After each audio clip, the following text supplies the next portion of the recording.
distinguished colors. Oh, thank you.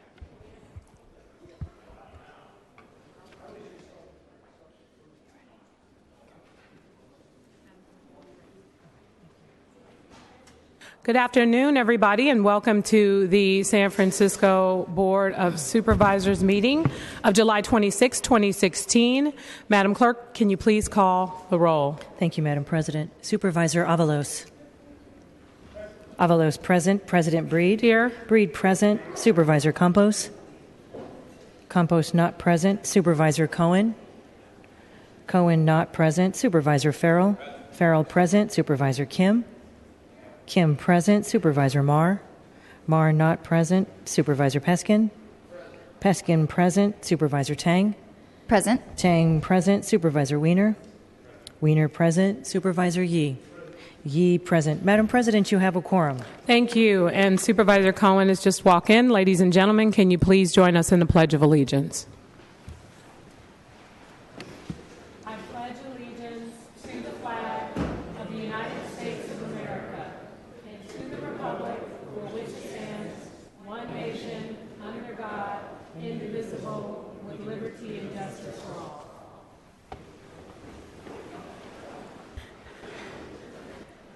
Thank you. And Madam Clerk, are there any communications? Yes, Madam President, we are in receipt of a communication from the mayor communicating his veto of File 160660, urging the San Francisco Legislative Delegation to amend or oppose the proposed by right housing approvals, the budget trailer bill. I have submitted a communication to the board indicating that they would, if they're interested in scheduling a hearing, that they should send me a communication indicating that they would like to do so. Thank you, Madam Clerk. And colleagues, in light of what happened last week where the clerk and myself had to remind members of the board of the appropriate conduct of the board, I just want to set the tone today by reminding colleagues of Rule 5.12 regarding conduct of supervisors. No supervisor in debate shall directly or indirectly by any form of words impute to another supervisor or other supervisors any conduct or motive unworthy or unbecoming of a supervisor. So with that, I'd like to set the tone. And Madam Clerk, can we go to the approval of the minutes? Yes, Madam President. Approval of the June 21st, 2016 board meeting minutes and three special minutes, a special meeting minutes, a rescheduled meeting minutes, and a recessed meeting minutes of the Budget and Finance Committee, which constituted a quorum of the Board of Supervisors for June 20th, 22nd, and 24th. Colleagues, is there a motion to approve? Motioned by Supervisor Peskin, seconded by Supervisor Farrell. Colleagues, can we take the approval of those minutes without objection? Without objection, those meeting minutes will be approved after public comment. Next item, please. The consent agenda, items 1 and 2, comprise the consent agenda. These items are considered routine. If a member objects, an item may be removed and considered separately. Roll call vote. On items 1 and 2, Supervisor Kim. Kim, aye. Supervisor Marr. Aye. Marr, aye. Supervisor Peskin. Aye. Peskin, aye. Supervisor Tang. Aye. Tang, aye. Supervisor Wiener. Aye. Wiener, aye. Supervisor Yee. Yee, aye. Supervisor Avalos. Avalos, aye. Supervisor Breed. Aye. Breed, aye. Supervisor Campos. Aye. Campos, aye. Supervisor Cohen.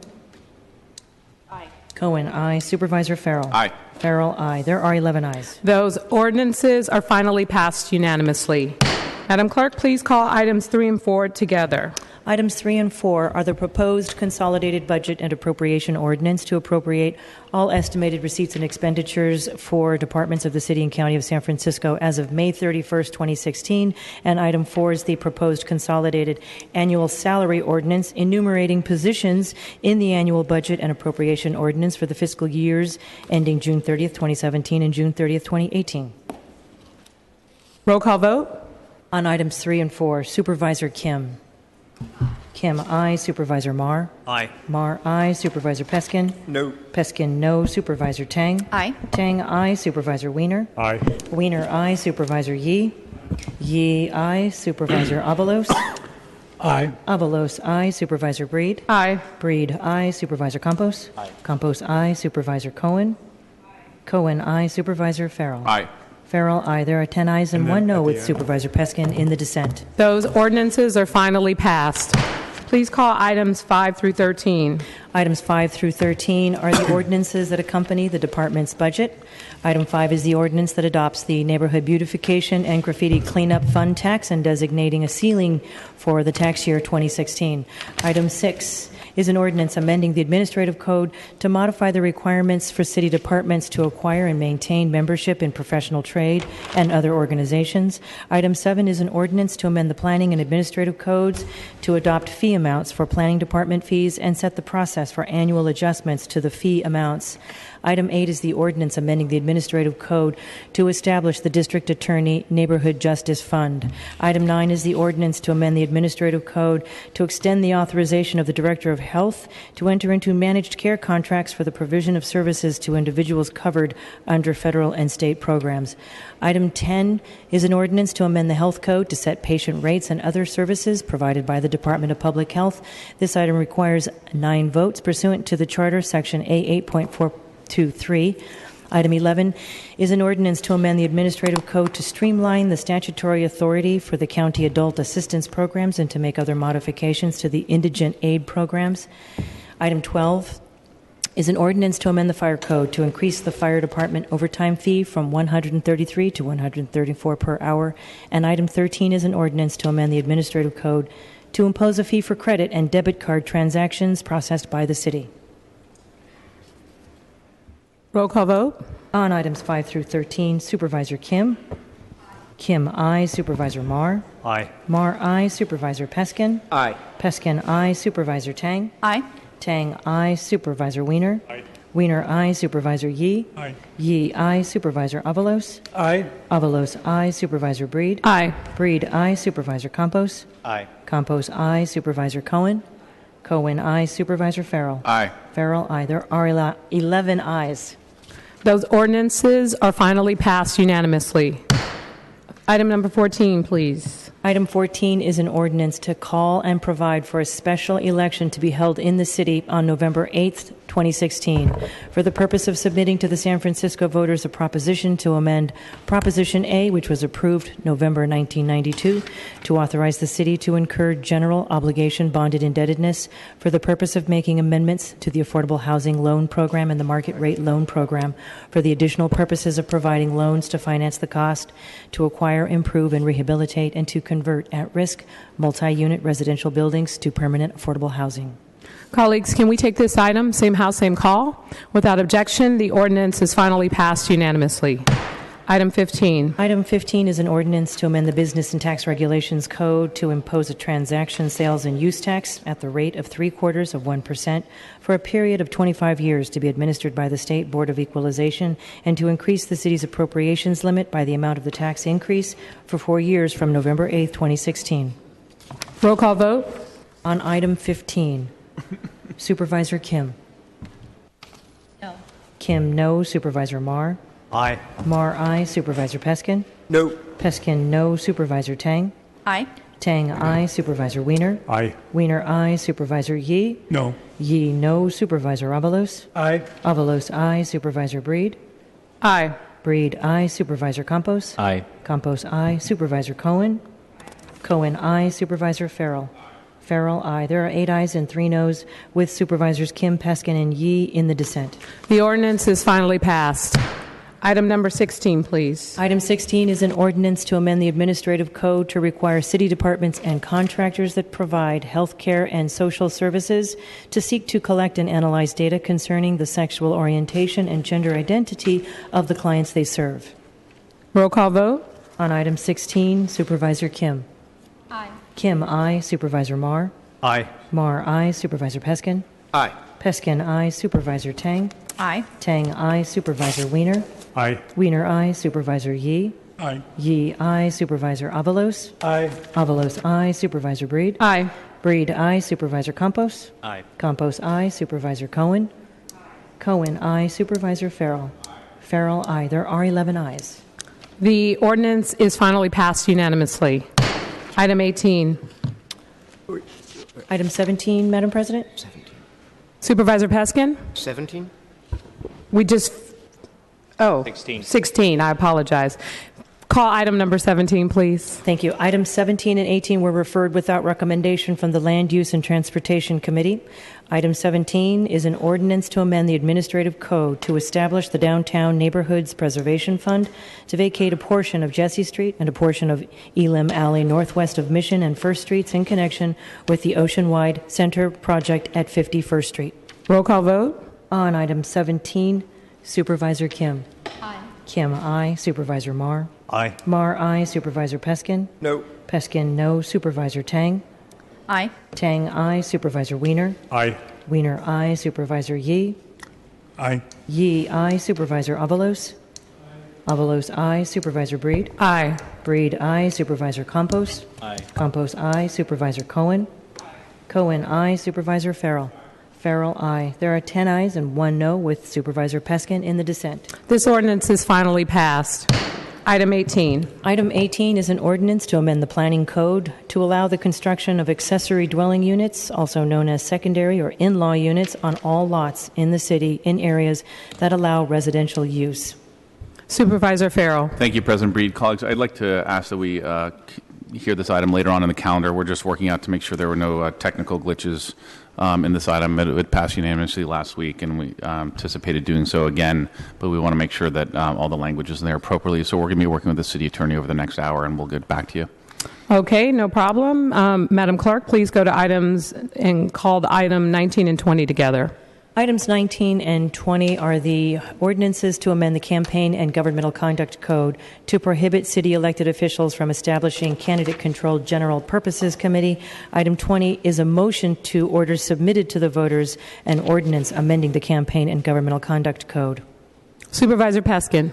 Thank you, Madam President, and thank you, colleagues, for the unanimous vote last week. I would like to make a motion to table item number 20. As you are all aware, there is a ballot measure that was submitted with 4 members of the board, and insofar as this will be passed on second reading today, if the mayor signs this on or before the last day to remove that, I will work with the other 3 signers to remove it so that we can remove it from the ballot, assuming that the mayor signs it by that date.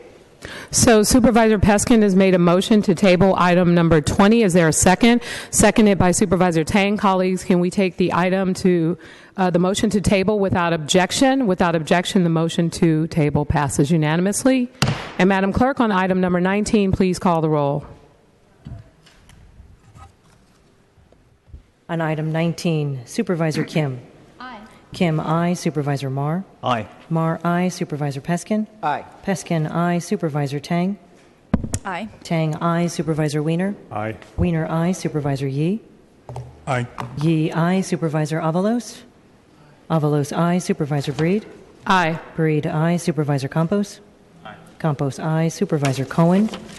Cohen, aye. Supervisor Farrell. Aye.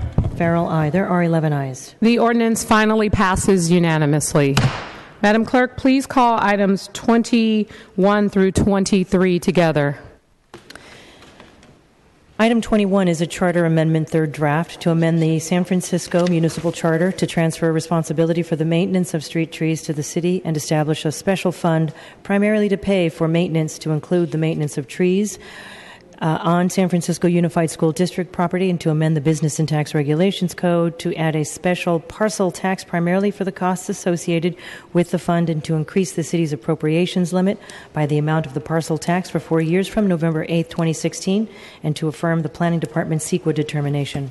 Item 22 is a charter amendment first draft to amend the San Francisco Municipal Charter to transfer responsibility for the maintenance of street trees from abutting property owners to the city and affirming the Planning Department's CEQA determination. Item 23 was referred without recommendation from the Budget and Finance Subcommittee. It's a motion to order submitted to the voters an ordinance amending the Business and Tax Regulations Code to impose an additional utility users tax on persons using electrical energy in the city equal to 2.5% of the charges incurred, subject to certain exemptions, including an exemption for persons using electrical energy from certain renewable energy resources. Supervisor Wiener. Thank you very much, Madam President. Colleagues, today is an exciting day where we finally, I believe, have come to a consensus about once and for all solving and fixing our broken street tree system. First of all, could I just ask, there are folks here today to support our effort to go to the ballot and to ask the voters to fix this broken street tree system. Could I just ask everyone who's here today in support to stand up?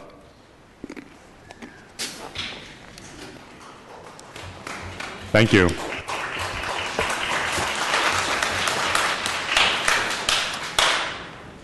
Colleagues, street trees are not the sexiest subject in the world, but it matters. And this is a grassroots movement that has been brewing for a long time of people in this city who understand that trees matter. They matter to our environment. They matter to our health. They matter to our quality of life.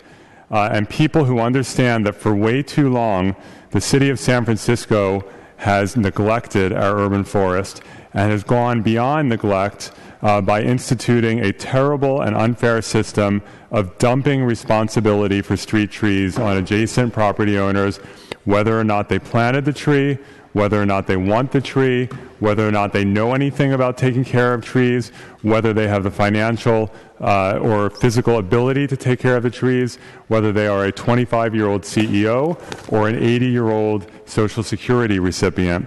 It is a terrible system that treats property owners unfairly and that guarantees a deteriorating and dying urban forest. It is long past due after 40 years of this terrible, terrible system that we fix it, and we now have the opportunity to do it. For the last 6 years, I have had the honor of partnering with Supervisor Avalos and with Friends of the Urban Forest to try to move a solution forward. We have worked collaboratively, including with our planning department and our Department of Public Works, environmental groups, neighborhood groups. We have convened hundreds of community meetings where we have spoken about this issue.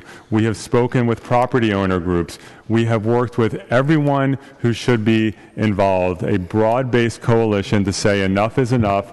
The city needs to take back the trees, to take back the sidewalks for tree-related damage, and to take back liability.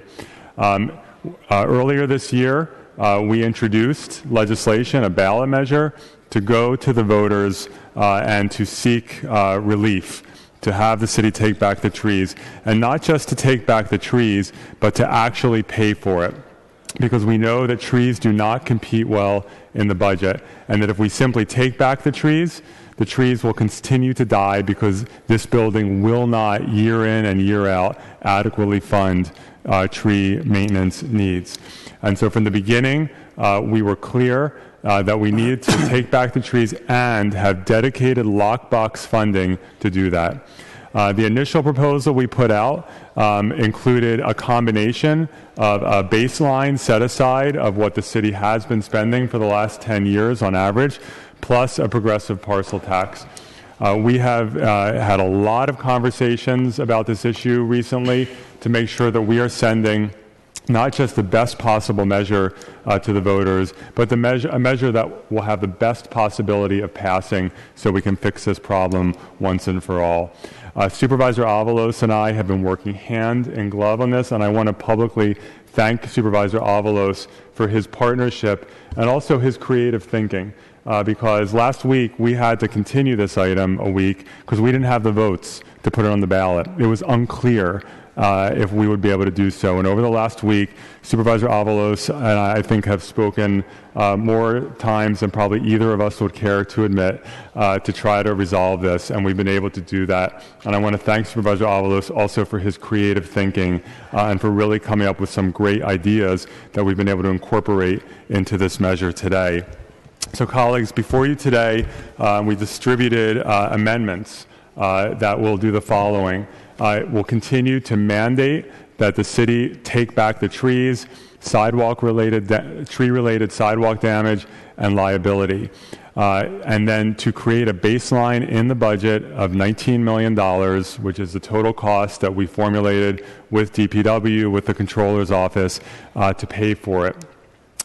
The measure will provide the mayor with an opportunity, as we have with the transportation and housing sales tax, depending on what the financial condition of the city is at the end of this year, to determine whether to move this forward. But we're confident that this will move forward, and we know that the mayor cares about trees as well.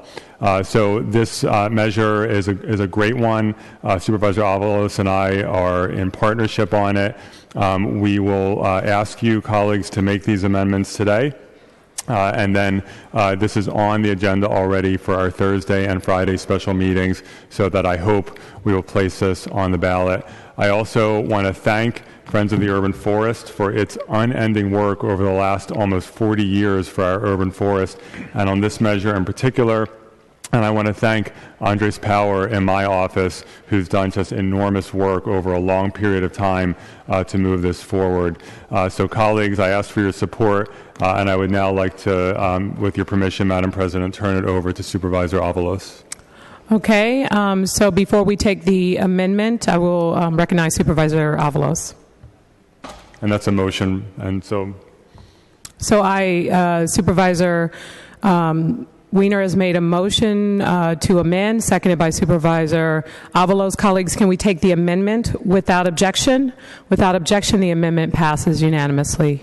Supervisor Avalos.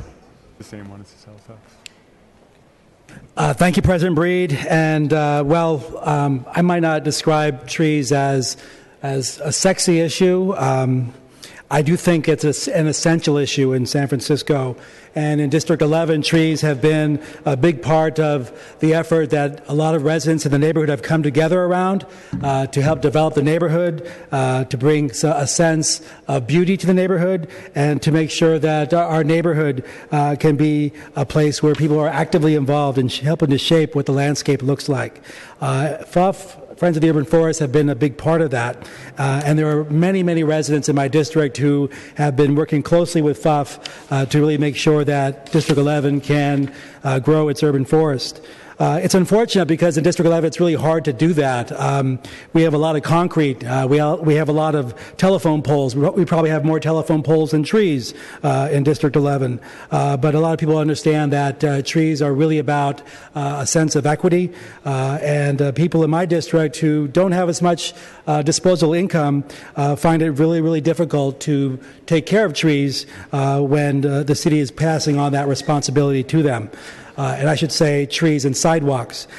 For people in District 11, a lot who are actually struggling to pay their mortgage and often renting out a room, having to take care of the damaged sidewalk that a tree might make could be a disastrous event in their lives. And so this is a solution. This is a great solution. And it's one that is really clearly helping neighborhoods in San Francisco that are generally not given a lot of support. And we're reversing relinquishment that is going to create a real trend in more residents in District 11 wanting to take care of by planting new trees in our district. We've had many trees since relinquishment was passed that have been taken out because property owners don't want to take care of the trees that are now their responsibility. This has been a really great experience working with Supervisor Wiener on this measure. We often don't see eye to eye on a lot of issues, but clearly one about trees we do. To me, this is an issue that is a progressive issue. It's a moderate issue. It's an issue that can unite this Board of Supervisors, and I've worked really hard to make sure that our board can be united around this. I know Norman Yee is also looking at how we can ensure that when this measure kicks in by July 1st of next year, 2017, that we'll already have a program in place that's anticipating this program, because we'll already reverse the relinquishment program by ordinance. But when we do it by charter amendment like we're doing here, we're doing it for the future, and we're doing it with a real fund that will support long-term, maybe forever, maintenance of trees and sidewalks in San Francisco, and that is a huge thing. This is also an environmental issue. Our trees are the greatest source of carbon sequestration in San Francisco. We can actually remove carbon dioxide from the environment by planting more trees, and that will enable us, along with Clean Power SF, to do our part in reversing climate change that is already devastating many people across the world. So I'm really proud to be part of this effort. I was very concerned about moving forward with another parcel tax. The San Francisco City College Board of Trustees has put a reauthorization of their existing parcel tax on the ballot, and I think it'll be very hard for property owner voters to choose two parcel tax, or have to choose between two of them for if they only wanted to support one. We also have other revenue measures on the ballot. To me, it seemed very difficult to move forward with another parcel tax to help resolve our tree issue when another one was there. But we also, because we had other revenue measures, new sources of revenue coming forward, it made it possible for us to be able to attempt to tap into one of those new sources to be able to cover the program for trees. So I want to thank all of my colleagues who have been working on new sources of revenue. We have the soda tax, and we have a real estate transfer tax increase that are coming forward. So I know several of us on the board have worked on those measures. Those measures enable us to have the flexibility in our budget to be able to create this set aside and to be able to accept a stream of funding for our tree program. So I want to thank Supervisor Kim and Supervisor Cohen and Supervisor Amar for their work on revenue. I think that's really important for us to be able to move forward on trees. Above all, I'd also like to thank Jeremy Pollock in my office, who has tried various ways of throwing, darts on the wall to see what's going to stay on the wall. And this effort to actually link with new revenue sources without going with an additional source to the ballot is one I think is really going to work, and one that all of San Francisco will see the benefits of as we move forward. So thank you to Jeremy. Colleagues, before we go further, I do want to I'm going to table item number 22. Which was my version of the tree tax measure. I kind of stopped working on it because what we had in place with Supervisor Wiener's measure created a real program that would cover ongoing maintenance of trees until the distant future. And to me, that it wasn't worth trying to emulate. It was more how I can get all of us to get behind this measure with a new source of support for it to support a set-aside. So I will be motioning to table item 22. Before getting a second, I'm also going to ask that we send back to committee item 23. That is the utility users tax on non-renewable sources of energy. I think it's important that we continue to look at that as a potential measure for the ballot. I really wanted this measure to go forward, but I was also concerned about putting an additional tax on the ballot that would burden our ballot, but also make it difficult for voters to distinguish between other revenue measures. But to me, having a tax on renewable could be a source of revenue that could cover additional environmental needs, like the build-out of Clean Power SF or the planting of more trees. But I think it's best that we continue this item for another time. So would like to motion again to table item 22 and send item 23 back to committee. Thank you, colleagues. Thank you. Supervisor Avalos has made a motion to table item number 22, seconded by Supervisor Marr. Colleagues, can we take the motion to table without objection? Without objection, item number 22 is tabled. And on the motion to send item 23 back to committee, to the Budget and Finance Committee, is there a second? Seconded by Supervisor Marr. Colleagues, can we take that without objection? Without objection, item 23 goes back to committee. Supervisor Yee. Thank you very much, President Bree. First of all, I want to thank the Friends of the Urban Forests and all the individuals that have been working on this tree issue for many years. It's a real important issue for District 7. It's something that I recognized when I stepped into office, and that we needed to do something about this. What I saw was tree after tree being left alone and dying, trees that couldn't be taken care of by seniors who were on fixed income when they were hit with the bill. And I said, this is not a solution. At one point, the city took care of more trees than they have now, and we need to get back to the basic. So for me, I want to thank Supervisors Wiener and Avalos for working together to come up with this solution that hopefully all of us could support. I think for me, I had two goals in mind when I jumped into this discussion about half a year ago. One of them was that why are we waiting a year from now to take over the trees? So my colleagues know that I have introduced legislation that will go forward after the recess that will basically ask the city to start taking over the trees immediately. And then people will say, well, where are you going to get the money? Then I'll be following that with a supplemental ask for this year. And for me, the second piece of this, so that's a sort of a stopgap. We could start taking it over now, build a program up. By the time we're looking at the year that is fully funded, then we have a fully operational program. The second piece for me was, I think Supervisor Avalos have already mentioned, I felt, and many of us felt, that there were too many revenue measures that we were proposing, and it just wasn't fair for our citizens, our residents in San Francisco, to be actually flipping the bill for everything. And one of the things that I was not going to support was a partial tax, and that I felt like there's other ways to do this.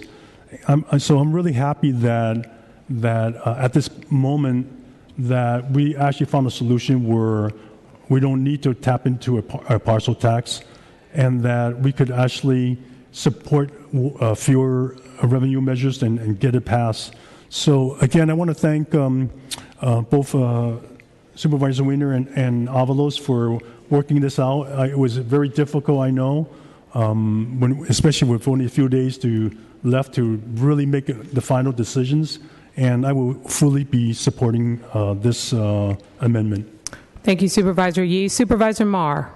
Thank you. I'm pleased, Madam President and colleagues, that we've had this week to try to work this issue out to hopefully be unanimous in support of advancing San Francisco, a city covered in healthy trees and sidewalk gardens. I think Dan Flanagan and the Friends of the Urban Forest, the Urban Forestry Council, all the DPW arborists and others, and everyone from the neighborhood that's been writing to us about this issue. And I'm pleased that we found hopefully a unanimous way to move forward. I think, as Tom Radilovich from Livable City said in the hearings at different committees, that trees on your street can help raise your level of happiness and health. It's equitable in the lowest income neighborhoods and others that the city is doing much more, expanding the canopy on a citywide level. But also trees, as many testified in our committee meetings, increase people's health by slowing aging by up to 7 years, as some said. Trees add economic benefit to homeowners' values. $1 invested in trees give about $7 to $8 of benefits, assuming that there are strong ways to plant, sustain, maintain, and grow them as well. And I know that as we move in a livable city with a much stronger tree canopy, we're also creating a sustainable city because trees help pull carbon out of the air. And as San Francisco moves forward as a sustainable city, we also are a livable city. I also wanted to say that my appreciation to Supervisor Wiener and Avalos, Yee, and others for really thinking about the common interests of all of our neighborhoods. I know that Friends of the Urban Forest and Dan Flanagan and others have been at this for well over a year, several years actually, and I'm pleased that this is moving forward. I would have appreciated the progressive parcel tax, but I'm looking forward to this commitment being made by this body that we find the funding so that we address this 30-year problem that our city has not addressed until hopefully this hits the ballot in November. I wanted to just also say that this would not have come forward without the many different neighborhood activists and the Friends of the Urban Forest really keeping the light shined on how our city needs to move forward united with a measure. And my hope in November is we pass this measure and we can begin to regrow our canopy and become a livable and sustainable city for the future. So thanks to Supervisor Wiener and Avalos and all of us for moving this forward. Thank you. Supervisor Farrell. Thank you, President Breed. I just want to say thank you to Supervisors Wiener and Avalos in particular, and Yee, but particular for Supervisors Wiener and Avalos for their advocacy here and their work over last week. And I think more than anything as well, just want to thank Dan Flanagan, Friends of the Urban Forest. They have been working on this. I know Supervisor Wiener for years now, and their hard work is relentless. They are amazing people, and this is a great tribute. And so I'm very excited and look forward to getting this passed in November. Thank you, Supervisor Farrell. Supervisor Peskin. Thank you, Madam President. This issue has been kicking around since Milton Marks was the head of FUF. And I want to say that, number one, I am very pleased, given the number of different taxes, given the fact that we have a $9.6 billion budget, given that, with all due respect to the mayor and members of this body, that I don't think the city should have ever relinquished the remaining trees that were relinquished a couple of years ago. I do think that this is the right way to move forward, putting it in that lockbox and identifying a source of revenue that arguably will come from the wealthiest individuals and players in our society and not from homeowners who are increasingly pressed. So I think that intervening week, the advocacy, the discussions amongst the members has resulted in something that will solve this problem in the fairest way. Thank you, Supervisor Peskin. Supervisor Campos. I'll be very brief, and also want to thank Supervisor Wiener, Supervisor Avalos. I think that there has been agreement throughout this whole discussion on the part of the Board of Supervisors that the city should never have gotten to this point. That we should not have relinquished our responsibility and placed it on property owners. I think the question for the last 2 days has been what's the best method and mechanism for doing this. And I'm glad that there has been at least an agreement that resolves the issues. And I especially want to thank all of my constituents from different parts of District 9 who have taken the time to write to me and my staff about the importance of this issue.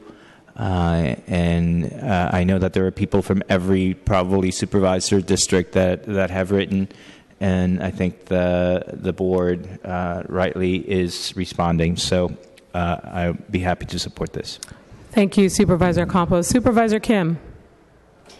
Thank you, President Breed. I am also happy that we are moving forward a measure that does not tax our homeowners to maintain our street trees. I've long felt that the city should take back our responsibility for our maintaining our street trees, and that they are an incredibly important part of our urban canopy and, of course, a healthy city. My reluctance was initially because affordability is one of the top issues here in our city, that taxing our homeowners, many who are feeling that they have less, even if they own their homes and they have assets, that putting this burden on them may be unduly burdensome. But I'm happy that we are moving forward with a set-aside, assuming that new revenue comes into the city, that will allow us to maintain the trees as the city should assume responsibility for. These street trees, many of my colleagues have talked about why they are so important for any city to have. But I think it's important to note that maintaining these street trees has been incredibly confusing for so many of our homeowners, and that through no fault of their own, they often don't even do it the right way because there are so many different ways of going about it, and it is incredibly expensive. I think that this is the appropriate way for us to move forward. It should and absolutely be a priority and come out of our general fund dollars. I'm happy to see that this charter amendment will take the ownership back, and I also want to recognize Supervisor Yee, who, since I had introduced the ultra-luxury real estate transfer tax, has been trying to figure out how we can allocate dollars from that to be utilized for street tree maintenance. He has been working alongside with my office over the last month and a half to come up with language to move along with our City College Special Fund, which would also be funded by this ultra-luxury real estate transfer tax, to ensure that new revenues would come in and be able to spend down for maintenance. I also understand that he is going to be moving forward with a way for us to start funding street tree maintenance today before this ballot measure goes into effect, assuming that it passes, and I would support such a step. So I want to thank the board for working together to bring this forward. I do think there's a tremendous amount of revenue measure, but what I am proud of is that we are moving forward with a progressive way, that we are asking those with the most to fund many of our services here in the city that we need to see moving forward, and that our homeowners won't be burdened with a parcel tax. Although I have to say I was heartened by many of the emails that I did get from homeowners that were willing to pay more. And I do want to thank many of you for offering to contribute to our general funds and say that we want to participate in this process. And of course, to the Friends of the Urban Forest, thank you for all of your work. I, in particular, appreciate the work that you've done to bring more trees into the Tenderloin neighborhood. I can't tell you how important it is for us to have a green canopy in this neighborhood, along with our beautiful Bodecker Park. And I hope to continue to work with you to bring more of this into the district that I represent. Thank you. Thank you, Supervisor Kim. Supervisor Weiner. Thank you, Madam President. First of all, while I thanked Friends of the Urban Forest earlier, I neglected to specifically thank Dan Flanagan, its executive director, who just does an extraordinary job getting trees planted, but also advocating for our trees. So thank you, Dan. Colleagues, or Madam President, 22 and 23 have been tabled. Item 21 has been amended, and so unless there are further comments, okay, I'll make a motion now to continue item 21 to the 8:30 a.m. special meeting on Thursday morning. Madam Clerk, did I get that right? Sitting as a committee of the whole. That's correct. Yeah. And so subject to other comments. What's the date?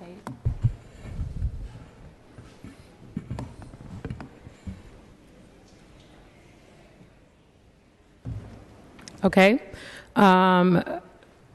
second that motion. Okay. So did you have further comments, Supervisor Avalos? Just very brief ones, but I want to second it, but Supervisor Okay, Weiner. Supervisor Weiner has made a motion to continue item number 21 to a committee of the whole on July 28th at 8:30 a.m., seconded by Supervisor Avalos. And before we approve that, Supervisor Avalos, you'd like to make comments? Yes, thank you. Just one other additional comment I wanted to make.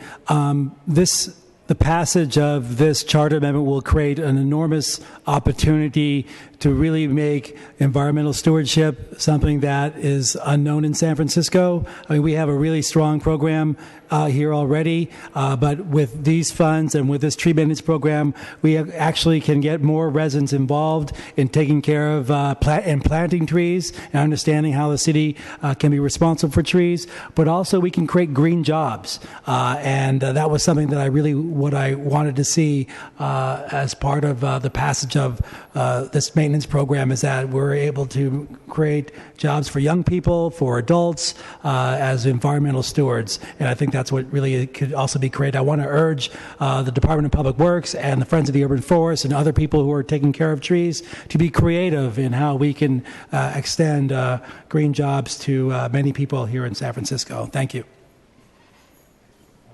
Thank you, Supervisor Avalos. And just for clarity, Supervisor Weiner has made a motion to continue as amended, item number 21, to the July 28th meeting at 8:30 a.m.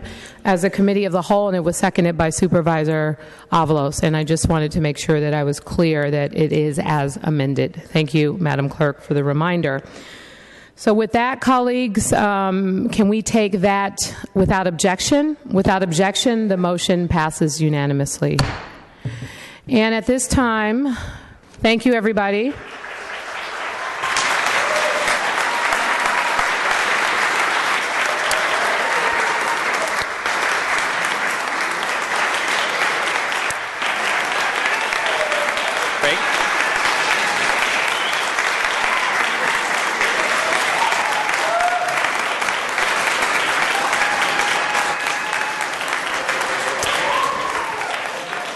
Thank you, everyone, for being here. We really appreciate it. And at this time, we will be doing a 2:30 commendation.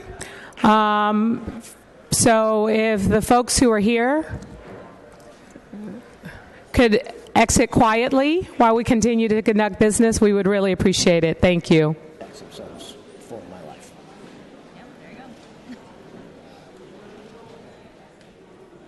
You're a renter, so what do you know? But you're a renter, what would you know? It doesn't matter if you're a renter or a Hey, as a landlord, I'd fully pass it.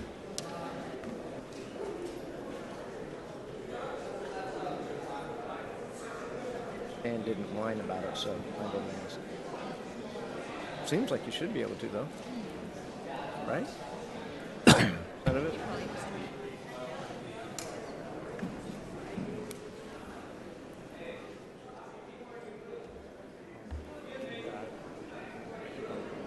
Wow. Miller. Holy moly. Mr. Ginsburg, welcome to the chamber. We are at the point of our 2:30 commendation.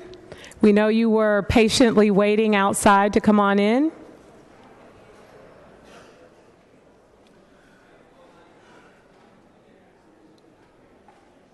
What is this?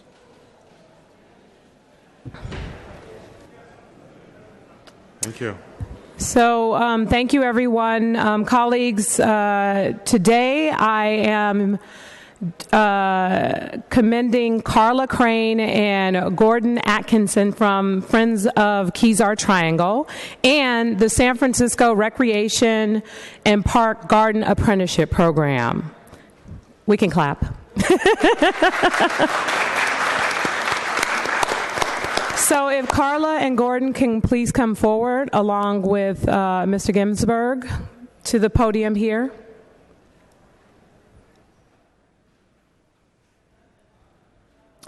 So today we are voting on item number 78 to recognize July as National Recreation and Park Month on the adoption without reference items. And on this occasion, I am recognizing two amazing people from the Friends of Kezar Triangle, as well as the San Francisco Rec and Parks Garden Apprenticeship Program.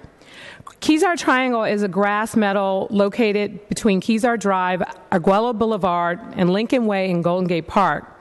It is a great place for families to have picnics and relax during the weekend.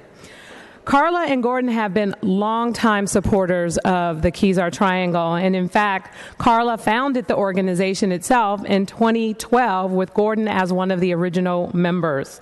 Along with a coalition of neighbors, artists, urban landscape specialists, to remind and revitalize this Kezar Triangle. Together with the Recreation and Park Department, the San Francisco Parks Alliance, local landscape architect Jeff Miller, and the community, the Friends of Kezar Triangle developed a comprehensive renovation plan. I was happy to support this project by sponsoring the legislation to accept the very generous donation from the Carla and David Crane Foundation. The park reopened in March of 2014 with an upgraded irrigation system, new plants, and accessible pedestrian pathways. And it is just one of the most amazing spaces in the city. In June 2015, Gordon became the Friends of Group leader. He organized volunteer work parties each month to maintain the beauty of the park, and he himself is a dedicated volunteer. He worked very hard in the latest installation of the Plot to Grow Art Garden, which showcases beautiful and colorful plants that can also be eaten. This art installation provides an educational opportunity for both children and adults to experience the vibrant growth cycles of a variety of plants. And finally, I want to recognize the San Francisco Rec and Park Gardener Apprenticeship Program. Developed in 2010,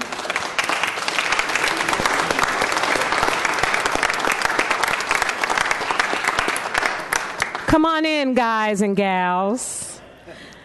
Developed in 2010 with the help of Laborers Local 261, this program provides San Franciscans with a pathway into permanent gardening jobs at the Recreation and Parks Department. Apprenticeships complete 4,000 hours of supervised on-the-job training, such as proper mowing, weeding, pruning, and planting. They also attend courses at City College to learn plant identification, landscape design, and horticulture practices. With a formal and practical training, apprentices receive an education that exceeds the state of California's education requirements for a program of this nature. It is the first statewide gardener apprenticeship program created through a labor management partnership. I want to thank Recreation and Parks General Manager Phil Ginsberg. Thank you for being here, along with a number of the commissioners from Rec and Park Department. Thank you to Vince Courtney with Local 261 for their leadership in creating the program and for providing employment opportunities to San Franciscans, which is so, so very important. I also want to give a special shout out to Rec and Park Commissioner Tom Harrison. Tom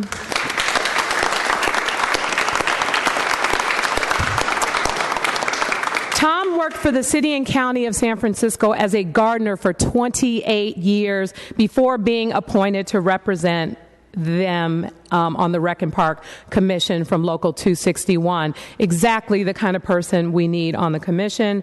I know we are also joined by Gloria Bonilla, Ellen Lowe, and Kat Anderson, 3 other Park and Rec commissioners. Thank you all so much for being here. We just talked about trees before you all got in here and how important it is to take back and take our tree infrastructure, and I'm looking forward to making sure that some of these apprentices are the first in line for the job opportunities that we're going to have when we take back those trees. We're going to need you, and I'm looking forward to it. Thank you, everyone, for being here. And with that, I'd like Carla and I'd like Gordon to say a few words, because this is a lot of people being honored, but you two are...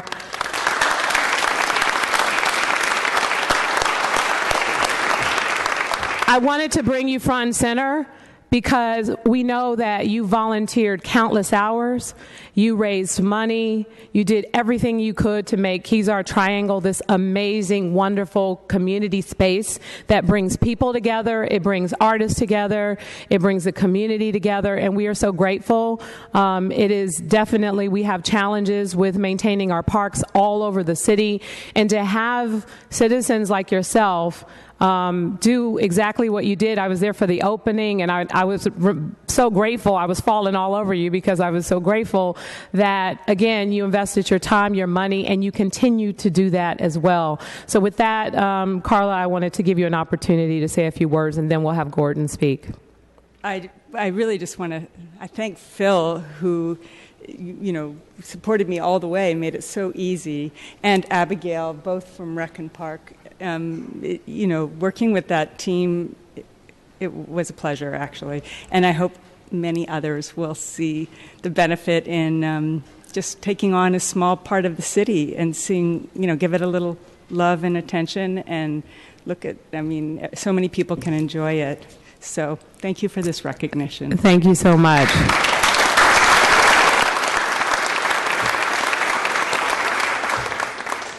I just wanted to add my thanks to Carla's for the recognition. I think recognizing volunteers is a very important thing to do generally. I personally feel that the recognition that the volunteers regularly get from the staff, David, Kimberly, Abigail, it's just been phenomenal. And it makes you want to come back and work. And it's such a rah-rah, we can help this place be better attitude, can-do attitude, that it's fun to be part of, and I want to thank them for everything they've done to make this so easy and such a wonderful area in the city. Thank you. Thank you. And I also want to send a shout out to Abigail. When I've been over there, she takes so much pride in taking care of the area. It's as if she's taking care of her own home, and that's pretty amazing. So thank you. Oh, you're hiding back there. Thank you and others for being a part of this.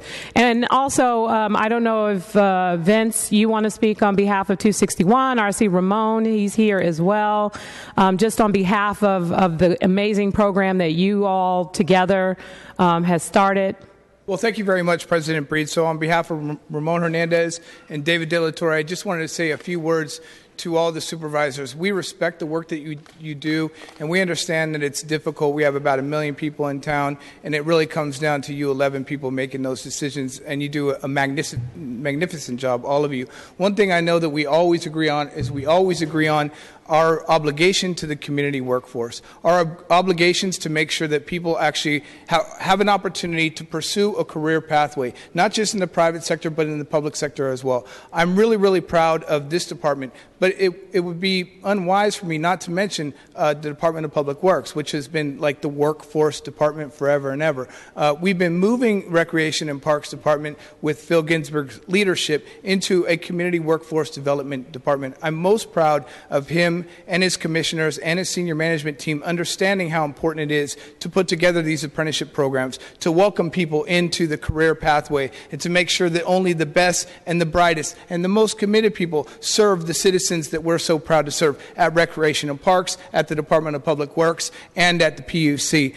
I am really, really proud to stand here with Phil and his team because it's like National Parks Month, and San Francisco forgets all the time that we have like the freaking greatest parks department in the world, you know, and we just kind of take it for granted. I know we don't. Every single day we don't, because we're the stewards of the park. We're taking care of it. God bless you, President Bree, for recognizing these men and women. I'm proud to stand with them. I'm proud to serve with them every day, and you let us know how we can help. It gets, you know, easier and easier as we move forward. Thank you. Thank you, Mr. Courtney. And you can help by making sure we get the Panhandle Pathway done. We also have work to do with the Fillmore Mini Park, and the list goes on and on. Phil Ginsburg. Thank you, President Breed. I'm very aware of that list. I just wanted to thank you and all of your colleagues for taking time to celebrate National Recreation and Parks Month, and for recognizing the important role that parks play in our communities and in our city. And the two groups that you've honored today are perfectly representative of what makes us the greatest park system in the country, and that is our volunteers and our community leaders and our staff. And so thank you for recognizing both pieces of the equation and for celebrating the Recreation and Park Department and our truly fabulous, amazing park system. Thank you. Thank you.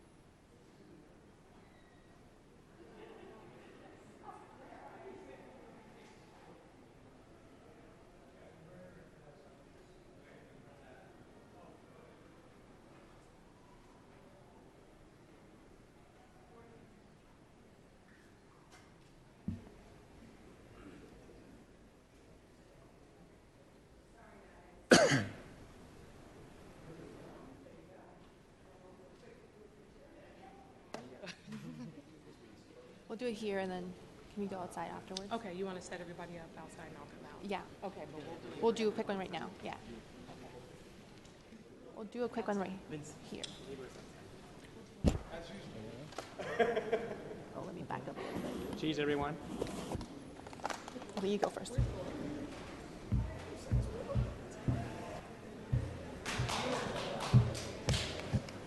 Begin. Okay, him first. Go ahead. Okay.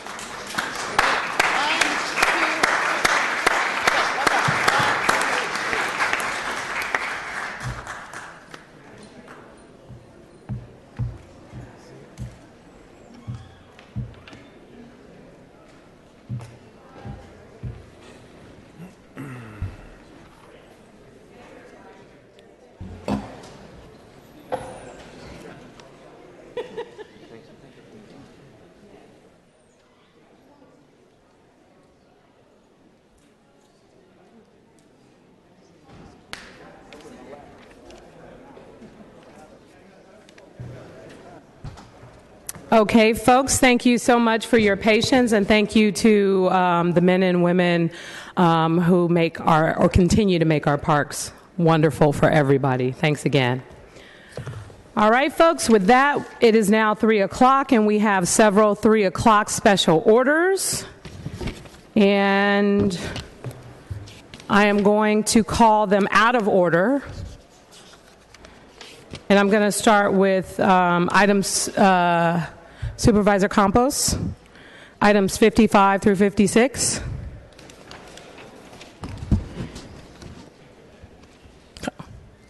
Okay. I'm going to go to the building code. Madam Clerk. Items 53 and 54 comprise the special order at 3 p.m. For the Board of Supervisors have approved a motion on June 28th to resolve into a committee of the whole for a public hearing to consider objections to a report of delinquent charges for assessment costs submitted by the Director of the Department of Building Inspection, which is the subject matter of item 54, for delinquent charges for code enforcement violations and associated fees pursuant to the provisions of the San Francisco Building Code for services rendered of costs thereof having accrued pursuant to code violations. Colleagues, today's Committee of the Whole is being conducted to objections to a report of delinquent charges for assessment costs submitted by the Director of the Department of Building Inspections for delinquent charges for code enforcement violations and associated fees pursuant to the provisions of San Francisco Building Code. So let's open this hearing. First, we will hear from the department. Mr. Alan Davidson is here to present. Good afternoon, President Breed and members of the board. And get this mic back set up. This is my name is Alan Davidson, Senior Housing Inspector with the Department of Building Inspection. We have a 22nd year before the board, looking for imposition of special assessment liens. Previously transmitted to you was the report of delinquent charges dated June 20th, 2016. The department has had 2 in-house hearings for representatives of the property owners to discuss the outstanding assessment of costs. The department appreciates your support approving the report of delinquent charges for an important cost recovery tool for the Department of Building Inspection. I'd also like to thank Angela Calvillo, Lisa Samero, and their support staff for all their help. Okay, colleagues, are there any questions? Seeing none, we will open this up to public comment, and members of the public will have 2 minutes to comment regarding this particular issue. And I just want to let people, members of the public who are here to comment on this, that after we have conducted this hearing, there will be an opportunity for you to have a discussion with a member of the Department of Public Works outside to resolve your issue. Are there any members of the public who'd like to come forward? See, for item 53 and 54. For the sidewalk, the delinquent buildings.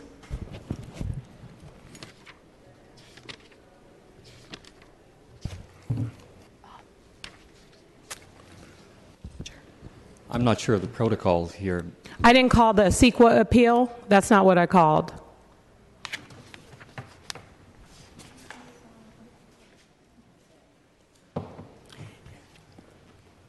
Yes.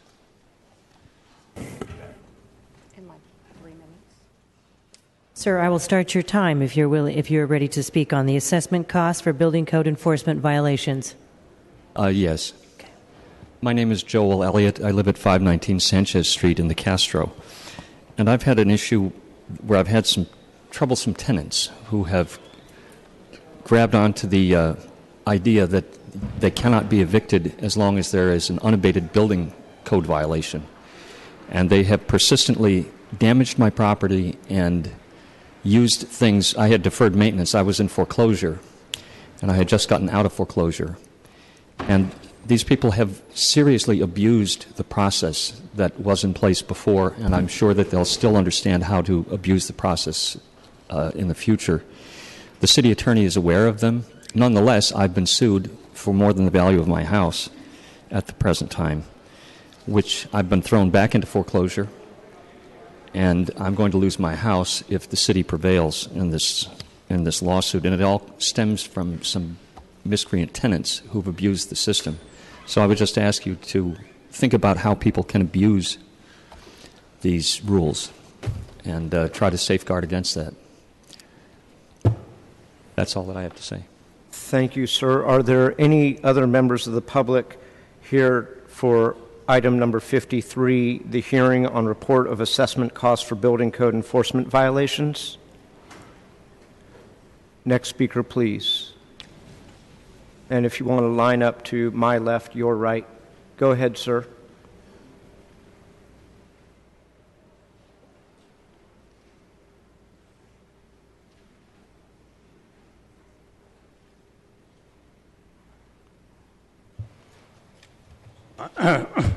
My name is John Y. Wong, and Mr. Wong, if you could speak into the microphone. Thank you.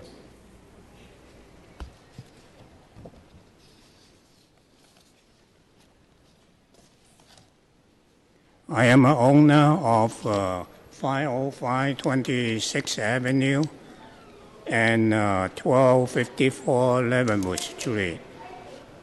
And I received 14 director order to pay $7,967 for the coverage of the property. But I don't know each of the complaint, so I am unable to answer before. Now, regarding the past deal, like I said I go back have my record. In last year, I spent $15,820 to pay the contractor to repair. So, but I believe none of them, they assign for the payment, because the reason is they might say, you don't have the permit, although you did it, and it doesn't go to give you the credit. So I don't agree with that. I try to pay for the permit, but however, and that they refuse to accept it. For example, the inspector, Tony Leppert, and he has 2 cases refer, and I go to get a permit, but however, I pay, it's refused it. Thank you, sir. There'll be an opportunity for you to speak with a representative when we're finished with public comment. Next speaker, please. Thank you. And Mr. Davidson, where are you? Right here. Okay. Thank you. If you could raise your hand so people know where you are. He will be stepping outside to have a conversation with you to try and resolve your issue. Next speaker, please. Oh, good. This is file number 160715, and this is regarding my property, 19 Rutledge Street, San Francisco, in Bernal Heights. And I think I have over 14 codes here, and I don't know what any of them mean because I'm the owner, and I've tried to work with the city really the best I can, and it's very confusing. And when this all started in August 2012, when I got hit by a car and I had brain damage and a fractured vertebrae spine and multiple injuries, while I was unconscious for a month, my family installed sheetrock insulation inside the walls while I was in the hospital, so the house would be warmer when I got out. Since then, there's been a lot of violations because they didn't get a code. They didn't get a permit to do the work. So now we got permits out and we're doing the work, and it's very, very, very complicated. And I'm very not good at this, especially after 14 code charges. I'm doing the best I can, but I have brain damage and I have vertebrae to spine fusion. So outside of that, I work for the city. Even though I'm fully disabled since the accident, I work for 17 organizations within the city. I'm an active NERT member. I'm the lead of the Neighborhood Watch program up there at the southeast slope of Bernal Heights. I'm a board member for the AIDS Foundation for Project Open Hand, and I worked for Willie Brown when he was mayor. But I worked for 6 different city and county HIV AIDS services campaigns already, and I pretty much live here and do everything for the city because I'm on full disability. But right now I'm really pushing Getting to Zero campaign and the Speak Out campaign. So I'm asking for the board to please reassess the charges, the minimal, because I'm doing the best I can and it's really hard to follow these charges. Thank you. Again, sir, there'll be someone that will be able to speak with you after public comment. Next speaker, please. And if there's any other members of the public who would like to speak on this particular item, can you please line up to my left? Hi, my name is Kathy and Tong. I'm the homeowner for property address at 3732, 3734 Judah Street. And back in July 2nd of the year 2015, and once I notified there's a violation on my property, I tried to take care of right away, and have my architect join the plan. And however, after I paid the architect the fee, he never tried to complete the plan for me. That's how caused my project to be complete. Almost about a year, and during this year, I got a heart disease and was being hospitalized. And now I feel a little better. Then I try to take care of this one, and hopefully I will get more time. And if the penalty can be waived, and I will take care of it. I just need more time. Thank you very much. And again, there will be an opportunity to speak with someone after public comment. Are there any other members of the public that like to speak on this particular item?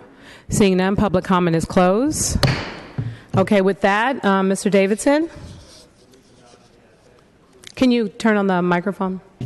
Yes, I will meet with the individuals out in the mezzanine out there and discuss the case. If you could stand up and raise your hand, he will step outside, and if anyone is here to talk about their particular claim or property, he will be out there until he has an opportunity to talk with each and every one of you individually. So, and then he will come back with a recommendation to the board. So thank you so much for your patience. Thank you, President Reed. Thank you. Okay, with that, we have 2 other 3 p.m. special orders. Supervisor Cohen, would you like to do the EIR hearing at this time? Or we could, okay. So Supervisor Campos is not here, so we will go back to our regular agenda until he returns, and then we'll go back to the 3 p.m. special order. Okay, so Madam Clerk, please call item number 24. Item 24 is a charter amendment, first draft, to amend the municipal charter of San Francisco to authorize San Francisco residents who are not United States citizens but who are the parents, legal guardians, or caregivers of a child residing in San Francisco to vote in elections for the Board of Education at an election to be held on November 8th, 2016. Supervisor Marr. Thank you, President Breed. Colleagues, this measure, as it moves forward to the November ballot, is about encouraging 100% parental involvement in San Francisco's schools. It's about also expanding voting rights to immigrant parents in our city. 1 in 3 children in our San Francisco Unified School District, that's about 60,000 young people. 1 in 3 children has an immigrant parent, and many of them are not yet citizens and therefore not able to vote in school board elections. Many of these students in our school district are citizens whose needs may not be met because their parents lack a voice in their children's education. Giving a voice to all parents is good for our kids in our schools. It expands opportunity to all in all of our communities. I wanted to thank the majority of the San Francisco Board of Supervisors, but also Board of Education President Matt Haney and Vice President Shaman Walton for their support, along with Rachel Norton and Sandy Fewer from the school board as well. There's going to be a resolution coming before them very soon. This measure is a positive step for our shared values as San Franciscans of democracy, diversity, inclusion of everyone, and civic participation. It's about fairness and providing an opportunity for all parents to have a voice in who gets to sit on the Board of Education in our city and who gets to shape the quality and equal opportunity of our schools. I wanted to thank my staff, Victor Lim and Angelina Yu, for working with other staff like Genesis Garcia from Assemblyman David Chu's office as well.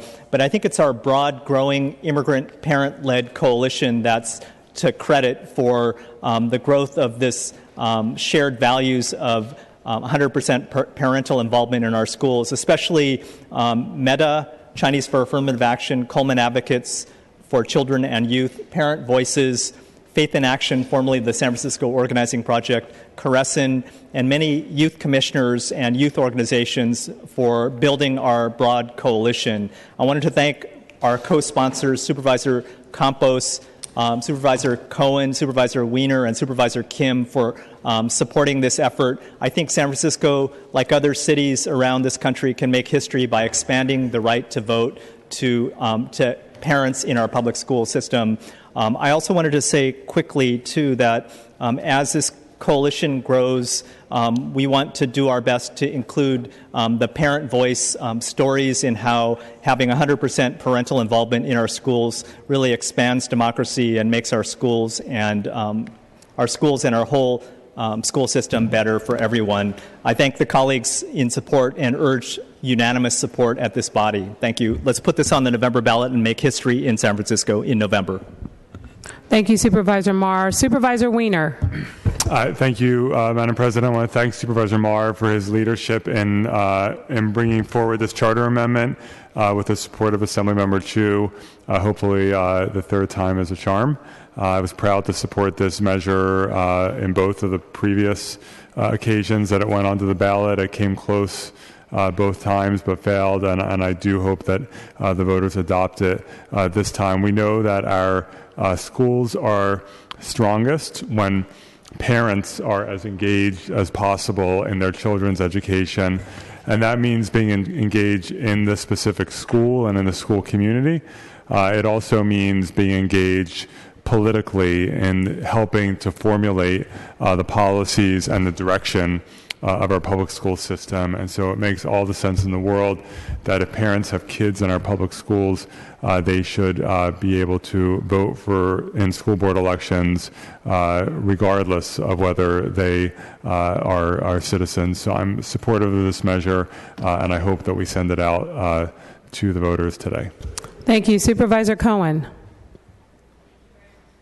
Thank you very much, President Breed. I wanted just to take a moment to publicly acknowledge the leadership of Supervisor Marr for being resilient and not giving up on this incredibly important ballot initiative. I'm 110% behind it. I believe that this is a democracy and that it is our duty to be widening the tent and bringing people to the table and not excluding people. And I think that's a fundamental principle that we all hold and that we should be putting forward and making sure that the voters know where this board stands. Thank you.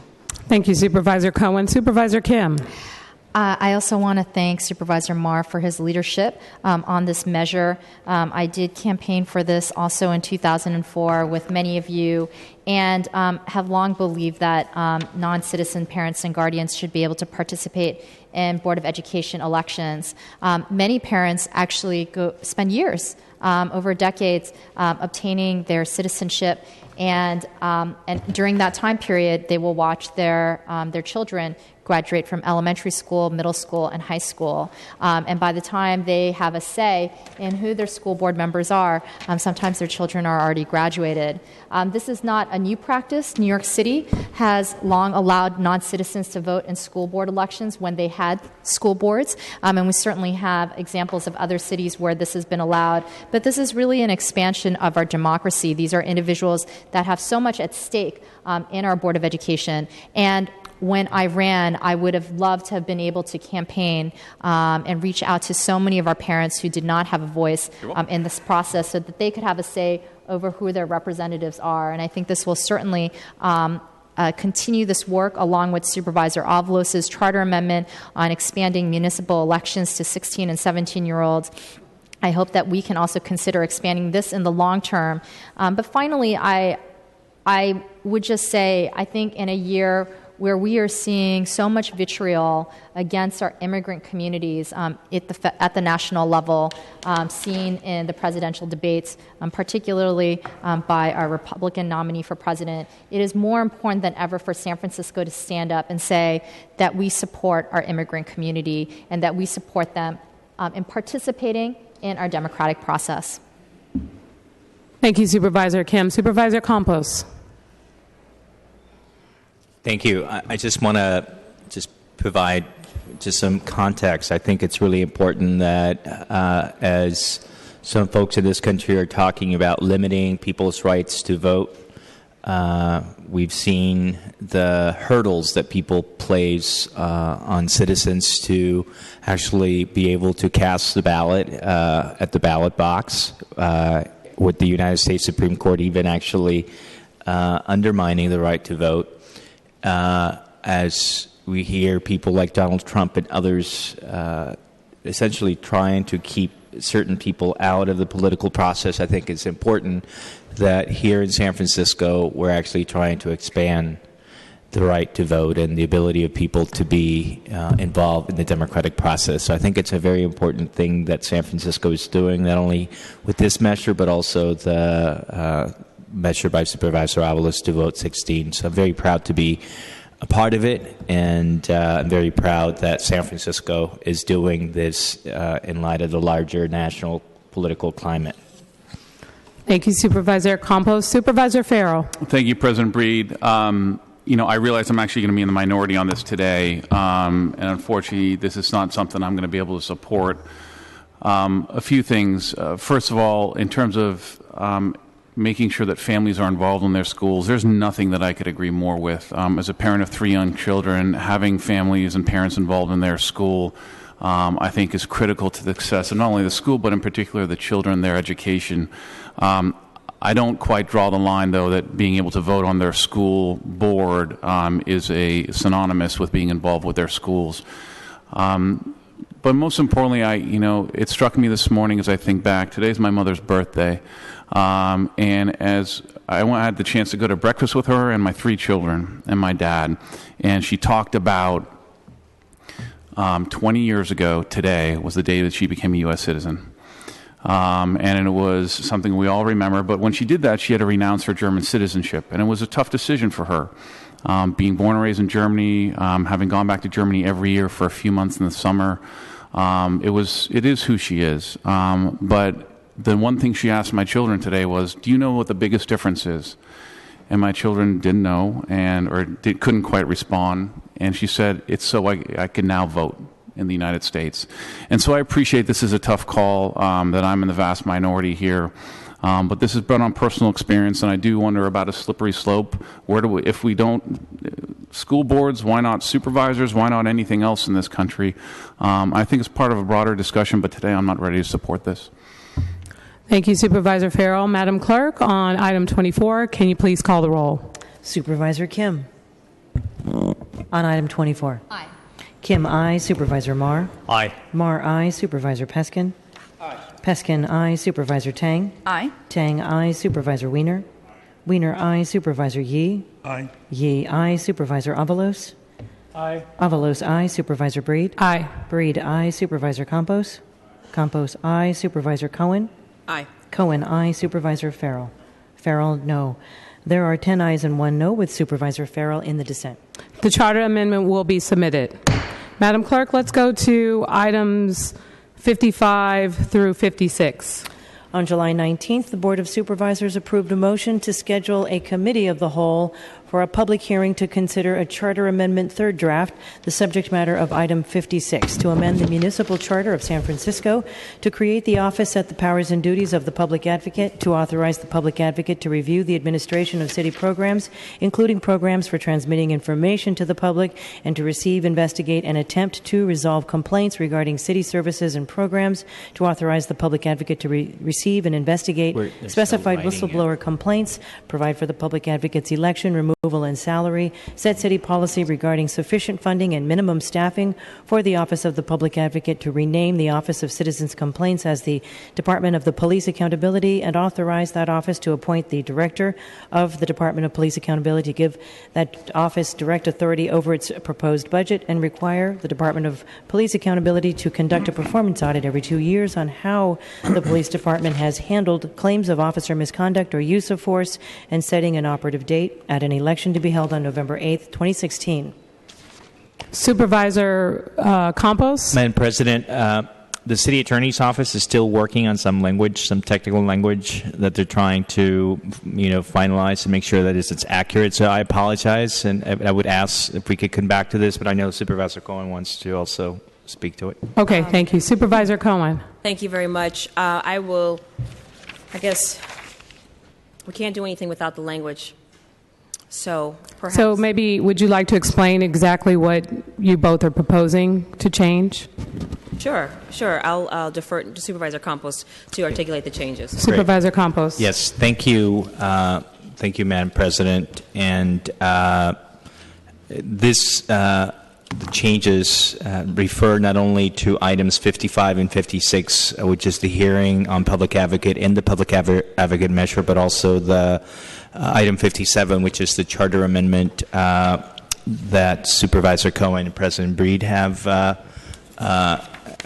introduced. Should I call it? Hold on just a second. Madam Clerk, can you call that item? Item 57 is a charter amendment, second draft, to amend the charter of the City and County of San Francisco to rename the Office of Citizens Complaints as the Department of Police Accountability, and to provide direct authority over its proposed budget, and require this office to conduct a performance audit every 2 years on how the police department has handled claims of officer misconduct and use of force at an election to be held November 8th, 2016. Thank you. Supervisor Campos? Thank you, Madam President. And essentially, what we are talking about doing would be to make amendments so that the public advocate measure goes back to essentially one of the original version that didn't actually include the Office of Police Accountability, essentially bringing back the version of public advocate to the time prior to the amendments that were introduced by Supervisor Avalos. And that would also allow Supervisor Cohen and President Breed's measure to go forward to the voters as a standalone measure. There are some technical changes that would have to be made in Supervisor Cohen's measure that take out what is called a poison pill, as well as referencing what happens in the event that the public advocate measure passes in terms of the appointment of the OCC director. And the public advocate measure essentially would not deal with the amendments or changes that are being proposed relative to the Department of Police Accountability, except for the issue of the appointment, which would be the public advocate making the appointment of the head of that department subject to the approval of the board. The last thing that I would say, and this is just a technicality, in the event, I know that we're all actually working with very tight deadlines, so in the event that for some reason we don't meet those deadlines, there is a duplication of the file that will happen. We'll forward it to the Tuesday board meeting, but I don't even know if that's possible. But the intent is to go with this deal that we're describing, and again, is so that voters have the opportunity to decide for themselves on the merits of each measure. So with that, Supervisor Cohen. Thank you. Supervisor Cohen. Thank you very much, Madam President. First, just a point of clarification. Would we be able to take public comment on this 55 through 57? We've got several people that have come and that are waiting. Is that a possibility? Yes, we can open it up to public comment. Okay, but we can open up after. I have a Madam few, President, excuse me. Supervisor Cohen, 56 and 57. Correct. Thank you. 56 and 57. Thank you for that clarification. So, good afternoon, everyone. Thank you for being here. I just want to say thank you to the colleagues that have helped me to work with me so that we can bring this very important accountability measure to voters this November. I don't think it's really necessary for me to begin to repeat everything that I've said over the last year and a half and the last several weeks, particularly last Tuesday, but I really want to press upon everyone in this chamber, both on this side of the chamber and in the public section, that we all have a responsibility. We all have a responsibility to be vigilant and to listen and to be responsive. And voters put a mandate forward to this body in San Francisco and to ensure that we act in a very responsible way, that everyone in this city receive a high level of justice when it comes to the services that the law enforcement provide. And residents deserve and have the right to know the police standards for use of force and officer misconduct, that it matches the community's values, whether the system to hold officers accountable, and that we have a system that will hold officers accountable for their actions and to ensure that the system is working. Again, this will not happen if the Board of Supervisors and our city don't stand united together, take a bold, swift action today on solutions to real police reforms. And I think what you heard today is a willingness to bridge a gap that existed last week. And so I want to publicly acknowledge the colleagues that have been helpful in helping us bridge that. The legislation before us has been reviewed by many, many people for months. Young people you see in this room that have been active and actively engaged in a very important issue that they care about deeply. The NAACP, the seniors that make up the NAACP have given us so much wisdom and guidance and encouragement in bringing this measure forward. I want to recognize the Criminal Justice Task Force, the Public Defender's Office, the ACLU, the Director of the Office of Citizens Complaints, Ms. Joyce Hicks, has been an incredible resource. The Police Commission has been incredible, and various other community coalitions. I've even had conversations with members of senior staff of SFPD. And so, colleagues, today I want to ask that you think about the people that are in this room today and think about the families that are across the entire country that are grieving at the loss of a son or a daughter when you make this vote today. I ask that you place this charter amendment on the ballot and allow the voters to decide. And just to recap, the amendments that Supervisor Campos and I have come to an agreement about would do a couple things. First, it removes all language related to the Department of Police Accountability from the public advocate proposal, meaning that this proposal, public advocate will go to voters with the votes, and this Department of Public Police Accountability has now been allowed to move forward and go to voters. An amendment that I have agreed to will also allow the appointment power of the director for the Department of Police Accountability to rest within the public advocate's authority, to be confirmed by the San Francisco Board of Supervisors. And Supervisor Campos called it a poison pill. I simply call it a clarifying clause. I think it's important that we bring clarity to our legislation. And initially, this clarifying clause was introduced because it looked like we were going to have two competing measures coming to voters, and I wanted to make sure that we were very clear on which piece of legislation would prevail should both pass. So, with that, Madam Clerk and Madam President, I'd love to possibly entertain conversations with my colleagues and then absolutely go to public comment so we can hear from the constituents that are here today. Thank you very much. Thank you, everyone. Thank you. Supervisor Weiner.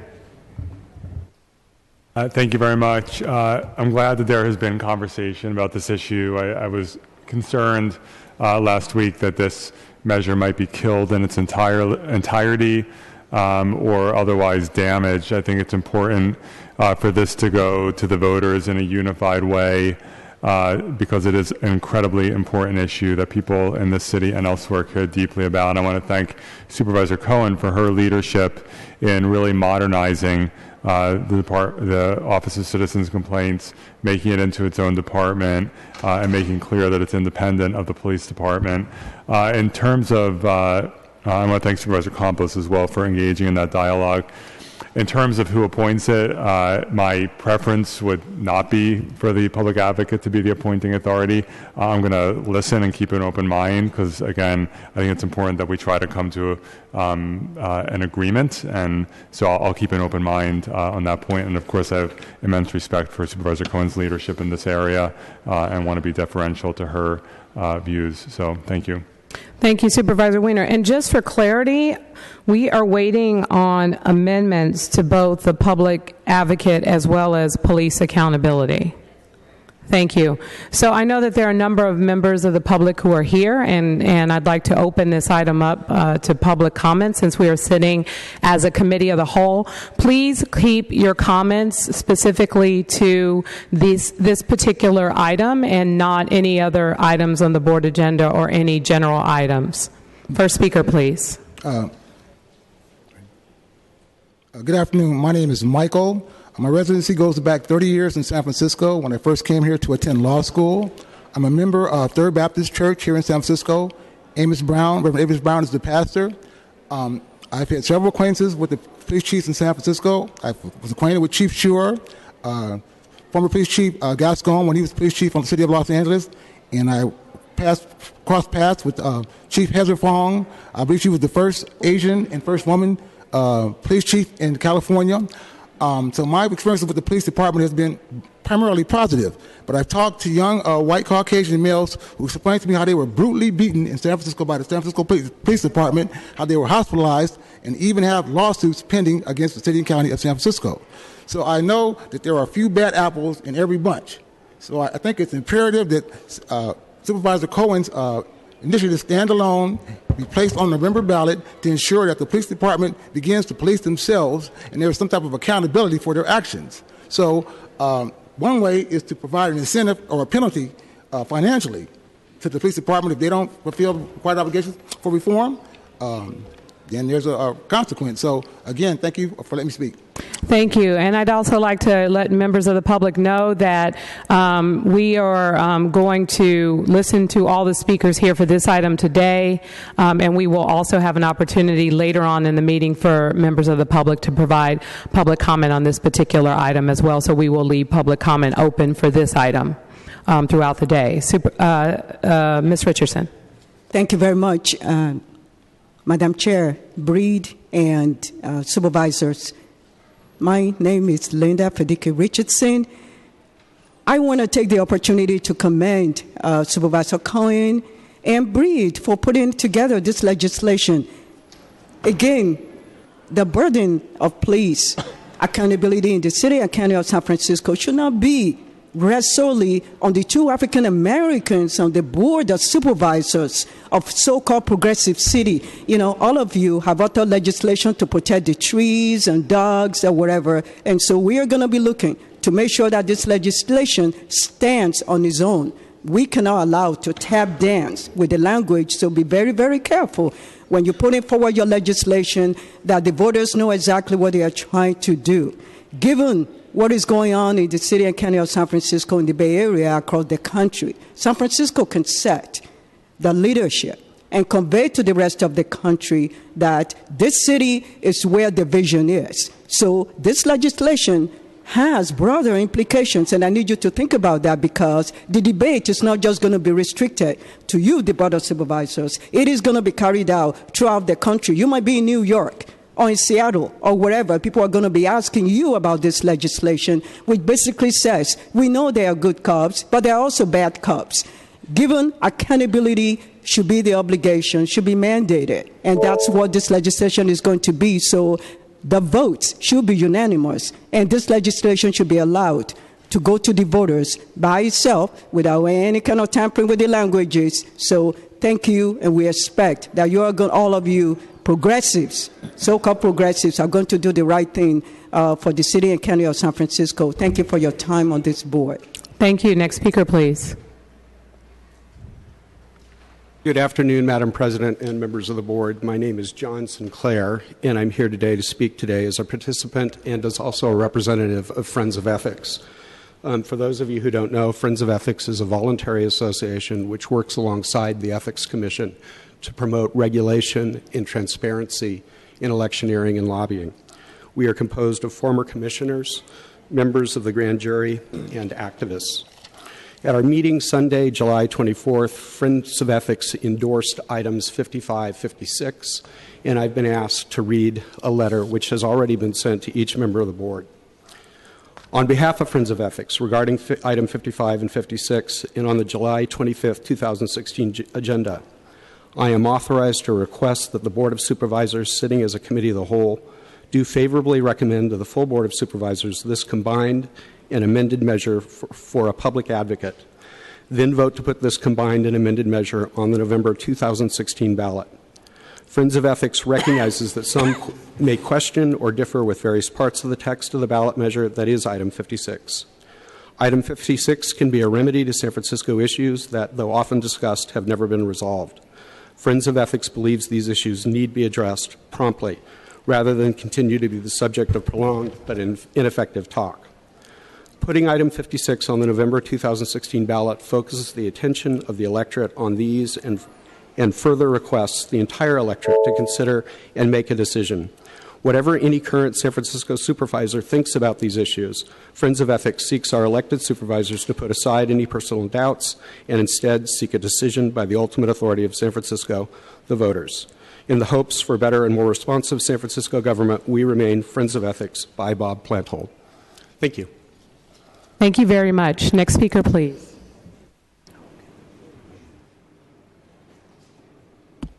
Good afternoon. My name is Jackie Flynn. I'm the Executive Director of the A. Philip Randolph Institute here in San Francisco, and I'm joined by community members as well as my Resilient Youth Leadership Academy. So you're going to hear from a couple of these young folks today that have been learning about city policy, and they weren't only here today for this meeting, but they were also here last week, and many of them left a little disappointed from what we heard. But the A. Philip Randolph Institute has served hundreds of families from our early roots of voter registration and public housing to now providing public services, career development programs, and youth programs like RILA. APRI continues to have a strong presence in communities of color across this city.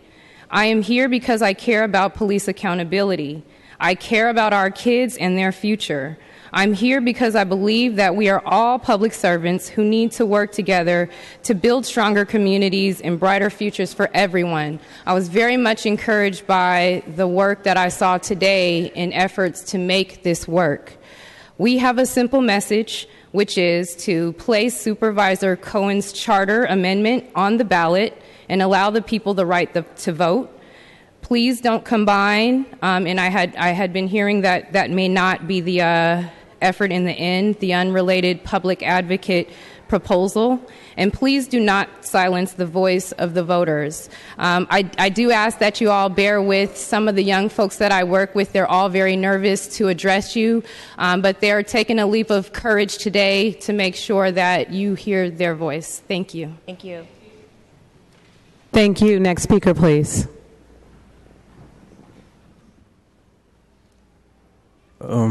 Good afternoon, Board of Supervisors. My name is Mateo Profeta.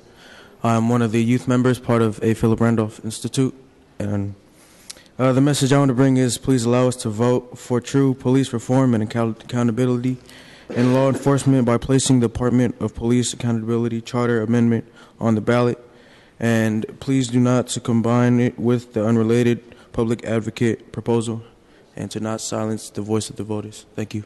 Thank you very much. Next speaker, please. Good afternoon, everyone. My name is Sierra Bourne, and I am a resident of Bayview Hunters Point. I've lived in this district all my life, and for as long as I can remember, my community has lived in a state of fear, distrust, and faulty relationships with law enforcement. I stand behind Supervisor Cohen in the passing of this charter as an independent entity. because it has gone too long where residents of my neighborhood have been involuntarily silenced due to hesitance to come forward with their stories of police brutality and personal misconduct. There is no need to combine or dilute this measure with the Office of Public Advocate. It is time to let the public advocate for themselves and amplify the voices of these wounded communities rather than silencing them with further politics. Thank you. Thank you very much.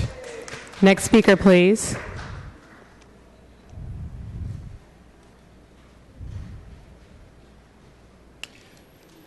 Hi, my name is Cameron Janice, and I'm an intern at Riley Resilient Youth Leadership Academy.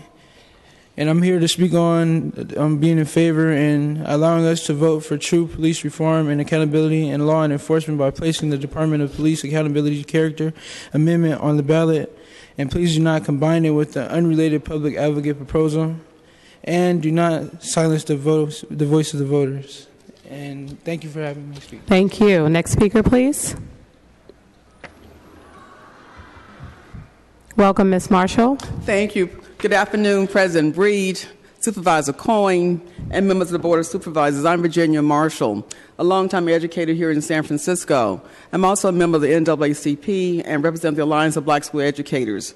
I am very thankful that you all, the Supervisor Coyne and Breed, brought forth this initiative. I'm grateful to hear that perhaps you will not consider combining it with any other initiative. It will water it down and it will get lost. This is true reform accountability for the police officers.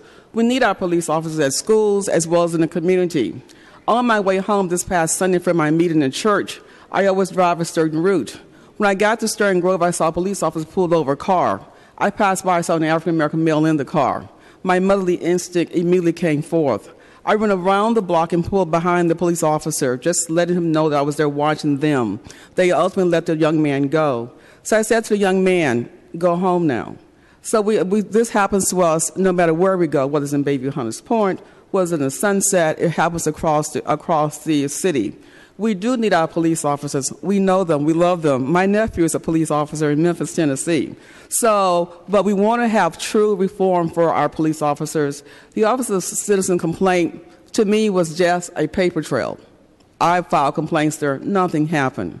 We request that you kindly rename that office and make it a true part of reform and accountability. We do not want to go to any more funerals of our young people in SFUSD. So we think this initiative will help us to stop the funerals and go to graduations, go to places where our young people are working. The young people will hear this more earlier with the orange shirts on. We see them out doing gardens throughout the city. And it always makes us feel proud when we see them out doing the work in nature and nature at its best. So thank you for this initiative. Please support it to help make sure that one day the young men who look like me will be sitting in these seats running this Board of Supervisors. Thank you so much. Thank you very much. Reverend Gordon, welcome. Thank you. I'm Roland Gordon, pastor of Ingleside Presbyterian Church, some 38 years.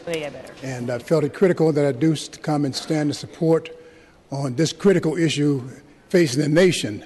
And I'm just so proud that Supervisor Coyne, Breed, that you all have brought the proposal together that you have presenting. The bottom line is this. It's a critical time in American history, and black men are angry all across the country. Things they've been saying for some time, how the police have been abusing them, it's come to light. And it's clear that we need some transparency, and this common sense proposal, it just makes common sense. I think it should stand alone, and so I feel it critical enough for me to stand here today to make my voice heard and known, and I hope these young folks who are here today, I'm just so proud of them and the way they've articulated their stance on this, a critical moment in history, and we think this legislation should get unanimous support from this progressive city to send a message across the nation that we mean business and we respect our police officers, but they must be accountable. Thank you so much. Thank you. Reverend Townsend. Thank you, Madam President, members, Supervisor Coyne, thank you for this legislation. Thank all of you. Thank you for the compromise. It's a wonderful compromise for me because it certainly helps to put those who keep those who support public advocate and those who support police accountability from being at odds for any reason. I'm not opposed to public advocates, but when I heard that this had happened, all I could think about is when will the issues that especially confront the African American community rise to the top of y'all's agenda? When are we going to be put with other things, and when will we have to no longer feel as though our issues are not going to be addressed until all the whales are saved, the porpoises, the plastic bags, and every other, and I'm for all of that, the trees that you were saving today, but they always seem to take precedence over the life and death issues that are in our community. None of the stuff that comes here that affects the African American community is fluff. It's always important, and it's always a life and death issue, and it always has to be put behind everything else. Let's work together. Learn to look at our children as though they were your children, and realize if you want what's happening to our children to happen to yours, and that without you, we can't stop it. And without black leadership, we can't stop it. So thank you so much for your action today. I applaud you. Thanks. Thank you. And before I call the next speaker, as much as I also want to join you in clapping, in the board chamber we have a rule against clapping and vocal expression. So if you want to acknowledge your support, you can wave your hands like this. Thank you. Next speaker, please. We actually do care, Reverend Townsend, but thank you. Next speaker, please. Vernell Hawkins, representing quite a few groups. I want to tell you about what happened to a child coming out of a party and was walking to the bus stop to catch the bus. And somebody stepped on the back of the heel of the shoe, and the shoe came off, so they bent down to put the shoe back on and heard, "Get the F out of my way." Turned around, it was a police officer. That child was me at 14 years old. Never forgot it. So please pass this. Accountability is everything. Thank you. Next speaker, please. Hi, my name is Maxwell Mezzi, and I'm here on behalf of my internship, A. Philip Randolph Institution, and we're just here to ask to please allow us to vote for true police reform and accountability in law enforcement by placing the Department of Police Accountability Charter Amendment on this ballot. Please do not combine it with the unrelated public advocate proposal, and please do not silence the voice of the voters. Thank you, Supervisors. Thank you. Next speaker, please. Hi, Supervisors. My name is Ronay Kent, and I'm standing up here today because I have two young adult children. I have a 22-year-old, and they are males. I have a 22-year-old and a 19-year-old, and they get harassed daily. I'm from the Alice Griffith community, and the way our youth down there get treated is not okay. It's not okay because we have parents who care about their children and who also get on their children when they are doing wrong. I filed 5 different complaints last year. They all were denied. And the reason why I filed the complaints, because the San Francisco Police Department came into my house in San Mateo, and when they came in my house, they had on ski masks, and there was a whole lot of them. And they refused to give me names. I filed a complaint about that. I moved from there because I was voted out. I lived in Foster City, in an area where it have a organization, and they can vote you out if you have criminal activity. When they came to my house, my children did not have warrants. I didn't have warrants. They had a search warrant, but they didn't have reason to come in my house. I then moved to Richmond, and they did the same thing. I filed more complaints.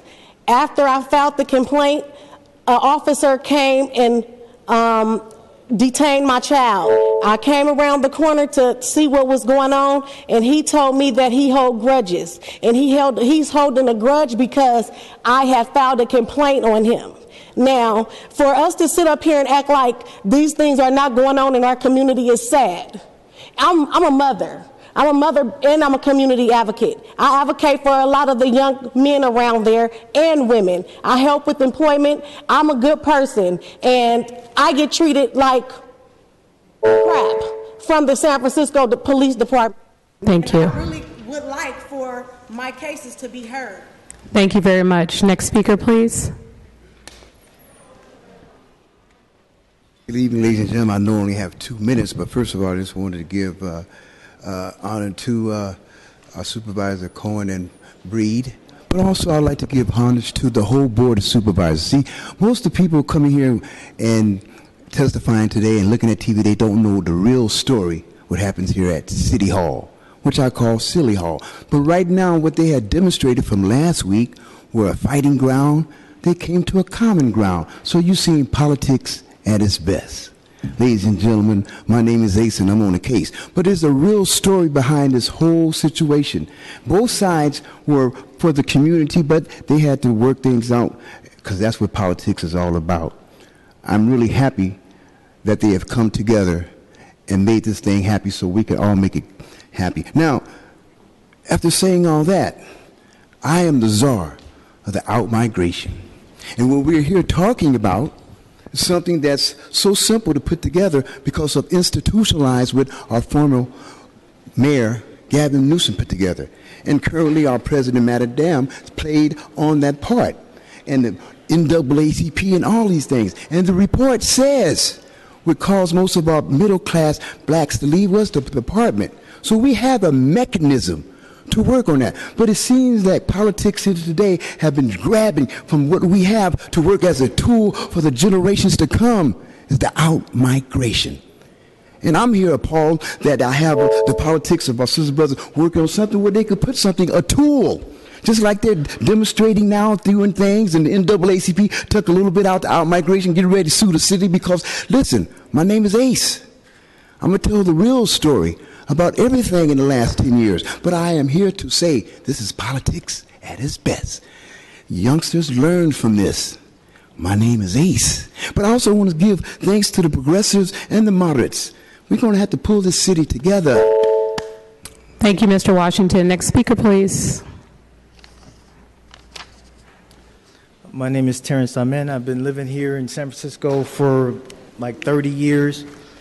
And the realization of what's going on across the country, not only here, we still have a race issue. Unfortunately, it's 2016, and we have to still put together accountability amendments so that we can protect our people. But this is a race issue. Let's be real about it. I don't understand why it shouldn't. You know, if one of the supervisors wants this to be independent, it should be unanimous, because let's be real, they're killing black people out there. Not to say that they're not killing anybody else, but if you've looked on the news in the last 2 months, 3 months, 4 months, year, black people are being killed out there. So if you could basically, go with what the supervisors put together, the police accountability separately, I would appreciate it, because this is what we need. This is how we can mend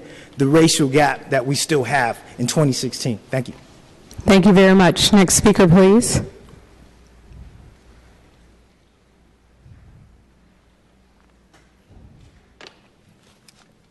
Tom Gilberti. I'm hoping that the new legislation creates investigations that roll out quickly within 2 months. The police are professional investigators. There's no reason for these things to take years, months, a half a year, whatever. Open files for police officers who apply for work in our department. Open files for police when there's an event in the city. The new name needs to have the power to investigate. Good officers now need to be able to focus on bad officers. Bad officers are killing good officers now. For years we've heard pen is mightier than the sword. Well, right now we're seeing that the camera is stronger than the bullet. We need to see the videos. They need to be public. We need to take guns from the police belt. It will be better for the police officers if they have a vacation from their guns. A little story on fresh air. Terry Gross interviewing a gentleman for the New Yorker who said, when you wear a gun, you become paranoid. You have a quicker fuse, you use it quicker. We need to move forward. Thank you. Thank you. Next speaker, please. Hi. Thank you for bringing this forward. We do need reform. I've been attending so many marches, so many meetings, the police commission, and what it comes down to is that all of you need to advocate to end the police officers' Bill of Rights on the state level. Now, I know that over and over again I hear people that aren't in the position to change a law, they can't do anything about it. That is not true. We need advocacy on the levels that are closest to the people, that are hearing the people. Every one of you, and in fact the board as a whole, could put forward an advocacy to the state level to get rid of this law. Because in fact I made a complaint with the Office of Citizen Complaints because I witnessed an African American woman being slammed against a wall by a police officer, her legs kicked apart, her neck injured. She filed a complaint. I filed a complaint. That woman was a labor representative from Chicago. I will not get to know what happens with that because of the secrecy that the police officers are protected by. Over and over again, I get told, this is why we can't do anything. Everybody needs to advocate to get rid of that. The police have no right to have their own Bill of Rights that supersedes the rights of the people of this country. And also, the other thing that needs to happen is we need to ensure that police officers do not see the videos before they make their reports. That defeats the purpose. Thank you. Thank you. Next speaker, please. Good evening, Supervisors. Supervisor Cohen, we really appreciate you bringing this forward and acting on it and showing real advocacy about what needs to happen with police reform. And I want to say to everybody, my name is Sean Richard. I'm the Executive Director of Brothers Against Guns.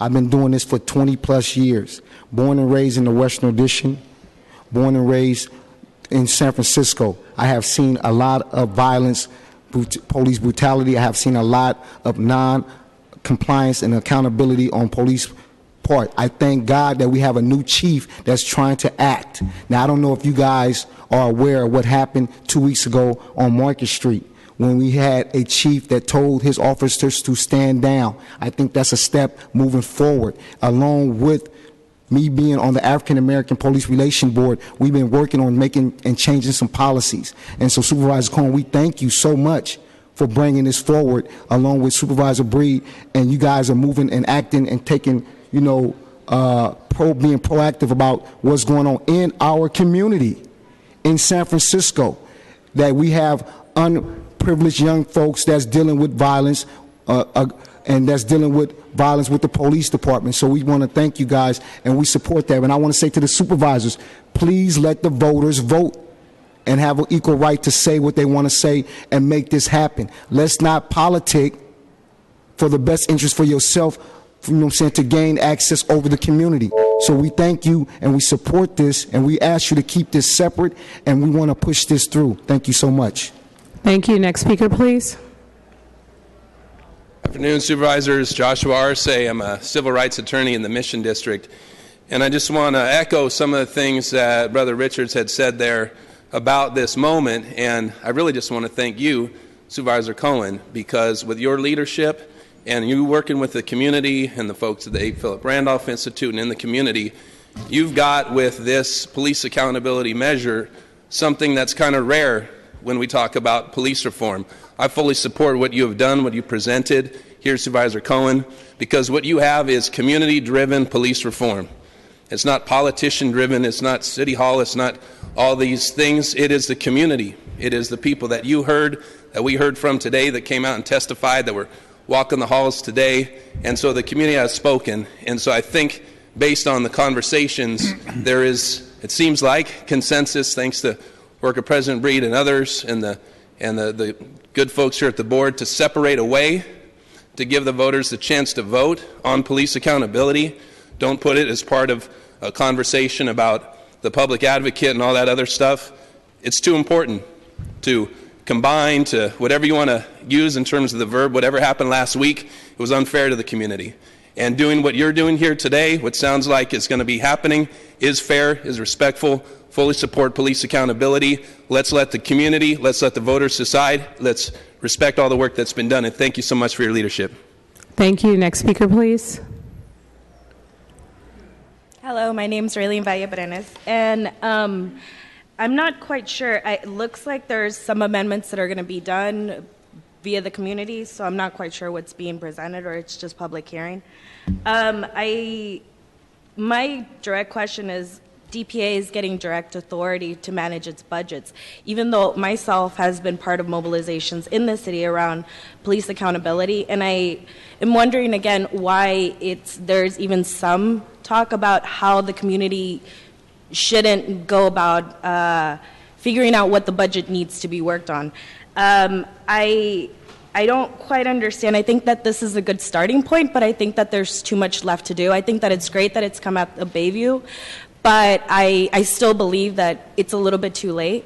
I believe that every 2 years for police accountability to go over and review, I think it needs to be done immediately, because I think that mobilizations will continue to happen and create the divide that there is between the community and City Hall, the supervisors, police. So I think that this is, a step in the right direction, but I feel like it's too late, and I feel like it still needs a lot to work to be done, and I would be curious to see what community you reach out to getting this feedback from. Thank you. Thank you. Next speaker, please. Good afternoon. My name is Mignon Robinson, and first of all, to President Breed and to Supervisor Cohen and this distinguished Board of Supervisors. My name is Mignon Robinson, and I am the wife of a retired San Francisco police officer, and I stand here also as a representative of the San Francisco branch of the NAACP. Was I heard before? Thank you. So as the wife of a retired San Francisco police officer and a representative of the San Francisco branch of the NAACP, I stand before you to advocate to keep the measures of public advocate legislation separate from the Department of Police accountability legislation. Accountability is crucial to modify the behavior and provide transparency to those who are charged to protect and serve. All of our officers are not rogue officers, but there are some who shed a bad light on those who do good work. So this measure must stand alone because accountability must be present. So as I stand before you this morning, I advocate that you please keep the legislation separate so that accountability can stand alone and be a part of those who are served to protect and serve. Thank you. Thank you very much. Next speaker, please. Good afternoon, Board of Supervisors. My name is Brian Chenix. I'm from the APRI program, and my message today is... Sir, can you speak directly into the microphone? Please allow us to vote for true police reform and accountability in law enforcement by placing the Department of Police Accountability Charter Amendment on the ballot. Please do not combine it with the unrelated public advocate proposal, and do not silence the voice of the voters. Thank you. Thank you very much. Next speaker, please. Hi, Board of Supervisors. My name is Erica, and I'm from the APRI. I'm an intern at APRI, and I just wanted to say, please allow us to vote for true police reform and accountability in law enforcement by placing the Department of Police Accountability Charter Amendment on the ballot. Please do not combine it with the unrelatable public advocate proposal. Do not silence the voters. Do not silence the voice of the voters. Thank you. Thank you. Next speaker, please. Hey, my name is Namdi Okori, and I'm a youth mentor at APRI, and I'm here to say do not silence the voice of the voters, and please allow us to vote for true police reform and accountability in law enforcement by placing the Department of Police Accountability Charter Amendment on the ballot. Thank you, ma'am and sir. Thank you. Next speaker, please.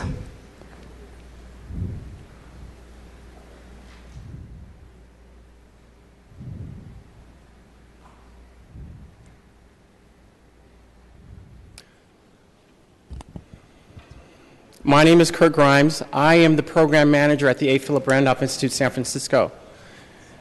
Supervisors, 2.5 years ago, I'm almost certain it was 2.5 years ago, our police chief told us that we were immune to bad texts and random shootings, so to speak. 2.5 years ago. All of you live in San Francisco. All of you. All of you know what's happened in this city for the past year. Now, the last time I was here, I thanked Supervisor Cohen because she produced legislation that proved that she cared about life. People have lost their lives in our city over something that we cannot explain. With that being said, and with my time running short, I encourage you, keep the public advocate and the police accountability legislations separate. Don't combine them, because the legislation about police accountability is to create a space for the police department to be transparent and to be accountable for their actions and to build a relationship with the community of our city. This is a clear message that we really do need to keep it separate. And I ask you, I implore you, and I ask not just this Board of Supervisors, but I ask this side of the room as well. As attorneys for the City and County of San Francisco, you know how much this costs. You know what this means. So please, encourage them as well to keep it separate. How much does it cost to bury someone in San Francisco? Who went to a funeral? Who? Can anyone raise their hand? Thank you. Somebody cares. That's all I'm asking for, is a piece of legislation that shows that the Board of Supervisors cares. Thank you very much.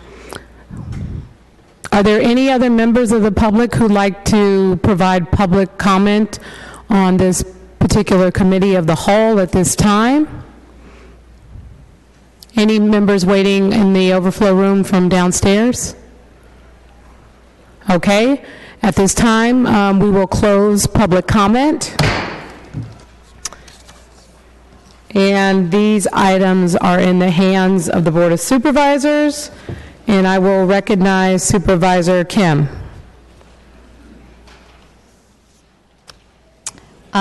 Thank you. I just wanted to state again some of my comments from last week. I do think that we have two thoughtful measures that are moving forward to the ballot around political reform. One that would provide more accountability and transparency at every level of government through the Public Advocate's Office, and second, the Department of Police Accountability. And while I was open to having them go forward to voters as one reform package, I'm also happy to support them as two different measures, as long as they don't counter each other's mission, which I know these amendments that have put forward do take care of and make sure that they can work along side by side together. I just really want to recognize both Supervisor Cohen and Supervisor Campos for working together to make sure that these reforms can move forward to the voters to allow them the choice without any type of confusion. And also just wanted to state again, not having participated in the process of the Department of Police Accountability. I just think that this is a very thoughtful piece of legislation. I think that it will provide more teeth to the former office of OCC in allowing them to set their own budget, to have staffing in relation to the number of police officers.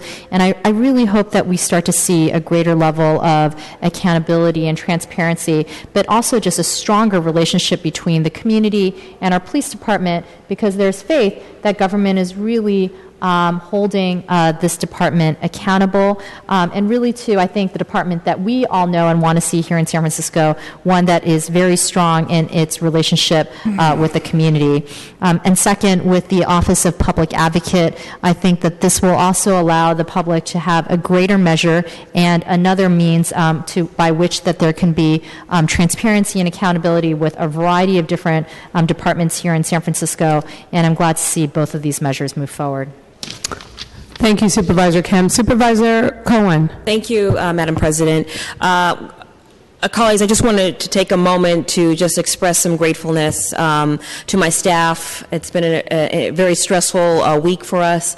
I just want to also uplift and acknowledge Mawuli Tubenyo on my staff, who's really been significant in creating this legislation, getting it through a committee, and talking about it to the larger public and the different coalitions and organizations that we've been working with to get the legislation ready to go to voters. So, Mawuli, thank you very much for your leadership on that, and I want to also acknowledge Yo-Yo and Andrea, who've been significant in picking up the slack on some of the other issues that we've been that we're working on. Also want to recognize the different folks that came out from the community to speak. It's always nice to see the advocacy and if you will, the entire continuum from seniors to young people that are out there advocating for what they are fighting for. And again, I want to recognize the kind words that Supervisor Kim has given about this legislation, as well as the very supportive words that Supervisor Wiener has also gone on record to acknowledge. Thank you for your support. And Supervisor Campos, many of you guys know that we've had a very difficult relationship the last week about this legislation. I think that really is a symptom of how passionate we feel about our respective measures. So thank you very much for hearing us and coming to the table and working together. Thank you. Oh, and I also want to thank President Breed, who's always been my ride or die here through thick and thin. Thank you. No problem, Supervisor Cohen. Supervisor Campos. Thank you, Madam President. I wanted to say what actually Supervisor Cohen beat me to it. I think that sometimes some people feel very passionate about something that can be conflict, even if the intention is not to create that conflict. I'm happy that both measures are moving forward. I think it really gives voters in San Francisco an opportunity to make a choice, to focus through the measure that Supervisor Cohen and President Breed introduced on police reform, and I actually think that this is a long time coming in terms of what needs to happen with the OCC, but also with respect to the public advocate measure reform that goes beyond one individual agency that actually focuses across the board. I know that it's been a very tense time for the last few days, and I too want to thank my staff, and especially Sheila Chung Hagan, who has been sort of keeping all of this together. And I know it's been a very challenging procedural challenge to deal with because of the complicated nature of how a charter amendment works and the deadlines. And I really would be remiss if I didn't mention the city attorney's office, because they have done some pretty heavy lifting in terms of, massaging and putting this together in very complicated language and legal issues.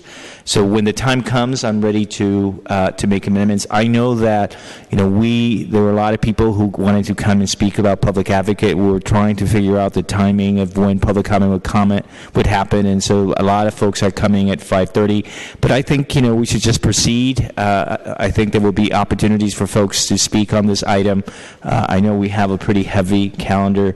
So my hope is that we can proceed to make amendments. And so with that in mind, I have distributed a set of amendments that essentially do what we have described before, which is takes out any reference to the proposal by Supervisor Cohen to make changes to OCC, and simply leaves the piece on the appointment.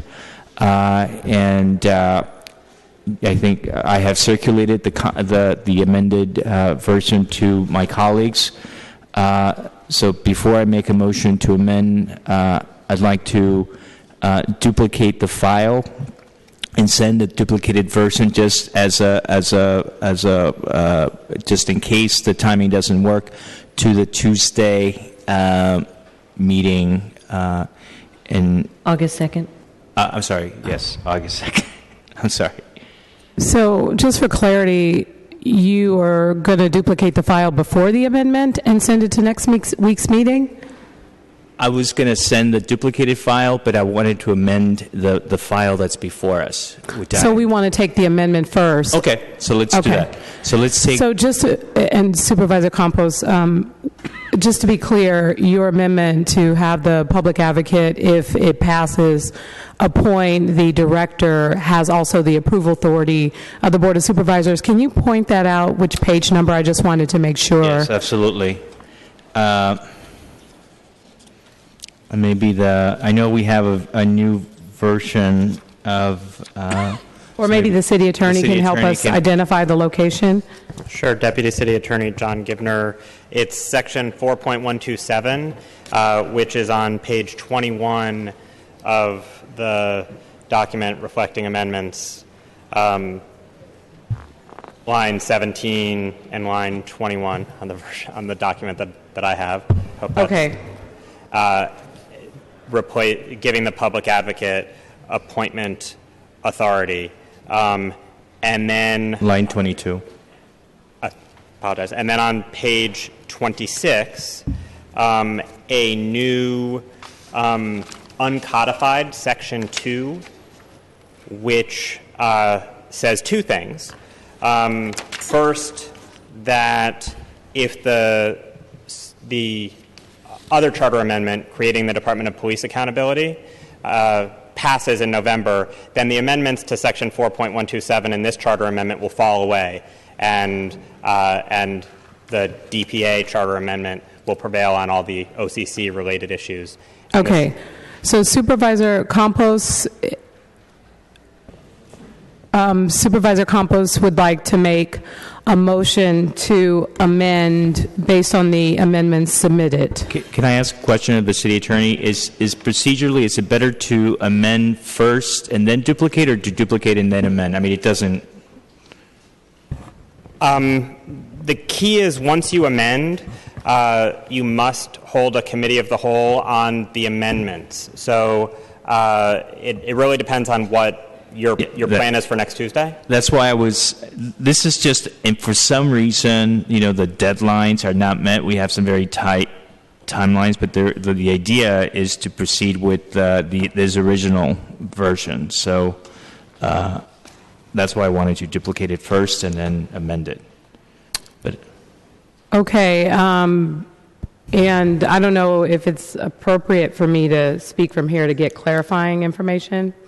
Okay, so I guess my concern is we've come to a conclusion that we would work together, and so I'm a little concerned about what could potentially happen on Tuesday if we allow the version of public advocate that still has no changes to go forward on Tuesday, to be duplicated and continued on Tuesday.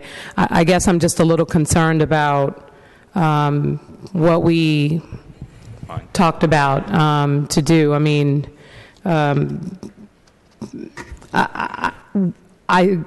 as president, I scheduled special meetings so that we could address this. That's fine. I think the amendments are appropriate for both public advocate and Department of Police Accountability. So I just wanted to put that out there, Supervisor Campos. So we want to amend. Okay. So I make a motion to amend along the lines, and then I think I need to, well, I guess once we amend, we can figure out when we send it out to the committee of the whole. So that's the first amendment. Okay. So Supervisor Campos has made a motion to amend item number 56, seconded by Supervisor Marr. Without objection, the amendment for item number 56 passes. And would you like to duplicate the file and continue it both to the original file, continue to the Thursday, July 28th at 8:30 a.m., and continue the other duplicated file to a committee of the whole for Tuesday as amended? Would be a good option, I think. Supervisor Campos? I'm fine with that. but I think Supervisor Cohen had a question. Yeah, I have a question. Supervisor here, Cohen? And my apologies if I'm a little slow on the uptake, but I don't understand the need for a duplicated file. What's the logic behind that? Supervisor Campos? I think it's just in the event, we have, like, for instance, a number of meetings. I think on the Thursday meeting, we have to act by 10. If for some reason we don't act in time, so that there's an opportunity for it to go on the ballot. So that's the only. It's just a precaution. So, Madam Clerk. Supervisor Cohen. Thank you, Madam Chair. Madam Clerk. Question. So, if we don't have a quorum by Thursday, 10 a.m., what happens to our deadline? I will not call the meeting to order unless there is a quorum. Right, and if we don't call the meeting to order, then that means the agendized items that are on said meeting, what happens to them? In order for us to meet the 24-hour deadline for the Friday meetings, the Thursday special meeting at 8:40 should be over by 9:30 in the morning. So, Supervisor Campos? Look, I'm fine just proceeding with the amended version. It was just the lawyer and me trying to be extra cautious, but I'm fine with the amended version going to the committee of the whole and having no duplicated file sent. Okay. Thank you. Supervisor Avalos? Thank you. I just wanted to thank Supervisor Cohen and Supervisor Campos for coming together, and Supervisor Kim for also helping with this agreement. I think these two measures complement each other, but they don't have to be in the same version. And keeping it alive to be able to negotiate this agreement, I think, was really good to do. I voted against it at first, but I thought. In the ensuing week, we were able to really come together, and I just want to appreciate colleagues for doing that. Thank you. Thank you. Supervisor Cohen? No further comments. Thank you. Okay. If everybody shows up on time on Thursday, we should be all right. If I may, Madam President. Supervisor Campos? I've been told by both the city attorney and the clerk to make sure that I use the magic language in terms of continuance to committee of the whole. So I just want to make sure that May I just repeat your motion yes, for you? Please. It should be continued as amended to the July 28th special meeting at 8:40 as a committee of the whole. There you go. Okay. 8:40 or 8:30? 8:40. Okay, and that's a motion by Supervisor Campos. Is there a second? Supervisor Marr, seconded by Supervisor Marr. Colleagues, can we take this without objection? Without objection, item number 56, as amended, will be continued to the meeting of Thursday, July 28th, to a committee of the whole. Correct, Madam Clerk? That's correct, Madam Thank President. you. Without objection. All right, and on item number 57, Supervisor Cohen. Yes, Madam. I'd like to, I think I've already read into the record my amendment, so I can make a motion to accept the amendments. Okay, Supervisor Cohen has made a motion to amend, seconded by Supervisor Campos. Thank you. Colleagues, you also have a copy of those amendments. Thank you. Colleagues, can we take the amendments without objection? Without objection, the amendments pass unanimously. And Supervisor Cohen, would you like to continue this item to the meeting of Thursday, July 28th? So moved. Yes, I would. At 8:30 a.m. 8:40, Madam President. Excuse me? 8:40 in a committee of the whole. to a committee of the whole on Thursday, July 28th at 8:40 a.m. Is there a second? Seconded by Supervisor Campos. Can we take that without objection? Without objection, this item will be continued to Thursday, July 28th at 8:40 a.m. To a committee of the whole. All right, now that business is done, thank you everyone else for coming out for these two particular items. We are definitely making progress. Okay, we have two 3 o'clock special orders that we have to finish up. I am going to go back to the building inspection, and that shouldn't take very long, and then we're going to head to the EIR just after that. So, Mr. Davidson, you have some amendments to make.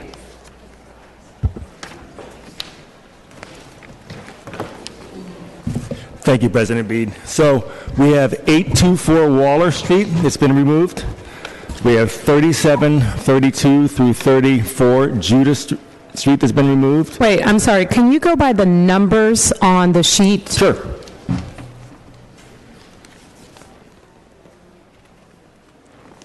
And colleagues, you received an amended version, and we haven't received an amended version from the changes that he will speak into the record. So with that, Mr. Davidson. We have line item number 443 and 442, which is 824 Waller. Oh, my God.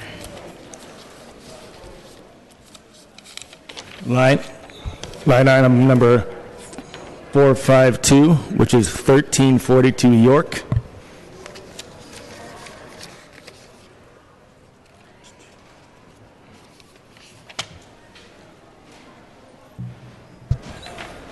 Line item number 369, which is 19 Rutledge Street. Line item number 371 and 372, which is 157 St. Charles.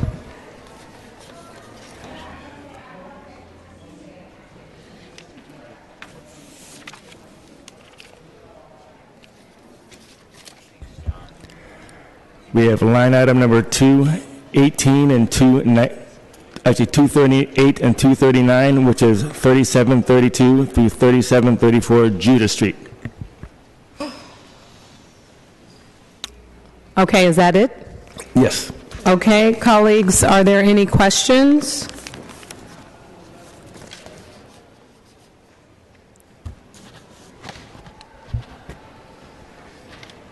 Madam President, I would move those changes. Okay. Thank you. Supervisor Peskin has made a motion to amend to the proposed changes, seconded by Supervisor Campos. Colleagues, can we take the amendments without objection? Without objection, the amendments pass. And may we approve item number 54 as amended? Madam Clerk, can you please call the roll? Supervisor Kim. Aye. Kim, aye. Supervisor Marr. Aye. Marr, aye. Supervisor Peskin. Aye. Peskin, aye. Supervisor Tang. Aye. Tang, aye. Supervisor Wiener. Wiener, aye. Supervisor Yee. Aye. Yee, aye. Supervisor Avalos. Aye. Avalos, aye. Supervisor Breed. Aye. Breed, aye. Supervisor Campos. Aye. Campos, aye. Supervisor Cohen. Cohen, aye. Supervisor Farrell. Farrell, aye. There are 11 ayes. The resolution as amended is adopted unanimously. Thank you very much, Madam President.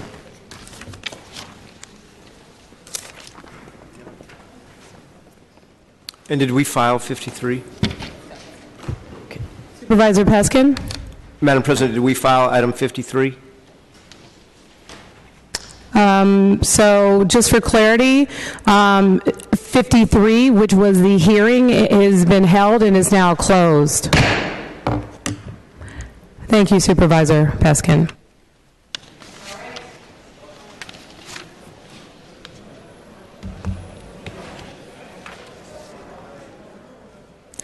Madam Clerk, can you please call our final 3 p.m. special order?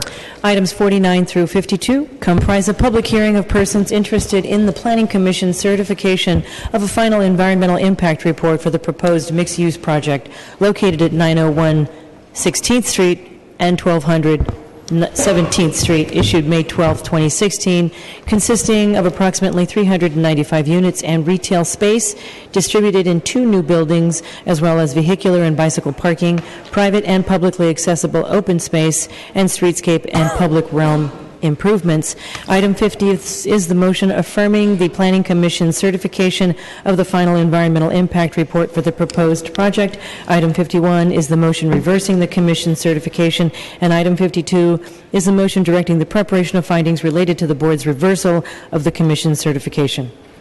Thank you, Madam Clerk. Colleagues, we have before us today an appeal of the final environmental impact report for the project at 901 16th Street and 1200 17th Street, located in District 10.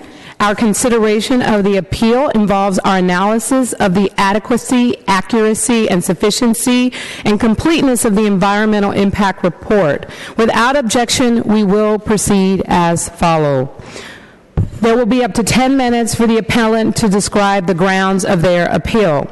Up to 2 minutes for public commenters to speak in support of the appeal. Up to 10 minutes for representatives of the Planning Department to present its analysis for certifying the EIR. Up to 10 minutes for the real party in interest to present their case for certification of the EIR, and up to 2 minutes for public commenters to speak in support of the affirmation of the environmental impact report. Finally, the appellant will have up to 3 minutes for a rebuttal argument. So with that, we will open this hearing up. All right, the appellant, please, you will have up to 10 minutes. Thank you. Oh, excuse me, I'm sorry. I want to recognize the supervisor from the district first. Thank you. And have Supervisor Cohen speak, and we'll call you up in just a minute. All right. Supervisor Cohen. Thank you very much, Madam President. Colleagues, my remarks are very, very brief. I'm very familiar with this project. I have been working on this, I believe, for almost 6 years. It feels like 6 years, at least my entire time on the board. And in doing the work that's needed to be the groundwork we've laid down, we've worked with neighbors, we've worked with various stakeholders, the planning department, and the project sponsor for this proposed project at this site. I have had the opportunity to meet with all of the parties involved in this appeal and to go through the materials with a meticulous and fine-tooth comb. And I would like to just say that I look forward to the presentation and the public that we have here today. I'm delighted that there's so much interest on this particular issue. Madam Chair, without any further ado, I think we should just go ahead and get started. Okay. Thank you. Thank you very much, Supervisor Cohen. If the appellant can come forward, you and your representatives will have up to 10 minutes to present your case. Thank you. Good afternoon, Supervisors. Wait, excuse me, we're going to pause your time. There's a lot of background noise, and I think it's because of opening up the door, so if you could keep that to a minimum, we would appreciate it. Thank you very much. You can continue. I'm Allison Heath, representing Grow Paterra Responsibly, speaking in support of the appeal. To start with a little context, the Eastern Neighborhoods Plan has failed us. It sought to accomplish a balance between 2 key policy goals: to encourage new housing and make it affordable to low and moderate income people, and secondly, to reserve sufficient space for PDR in order to support a diverse economy and provide good jobs for residents. Urban mixed use, or UMU zoning, promised us complete neighborhoods, but at some point between the time the plan's environmental impact report was certified and the plan was passed, the Planning Department stripped a critical PDR requirement out of UMU zoning. We ended up with anything goes zoning, reminiscent of the bad old live-work days, with speculators given a free pass to build more profitable, often entirely residential projects on cheap land. As a result, Showplace Potrero is slated to lose nearly 600,000 square feet of PDR, almost entirely under UMU zoning, while there is a stark overemphasis on market rate residential development. When the Planning Commission certified the Eastern Neighborhoods Plan EIR in 2008, they approved a preferred project that allowed for 3,180 residential units in the Showplace Potrero area by 2025. But the analysis done for this project indicates that as of February, 3,315 units have been approved or are in the pipeline. Additional analysis done for the 2011-2015 Eastern Neighborhoods Monitoring Report, currently in draft form, shows 4,526 units, well in excess of what was anticipated in the Plan EIR. It's also worth noting that the monitoring report indicates that the entire Eastern Neighborhoods area is now on track to exceed projections by nearly 2,000 units. The Eastern Neighborhoods Plan promised us, quote, a full array of public benefits to ensure the development of complete neighborhoods, including open space, improved public transit, community facilities, and affordable housing. Unfortunately for us, the city has never identified adequate funding or come up with actionable plans to provide us most of the necessary infrastructure to mitigate the impacts of anticipated, let alone actual development. This 395-unit, primarily market-rate housing development will be one of the largest in the history of Potrero Hill and is the one that brings us over the top in total residential units while permanently displacing 109,000 square feet of PDR space and all the jobs it provided. The EIR for the project mischaracterizes our neighborhood as transit-rich, while the statement of overriding considerations falsely claims that the development is in, quote, close proximity to transit in a location where residents can commute and satisfy convenience needs without frequent use of a private automobile. There's a good reason why only 24% of our neighbors commute by public transit, well below the city average. As for that nearby transit, the site of the 901 16th Street building has just one stop within a quarter of a mile where the temporary 55 now runs. Taking transit to Market and Montgomery at rush hour takes just 3 minutes less than walking. So perhaps it should not be surprising that the developer sought and was granted an exception to maximum parking limits, recognizing that having a car is a necessity for many living in the area. Without reliable and efficient transit, it's little wonder that rapidly worsening traffic conditions are a top concern in the neighborhood. The project's EIR identified 4 intersections that will be significantly impacted by the project, and another that will contribute to cumulative impacts. There are arguably more, but no feasible mitigations have been identified for any of them. Finally, the project is in conflict with a number of general and area plan objectives, including the protection of public vistas and respect for existing neighborhood character. With conditions on the ground at odds with what was considered in the underlying plan EIR, the environmental review for this project is inadequate and fails to accurately analyze cumulative impacts. It also fails to mitigate project-specific impacts or accurately analyze alternatives. I'd like to introduce Rod Minott, who is going to speak about the metal shed reuse alternative and why we believe it to be a viable, economically feasible alternative that reduces the impacts of the project and which we urge the board to support.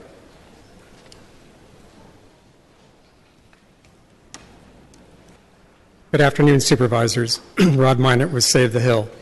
Allison focused on the reasons why the environmental review conducted for this project is deficient. As our attorney has already advised the city, an EIR for a project with admitted impacts must fairly consider alternatives that reduce the project's impacts. I'd like to focus on what we believe is a win-win solution, adoption of the so-called metal shed reuse alternative. This alternative was studied in the environmental impact report and is supported by the community. It satisfies the project objectives, and we have shown that it is economically feasible and substantially reduces the project's impacts, contrary to the developers and the EIR's assertion. The metal shed reuse alternative was inspired by an adaptive reuse proposal at Save the Hill submitted to planning in late 2014. Save the Hill's plan was the result of extensive community outreach over a period of several years, a process that resulted in a consensus to reuse the existing buildings on the site, including the metal-clad ones, and rehabilitate them for new modern uses. It provides a more balanced mix of uses while honoring the neighborhood's industrial past and providing a unique sense of place. Importantly, it would provide more than 50,000 square feet of work and exhibition space for artists and makers. It would also provide 177 units of housing, including 3-bedroom family-friendly units, substantial open spaces, and neighborhood serving retail. This alternative surpasses the developer's plan in a number of ways. It offers a truly diverse mixed-use project while retaining a significant amount of production, distribution, and repair space, things the project-sponsored plan fails to accomplish. With building heights that don't rise above 58 feet, the metal shed reuse would protect scenic public vistas in keeping with area and general plan policies and minimize shadowing of the public open space at nearby Daggett Park. At the May 12th hearing, the Planning Commission was told the metal shed alternative was infeasible. That assertion was based on a severely flawed report paid for by the developer. The developer's feasibility analysis and planning's own review in the EIR manipulated data and assumptions, thereby undermining the merits of the metal shed reuse alternative. City planning burdened the alternative with project components that yielded an unnecessarily high traffic count. Our own substantive analysis demonstrates that the metal shed reuse alternative is in fact financially feasible. In short, the developer's report relied on current market rate value of the project site rather than what the developer actually paid for the parcel back in 2006. This skewed the profit numbers. Using what the developer actually paid for the site in 2006, the metal shed reuse alternative pencils out to a nearly $40 million profit, or a profit margin of 22%. All of this is supported in greater detail in the materials we submitted to you. As a reminder, the project site contains the last remaining structures of the Pacific Rolling Mill, a pioneering steel fabrication company which began operating in the central waterfront in 1868 before reorganizing and relocating to Potrero Hill at the end of the 19th century. At one time, the Potrero Hill facility was the West's largest steel fabricating concern, and up until mid-1947 supplied steel for a long list of iconic buildings and structures that include the Fairmont Hotel, Grace Cathedral, Hoover Dam, the St. Francis Hotel, San Francisco General Hospital, the State Capitol Building, and the Golden Gate and Bay Bridges. In closing, the best neighborhoods retain a strong connection with the past while embracing the development needs of the present. Adoption of the metal shed alternative, reuse alternative, fulfills the vision of the Showplace Square Potrero Hill area plan's call for adaptive reuse, PDR protection, quality open space, and mixed uses in keeping with our neighborhood's unique character. It also reduces the project's impacts to a large degree. Thank you.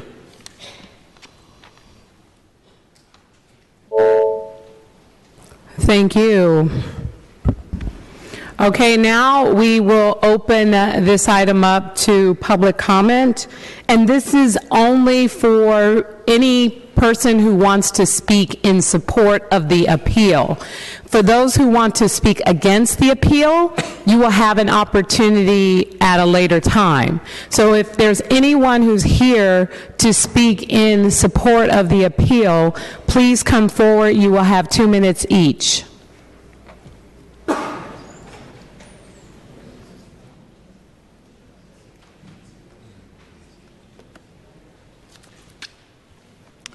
Tom Gilberti, community involvement. I think that's what we're all after right now.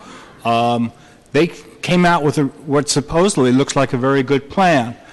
I'm curious, would the public advocate take this? Would they be involved with it? Supervisor Peskin is saying no. So it's, again, just a community against the planning department. I'm thinking lean it to the community to decide if they've come up with a good plan. And a good plan is not one that's judged to be good or bad by the developers who want what they want, which is more bucks. Thank you for your time. Thank you. Next speaker, please. Good afternoon, supervisors, neighbors, and friends of Potrero Hill. My name is Philip Anisovich. I'm a registered architect who has lived on Potrero Hill for 35 years. The proposed project at 901 16th Street, between 16th and 17th Streets, is a very problematic one from many points of view. It is the largest project ever proposed on Potrero Hill and the densest ever proposed. It will obliterate an historic complex of industrial buildings from the early 20th century. It is proposed at a location that is known as one of the busiest in the city, with constant traffic and a commute hour crush that slows down to a crawl 5 days a week. The site is several blocks from the new UCSF hospital and a freeway ramp. The project has recently been approved, inexplicably to me, by the Planning Commission. That this is a wrong move is clear to most everyone on Potrero Hill. The findings of the current EIR suggest that the development as proposed will lead to unavoidable impacts to transportation and circulation. The corner of the 16th Streets and Mississippi Streets has become, in the last 3 years, a mire of traffic that slows to a standstill at commute hours. I am shocked that the EIR was based on data collected in 2012 and not reevaluated in 2015 for the current EIR. This is an inexcusable error that I would suggest be corrected immediately. Thank you. Thank you. Next speaker, please. Hello, supervisors. My name's Peter Lidenthal. I've lived on Potrero Hill for 41 years. I direct the Potrero Hill Archive Project, and I've co-authored 2 books on the history of our neighborhood. I'm asking for a new EIR on this project. The current EIR is based on outdated and skewed information. The proposed development is much too large for the neighborhood, would cause the loss of much PDR, and on top of that would destroy one of the last industrial buildings which tell the story of the neighborhood's emergence as an industrial center in the early 20th century. A new EIR is absolutely necessary. Thank you very much. Thank you very much. Next speaker, please. Hello, everyone. My name is Yvonne Gavray, and actually I was born on Potrero Hill in 1942. And when we were kids, we used to take our bikes and my brothers would take their go-karts down to where this building was. And the workers that were there always helped us fix our bikes, or, we were able to pick up nuts and bolts. And I'm not sure what was going on there because I was pretty young, but it meant a lot to us to have that building there. There was a group of buildings, actually. And even though I lived in other places, I came back to San Francisco because I really liked the architecture and just the neighborhoods. And what's really appalling to me now is that this EIR is so outdated, it needs to be reanalyzed in a more thoughtful way. And the Planning Commission in the old days, when Sue Bierman was on the Planning Commission, she really cared about shadows and parks for children and was really wanted to make sure there weren't shadows covering where people walked and lived. And this project is so huge that it amazes me that it's gotten this far. And all I could say is that right now the traffic is so bad, in order for me to get to work, I have to go over the hill to 25th Street, past General Hospital, and then on my way. It's so crowded already because of the new hospital and all the other buildings. And I'm just saddened that this is what's happened to our city. It's like a bunch of Lego buildings all in a row without much open space. So I can only encourage you to look at this once more. Thank you. Thank you. Next speaker, please. I'm Rick Hall. I'm a resident of Potrero Hill, and I'm here to support the appeal. I would love to speak to the Eastern Neighborhoods Plan, EIR, and the Eastern Neighborhoods Plan policy, because I am having to live with the disaster that it's created in Potrero Hill. But I think you will have plenty of opportunity as more projects come forward and as the Eastern Neighborhoods 5-year monitoring report is delivered in a couple of months to have that full discussion. Because of that, even though I'd rather speak to that, I want to focus on the piece of this project that I believe gives you the absolute requirement to accept the appeal. If you've read the evidence that they've provided with regard to the economic alternatives of the metal shed alternative, you will see that the Planning Commission was delivered bad information and thus made a bad decision, and thus it has to go back to review that piece of this project-specific EIR.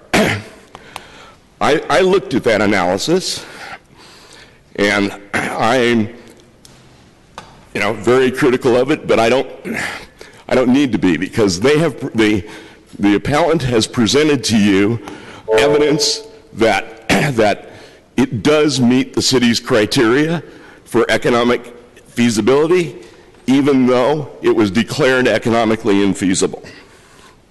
So, if you read the evidence, you've got to accept the appeal. It's that clear. I will say, though, I've only got 9 seconds. The criteria of 18 to 25% return on investment that the city uses, Thank you, sir. developers to use, is crazy. Thank you, sir. Next speaker, please. Good afternoon. My name is Magic. I'm always moved by the personal stories of people from our neighborhoods and how important it is that we really hear what they're saying, because they know what is happening. There's no way that the city could have known when the Eastern Neighborhoods Plan was put forward what would be happening to us now. So we are seeing a need for an exceptional effort by our representatives to consider the actual conditions of our rapidly changing environment, where we are losing the soul and integrity of our neighborhoods. We would be losing 109,000 square feet of actual PDR. We would be losing blue-collar jobs. We need to look at the accumulative impacts of all of these developments in the pipeline, and I just beg of you to realize that we cannot let neighborhood after neighborhood become just a luxury housing for the workers that are coming into this city. It's nobody's fault per se, but it is all of our responsibility to listen to the people of our neighborhoods and maintain the integrity, the tradition, the history, and the importance of having real work done to make this a real city. Thank you for your time. Thank you. Next speaker, please.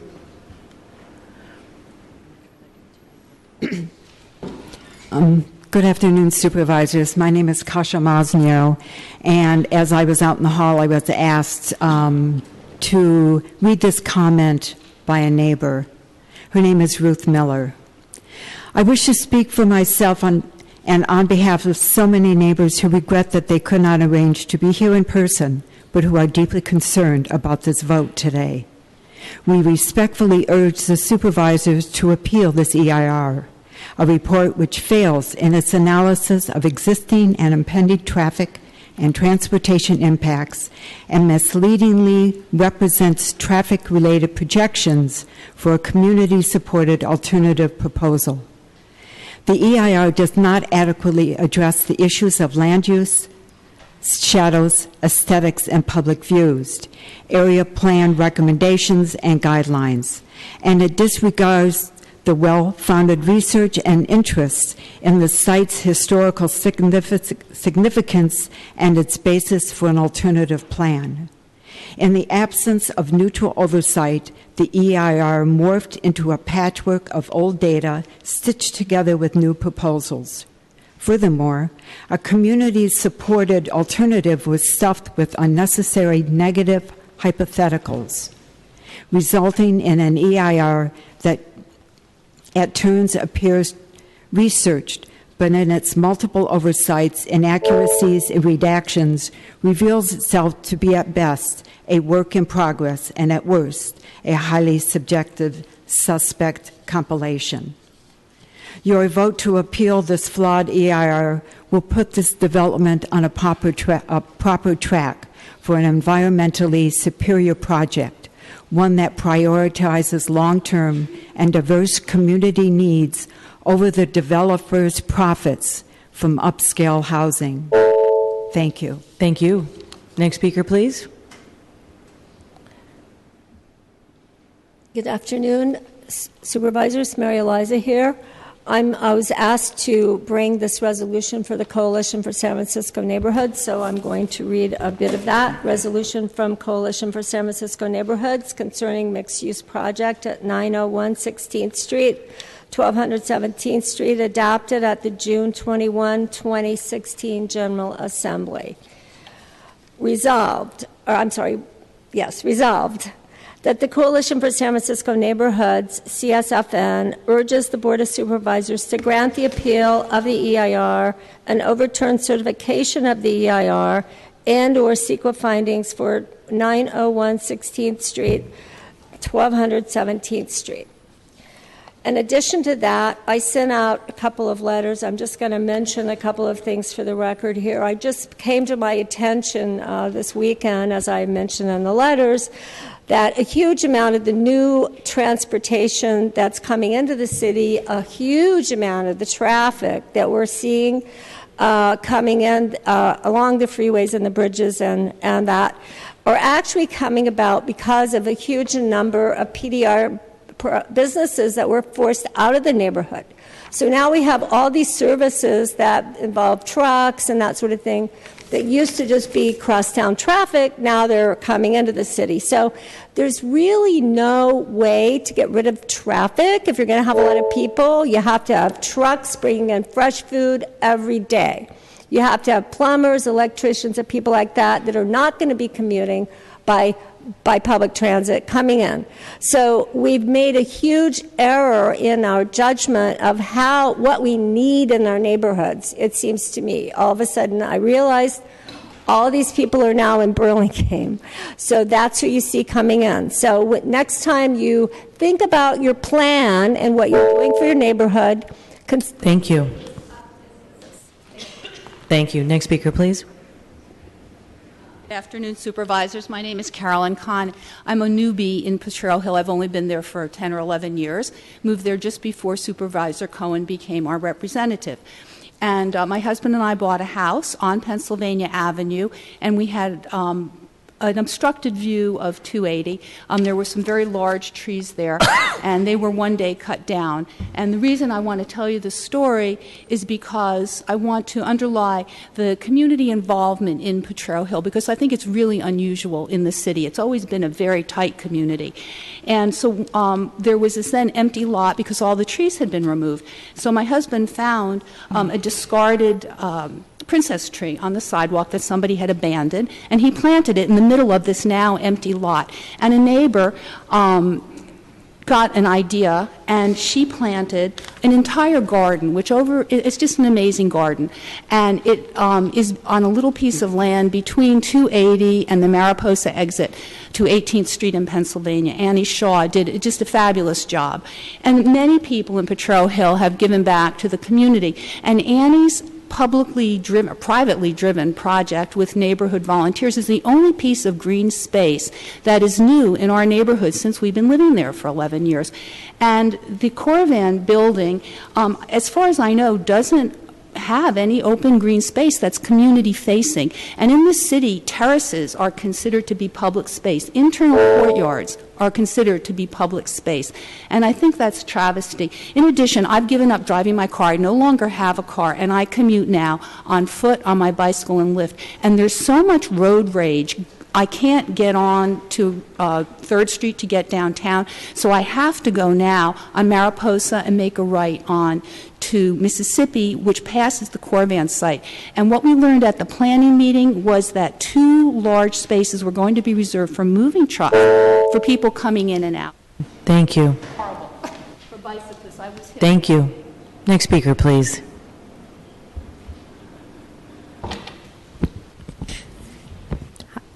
Hi, my name is Rachel Liebman. I'm an artist living and working in San Francisco. I have a tiny, tiny studio in the Mission, and I consider myself one of the lucky ones for now. So many buildings that were home to artists are being turned into luxury condos, and those of us with studios are just waiting for the axe to fall. The first policy goal of the Eastern Neighborhood Plans is, and I quote, to ensure a stable future for production, distribution, and repair businesses in the city, mainly by reserving a certain amount of land for this purpose. The Corvan development is displacing 109,000 square feet of PDR, and they have proposed 0 square feet of PDR in their plans. None. The project is 94% residential, mostly market rate. In what alternate reality can this be called urban mixed use? Where are artists supposed to go? Studio space is nearly impossible to find in the eastern neighborhoods or even in the city, not only for starving artists, but even for those who are willing to pay market rates. As artists, we need our studios for generating income. Galleries, designers, and collectors pay us studio visits to view our art, and thousands of members of the public wander in and out of them during open studios twice a year. This is a very important event for artists and also for the city. San Francisco is known as a city for the arts. It's one of the reasons I moved here, and now I'm very, very worried. As city leaders, are you willing to let the cultural heart of the city slip away? I support the metal shed reuse alternative and think you should as well. Thank you. Next speaker, please. Hi, my name is Paul Garfinkel, and I'm here on behalf of Peter Delacourt today. I've lived in Potrero Hill since 1972. There have been many changes in those 44 years, some for the better and some for the worse. Trains used to pull up to the can company on DeHarrow and block traffic, but of course those days there wasn't much traffic to block. The 53 bus used to run the stop sign at Mission and Sierra Street several times a day, but now the 53 has ceased to exist. The can company is gone too, like much of the industry that occupied the hills in the 70s, making room for more housing and still more housing. I grew up in Manhattan, about as densely populated a place as there is in the country. But in Manhattan, you could and still can get almost anywhere with some efficiency on the subway or in a bus. As unique San Francisco is, it is still a car culture California, where nearly everybody feels he or she has the right to drive from point A to point B and park when they get there. That, we know now, isn't necessarily a good thing. But this is a city sorely lacking in infrastructure. If I want to visit my granddaughters in Mission Terrace, I can take 2 buses in 2 hours and get pretty close, or I can drive my car and be there in 10 minutes. On the other hand, if I need to get to South of Market or downtown any weekday between 3 and 7, forget it. 9th Street, 7th Street, they're clogged and backed up. And if you can even reach them, the Eastern Neighborhoods Plan, I'm sure with the best intentions, has saturated my neighborhood with thousands of new units, thousands of new people, thousands of extra cars. The Corvan project is conceivably the worst possible location for congestion, for gridlock, and for pollution. 16th Street, an important but narrow artery, is already difficult to navigate. But with a dedicated bus lane and thousands of new residents unable to get through bound bottlenecks, 16th will... Thank you, sir. Thank you. Next speaker, please. Good afternoon. My name is David Boyd. I'm a resident homeowner on Potrero Hill, right in the middle of the action. In fact, it now seems like we live in a construction zone with several major projects already underway, more in the pipeline to be sure. So it's the whole neighborhood feel of it has really been degraded somehow. It's especially unnerving since this project, the one we're here talking about today, was approved on the basis of a flawed, what we now realize is a flawed, outdated EIR report. So I urge the supervisors to support the appeal of that and at least modify the figures that we now know not to be correct. With just these first projects that are undergoing now, if you drive down 7th Street now, you used to be able to see there's Potrero Hill coming in view. It's sort of a major entrance to the city. The San Francisco topography with streets running up the hill, beautiful little neighborhood. Now, you can't even see the neighborhood from 7th Street with Daggett there. Now this will be backstopped by this project, which will completely obscure sort of the hill. I mean, we're losing one of the hills of San Francisco, really. It's being obscured by these projects. So, at any rate, please take a close look at the appeal. Thank you. Thank you, sir. Next speaker, please. Good afternoon, Supervisors. My name is Richard Hudson. I've lived on Potrero Hill nearly 50 years. I live in the 300 block of Mississippi Street. And I am an advocate for responsible development, whether it's in my backyard or yours. However, the EIR for the Coravan project is significantly flawed and inadequate. The city has ignored the concerns expressed by the residents of Potrero Hill. All of this is described in detail in the documents submitted to you on our behalf by Rachel Mansfield Howlett. I realize that the city needs more housing, but you don't have to put so much of it on this busy corner, and it doesn't have to look like a massive wall. The metal shed reuse alternative would be a much more responsible way to develop this site and achieve our mutual goals. I ask for your vote to support our appeal to overturn the careless approval of this project. Thank you. Thank you, sir. Next speaker, please. Hi, good afternoon, everybody. I know you're all busy and looking at your phones, but if you could pay attention, this is a real crucial situation in our neighborhoods. I live in District 10, and I'm watching huge boxes full of luxury condos going up. And the excuse for this one is that it wouldn't be feasible to actually preserve the PDR. I run a nonprofit called Pacific Felt Factory. It's only 6,000 square feet of PDR, and we have 14 artists who have studios there, and we have an event space that the community can use as a gathering spot, that we have exhibitions, we have international artists come and go, and that's with 6,000 square feet of PDR. We're looking at 109 square feet of PDR that's going to just disappear on Potrero Hill, which is where the artists have always been, in these warehouses on Potrero Hill and in the Mission. And our Eastern Neighborhoods does talk about, and our whole general plan and all the arts component of the general plan talks about preserving arts.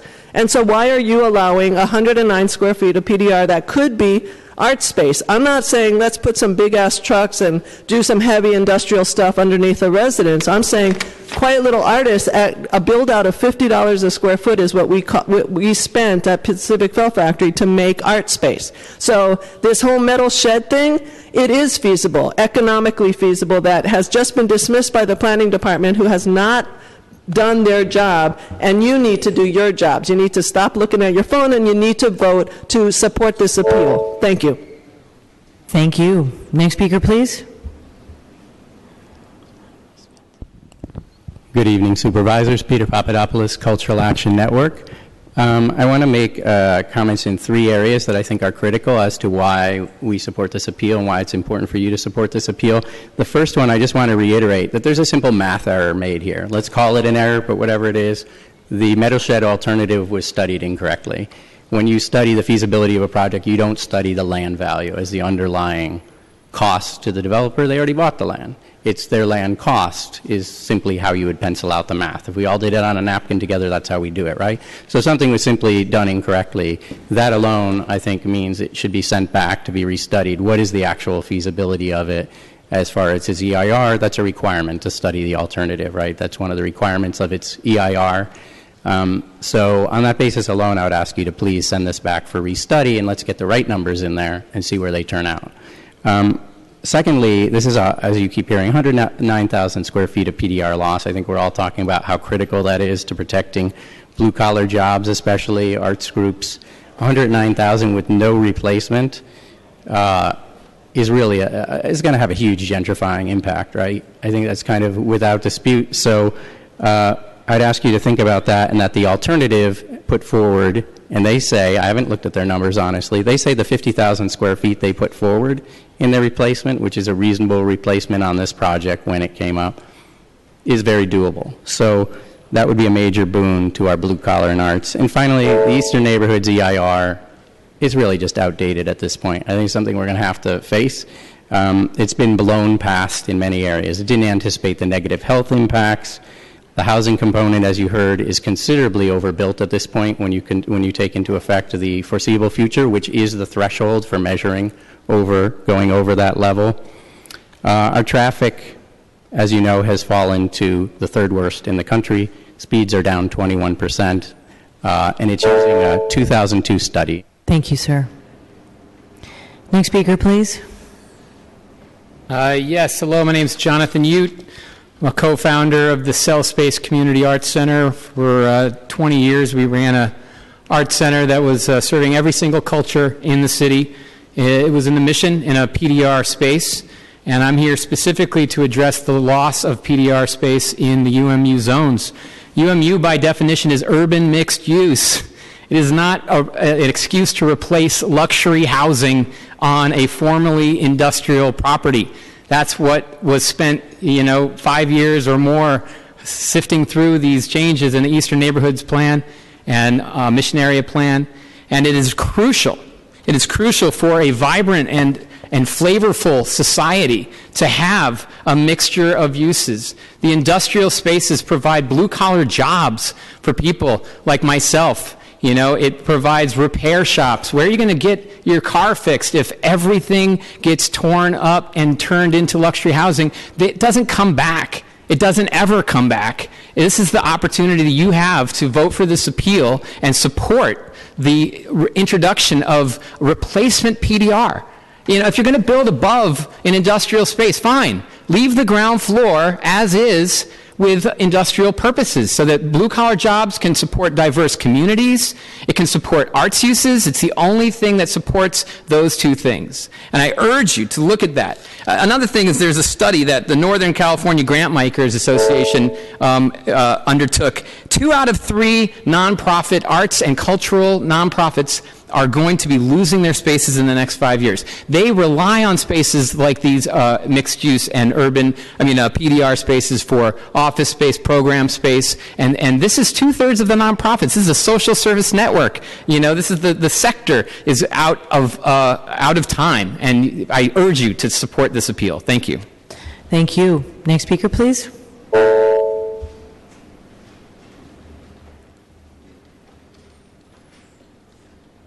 Hello, Supervisors. My name is Scott Kuiper. I'd like to appreciate Jonathan's comments. I would echo all those. I was also a co-founder of Cell Space along with him until leaving to move our project to the Soma neighborhood back in 2003, where we ran a nonprofit theater and arts workspace. The PDR is essential towards these sort of things existing. We've probably got about 6 months left on ours, so certainly the loss of this is very personal, and we're seeing it across the city. I sat in with Western Soma for 7 years and also in most of the Eastern Neighborhoods meetings. What's happening now is not what was intended in the discussions I at least was at with UMU. It is clear that the current EIR for Eastern Neighborhoods is broken.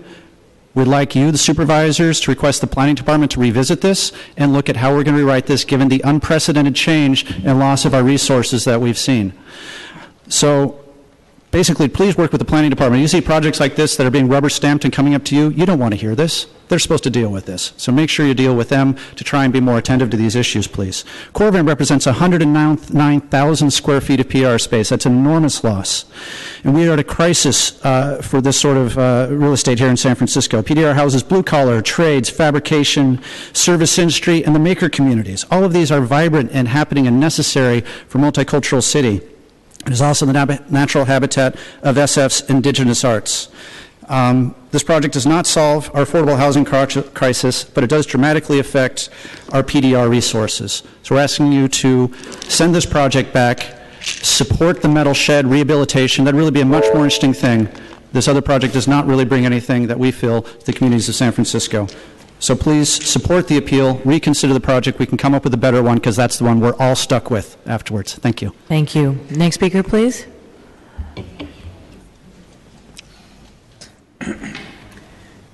Hello, my name is Avery McGinn. I've lived on Potrero Hill for 34 years, where I also operated Klein's Deli for 28 years, and have enjoyed being a part of this wonderful neighborhood and community.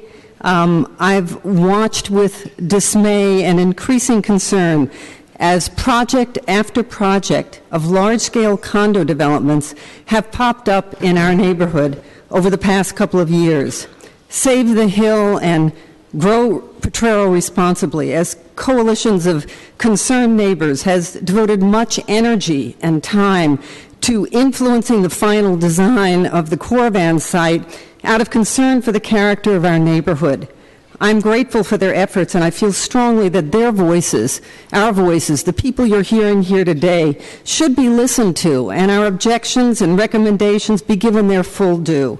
Please vote to uphold the appeal in the interest of the people who live here, who have businesses here, and who want to see that the best possible developments be built in our neighborhood. Give us time to more positively affect this particular development. Thank you for your consideration. Thank you. Next speaker, please.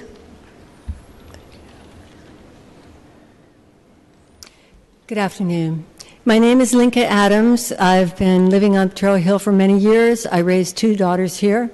We all love San Francisco. Of course, my 2 daughters, being young millennials, have all decamped to Brooklyn, but they want to come back.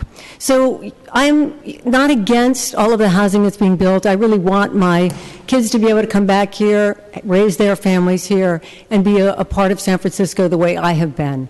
My objection to this particular building is the extreme size of it, since there are so many other apartments that are being built and that are coming online very shortly. I actually, in my gut, feel there might be a glut coming. We're going to see empty apartments, and it could happen.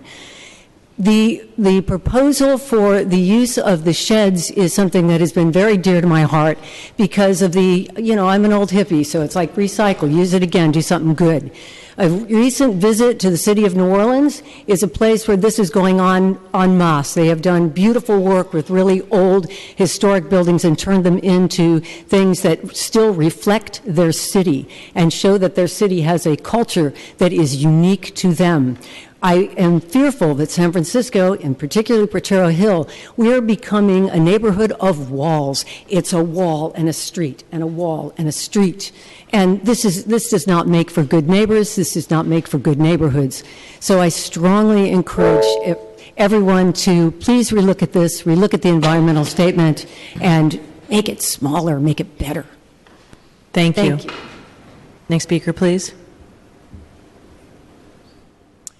Hi, my name's Ron Karash. I've lived and owned a home in Potrero Hill for many years. The thing that's striking me as odd listening to everyone speak is that in the information age, we're dealing with outdated, outmoded information on a project that will not be right for the community that I live in. One of the reasons I live there is because it was a mishmash of residential, commercial, and strange mix of architecture.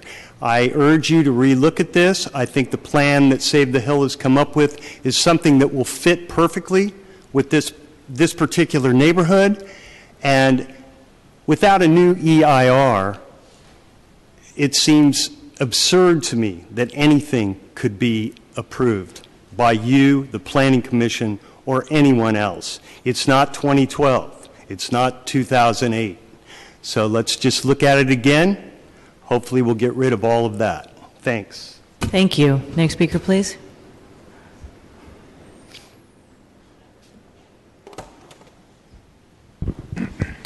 Good afternoon. My name is Sean Engels. I'm a homeowner on Potrero Hill. I'm also a member of the 18th and Arkansas Homeowners Association and Grow Potrero Responsibly. I'm here to urge you to support our neighborhood's strongly united appeal of the Environmental Impact Report. All Potrero Hill residents are frustrated by the total onslaught of accelerating overdevelopment, which has negatively impacted our quality of life around the Hill. Today, we feel deceived and willfully ignored by city officials in planning and in building. None of the promised community benefits of the Eastern Neighborhoods Plan has been delivered to us, while luxury residential construction, mushrooming at lightning speed, has already exceeded the projections of new units anticipated by 2025. Specific to this project, the Economic Feasibility Report, written on April 12, 2016, by Seifel Consulting, unlawfully formulated a false land cost in order to disqualify the environmentally preferred alternative, which our community supports. Seifel quoted a total land cost estimated at $38 million. This is a blatantly outrageous lie.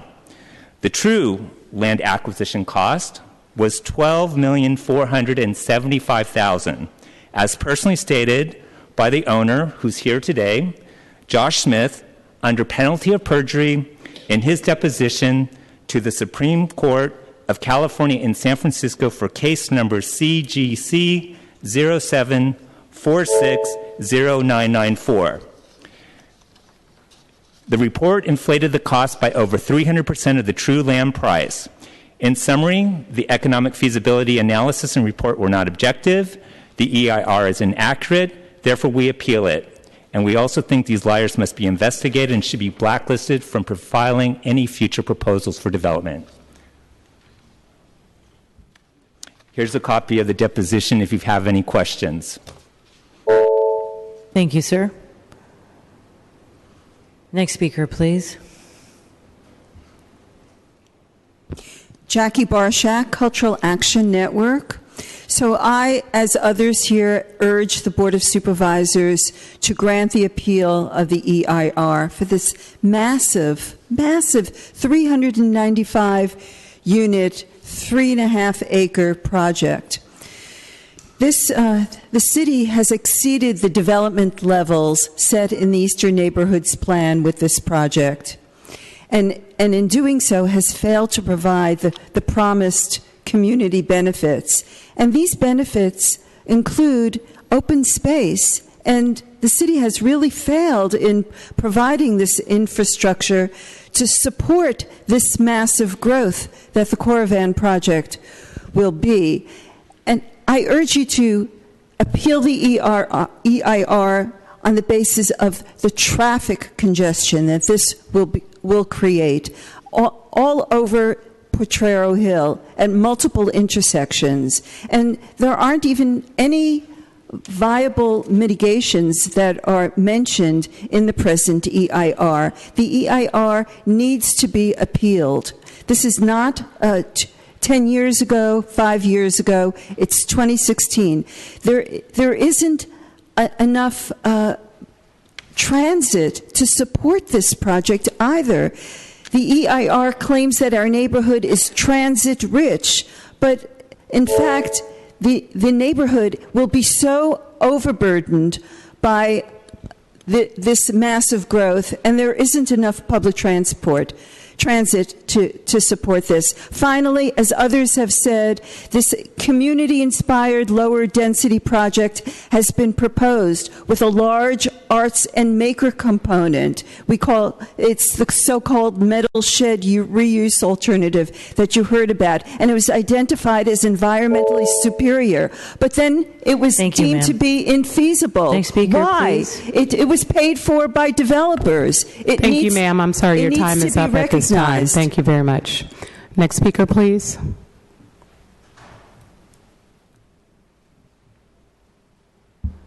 Hi, my name's Marie Sorensen. I'm with Calle 24. Our mission, no eviction. You've heard all the stories and statistics about why this needs to go back.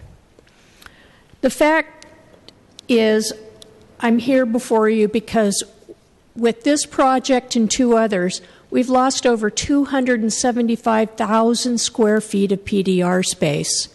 So, what are people supposed to do? Is this only going to be a town of white collar? You won't be able to have a plumber in town. You won't be able to have electricians as you get rid of all the PDR. The other thing I want to talk about is this project should never even have come to you. It seems with the planning department that zoning gets changed willy-nilly, I guess on $1. I don't know. But we have this is one of those. It's a PDR building that now, magic, it's going to be housing. We need to stop all this. We need to stop letting developers change the zoning laws. We need to adhere to the whatever plan. Do we choose the Eastern Neighborhood Plan? Because if that's the case, well, this plan erodes this current building plan. Then would be rejected because it would be housing for first responders. It seems that nobody's paying attention to any of the zoning. It's pretty much pay to play. Developers pay the money to change the zoning, and then they get to build their high rises. Please, please, let's stop this. Thank you. Thank you. Next speaker, please.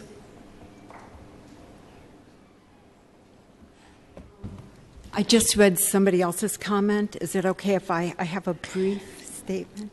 I can't. Yeah. I'm sorry, ma'am. You only get one opportunity to speak. Feel free to submit it to us. You can submit it to us. Thank you. Okay. Next speaker, please. Good evening, President Breed, members of the board. I speak in support of item 51 to reverse the certification of the EIR. My name is F. Joseph Butler, AIA. I'm an architect qualified by San Francisco Planning Department to make evaluations of historic buildings. The 1200, 1210, 17th Street steel sheds of the Pacific Rolling Mills Company, built by Patrick Noble on this site from 1898 to 1926, enveloped dozens of San Francisco landmarks as they went from lines on paper to steel frames which still stand today. Noble had served as foreman for the predecessor Pacific Rolling Mills and was allowed to take whatever machinery he wanted to a new facility. When he died in 1920, his son took over the business for the next 27 years. From the end of the Civil War to the end of the Second World War, the Pacific Rolling Mills made California an industrial state, with San Francisco at its center. Catherine Petrin's HRE corrected facts in the record of previous hearings and reports which pushed this project along. She proved a new period of significance and proved the integrity of the extant structures. In stark contrast to the Rolling Mills productions of local and state landmarks, the Planning Department has gone out of its way again to facilitate in this EIR the developer's predetermined outcome, demolition of these open-plan, day-lit, soaring steel structures. The Landmarks Preservation Advisory Board changed the Showplace Square ratings of the sheds with inaccurate information in a staff report on a consent calendar. The EIR continued to be dotted with inaccuracies as to the facts of the buildings, dates of constructions, and their history, their importance to not only San Francisco's rebirth in 1906, but to the state as a growing industrial economy, now the fifth largest in the world if we were a nation and not just a state. While hard to imagine that these landmarks came out of these sheds, they certainly didn't just come out of that brick building. Thank you very much. Are there any members of the public who'd like to speak in support of the appeal only, who hasn't had a chance to speak?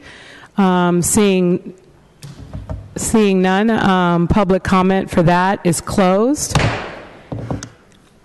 We will now go to the presentation from the Planning Department to present their analysis for certifying the EIR.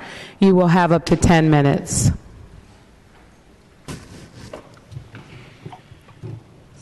Excuse me. Good afternoon, members of the board. President Breed, my name is Sarah Jones, Environmental Review Officer with the Planning Department.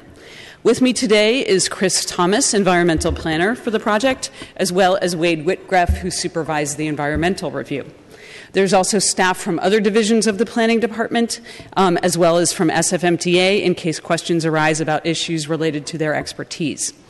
The question you are considering today is whether the environmental review for the project at 901 16th Street was conducted accurately, adequately, and in accordance with the requirements of CEQA and Chapter 31 of the Administrative Code. And I emphasize this point as many of the appellant's issues are related to the project approvals, which are not before this board today. The project site is in the Showplace Square Potrero Hill plan area, one of 4 plan areas that comprise the eastern neighborhoods. The Planning Department completed a programmatic EIR that considered the potential impacts of rezoning for height and land use in these 4 areas. The EIR was certified and the plans were adopted in 2008. When we have a program EIR, CEQA mandates that we focus the environmental review of individual projects on those topics that are peculiar, and those impacts that are peculiar to the project or its site. That is, we are not to reconsider and reanalyze impacts that are attributable to the site being developed as envisioned in the area plan. The appellants are asking that we violate these provisions of CEQA and revisit the analysis of impacts of the rezoning, such as PDR loss and aesthetics. As with all other plan area projects, once we had affirmed that the project was consistent with the area plan and the site's IMU zoning, we completed our standard plan area checklist that allows us to assess whether there are impacts beyond those identified in the EIR. Usually we don't have any such impacts, but this time we did. Significant transportation impacts were identified, so we prepared a focused EIR to address and mitigate them and to consider alternatives. We also had evidence regarding historic resources that CEQA required be considered in an EIR, although ultimately we concluded that those impacts were less than significant. The EIR was fully compliant with CEQA. I will now turn over the presentation to Chris Thomas to discuss the specific contentions of the appeal. Thank you, Sarah. Good afternoon, President Breed, members of the board, Chris Thomas, Planning Department staff. Sarah mentioned with me our staff from the department and the SFMTA. We're able to answer questions regarding the issues brought up by this appeal. To provide context for our discussion of the appeal, we're going to briefly go over the project again. It's proposed for a 3.5-acre project site located on the northeast side of Potrero Hill, between 16th and 17th Street. It's currently occupied by what we refer to as the brick office building, 2 metal shed warehouses, a modular office and parking lot. These 4 buildings comprise about 110,000 square feet. They're up to 47 feet in height. Until recently, the site was used as a warehouse by Coravan. With certification of the Eastern Neighborhoods Plan EIR and adoption of the plan in 2008, the project site was rezoned from industrial to urban mixed use with split height districts of 68 feet on the northern half and 48 feet on the southern half. The project involves demolition of the modular office and the 2 metal shed warehouses, retention and repair of the brick office building, and construction of 2 mixed-use buildings consistent with the site's zoning and height districts. In total, the project would provide 395 units, about 25,000 square feet of commercial space, parking for 388 vehicles and 455 bicycles, and approximately 50,000 square feet of public and private open space. As Sarah mentioned, a focused EIR was prepared to evaluate potential impacts regarding transportation and circulation and historic architectural resources. A public scoping meeting was held in March 2015, followed by publication of the draft EIR in October 2015, and the final EIR certification in May 12th of this year. The EIR fully analyzed 3 alternatives, including the metal shed reuse alternative. The final EIR determined there would be significant and unavoidable impacts to 4 intersections and determined there would be less than significant impacts with regards to historic architectural resources. So in regards to the appeal, appellants raise a number of issues, some of which are not grounds for appeal under the city's administrative code, which limits the grounds for appeal of an EIR to whether it complies with CEQA and, in the words of the code, whether it's adequate, accurate, objective, sufficient as an informational document, correct in its conclusions, and reflects the independent judgment and analysis of the city, and whether the Planning Commission certification findings are correct. One of the appellant's assertions is that the Planning Commission's adoption of the CEQA findings and statement of overriding considerations that rejected alternatives on the basis of their financial infeasibility and inability to meet project objectives are flawed. The CEQA findings and the statement of overriding considerations are part of the Planning Commission's approval of the project's large project authorization and are not within the scope of what is appealable to the Board of Supervisors under the Administrative Code. Appeals of a large project authorization approval and its associated CEQA findings must be made to the Board of Appeals. Appellants did not appeal the large project authorization. In not doing so, the city was not given a chance to respond to any requested changes or reconsider the approval. That said, our written response does include a discussion of the appellant's points for informational purposes. Of the appellant's concerns regarding the adequacy of the EIR that are subject to your consideration, many are related to two primary issues. First, whether or not the data and analysis contained in the Eastern Neighborhoods EIR remains valid for the evaluation of the project, and second, whether or not the proposed project complies with applicable plans and regulations in regards to height, scale, and density. Appellant's issues regarding cumulative impacts and infrastructure to be delivered under the Eastern Neighborhoods Plan area plan derive in part from the concern that the current amount of growth and development has exceeded that which was anticipated and analyzed in the Eastern Neighborhoods EIR. The appellants are incorrect on this issue. The Eastern Neighborhoods EIR provided a programmatic analysis of a range of development that could have occurred through 2025 with three different options, A, B, and C. Each option received equal analysis for all environmental topics. The preferred alternative in the Eastern Neighborhoods EIR was an amalgam of options B and C, an anticipated development that was somewhat less than option C. The final EIR for this project contained the most recently available development and growth data for the Eastern Neighborhoods and the Showplace Square, Potrero Hill Plan areas. That data show that development and growth anticipated by the Eastern Neighborhoods EIR has not been exceeded for either the Eastern Neighborhoods as a whole or for Showplace Square, Potrero Hill in particular, when measured by the number of units, the square footage of commercial space or loss of PDR space, or the addition of total population increase that would occur with these changes. Finally, specific up-to-date data and studies were used to analyze potential cumulative impacts.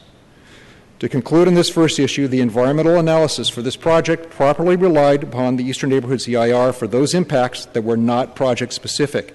For topics that did potentially have project-specific impacts, historical architectural resources and transportation and circulation, the focused EIR reached its determination based not only upon the data and determination made by the Eastern Neighborhoods EIR, but also upon specific studies applicable to the potential impacts considered. Moving on to the second issue, whether or not the height, scale, and density of the proposed project is consistent with applicable plans and regulations. It's important to note that CEQA asked the lead agency to evaluate whether or not the project would have conflict with any applicable plans adopted or regulations adopted for the purpose of avoiding or mitigating an environmental effect. As stated previously, the project is consistent with the zoning and height and bulk designations that were adopted in reliance upon the Eastern Neighborhoods EIR, which in turn evaluated these topics as they were proposed in the Eastern Neighborhoods and Showplace Square area plans. Appellants assert that the proposed project's height and bulk are not consistent with certain Showplace Square Potrero area plan policies relating to urban form. Height and bulk may relate to potential physical impacts regarding aesthetics, wind, and shadow. The project's an infill project that is not subject to analysis of aesthetics under CEQA. Impacts related to wind and height were found not to result in a significant impact that was not previously disclosed by the Eastern Neighborhoods EIR. To conclude, the final EIR's reliance on the Eastern Neighborhoods EIR is valid, and the project does not conflict with any policy or regulations such that an environmental impact would result. Appellants raise a number of other specific issues discussed in the appeal response, and we'd be happy to discuss those and address your questions regarding these or any other concerns. Thank you. Thank you, Mr. Thomas. Supervisor Peskin. Thank you, Madam President. I will defer to Supervisor Cohen, whose name is on the roster and whose district this project is in. Supervisor Cohen. Thank you very much, Supervisor Peskin. Colleagues, I hope that you'll bear with me. This is a really important issue in Potrero Hill, and has been for some time. So I have several questions for the Planning Department. I've got questions for the appellant, and I also have questions for the project sponsor. So I'll start with the Planning Department. First, can you please discuss how each of the alternatives which were analyzed in this EIR were selected? Each of the alternatives, how were they analyzed and selected? Supervisors, Wade Wickraft, Senior Planner, Planning Department staff. The EIRs in CEQA, we are required to analyze alternatives that reduce a significant impact. So here, the only significant impact was impacts to level of service or automobile delay, and we analyzed 3 alternatives. We analyzed a no project alternative, which is required at CEQA, in CEQA. We analyzed a reduced density alternative that reduced some of the traffic impacts from the project. So we looked at various different options for alternatives, and we got it down to a level where some of the traffic impacts would be reduced. And the third, the metal shed reuse alternative, was proposed by the members of the public, including the appellants, and we molded that alternative to, we used architect's plans and came up with an alternative that we identified as potentially feasible in the EIR.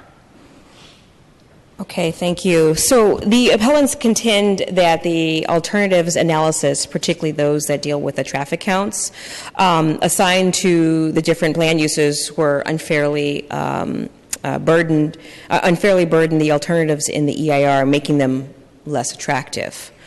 Can you talk about how you determine what traffic counts were, what traffic counts are assigned to which land use, and more importantly, the process, what the process was for each of these alternatives? Chris Thomas, Planning Department staff. I believe this is in regards to the trip generation that would occur with PDR land use. Right. So the EIR used worked at the direction of our guidelines and used a value of, I believe, 18 per 1,000 feet, 18 trips per 1,000 feet of PDR space, square feet. Members of the public did point out that the Nexus study done for one of the city's transportation projects used a much lower value of 7 trips per 1,000 square feet of PDR space. In the response to comments, we performed that analysis, and the results were not that strikingly different. That's largely due to the effect of the commercial and residential space that was allocated under the metal shed reuse alternative. Okay, so thank you. I appreciate that. It brings a little bit of clarity. I've got a couple questions on historic reuses. There's a disagreement among the historic preservation experts who've weighed in on the EIR about whether the metal shed's quality for preservation. And this is actually something that I'm particularly interested in. Can you talk about the difference in these conclusions and the comments and thoughts of the Historic Preservation Commission? Thank you, Supervisor Cohen. I am going to ask Gretchen Hilliard, Planning Department staff, who was the preservation specialist involved in the review. One more thing. Do we have an MTA person here? Yes. Okay, perfect. Thank you, Supervisor Cohen. Can you please clarify for me if you mean the discrepancy between consultants about the significance and integrity of the historic resources, or the potential actual feasibility of reusing industrial buildings for new construction? Well, the first statement was what I actually was getting at in my question, but you've piqued my curiosity, and with your second statement, I'd love to hear the answer to both. Okay, I can answer the first question. The second, I would defer to a structural engineer. Okay. But for the first question, this property specifically was surveyed in the Showplace Square survey in 2011, which was adopted by the Historic Preservation Commission at that time.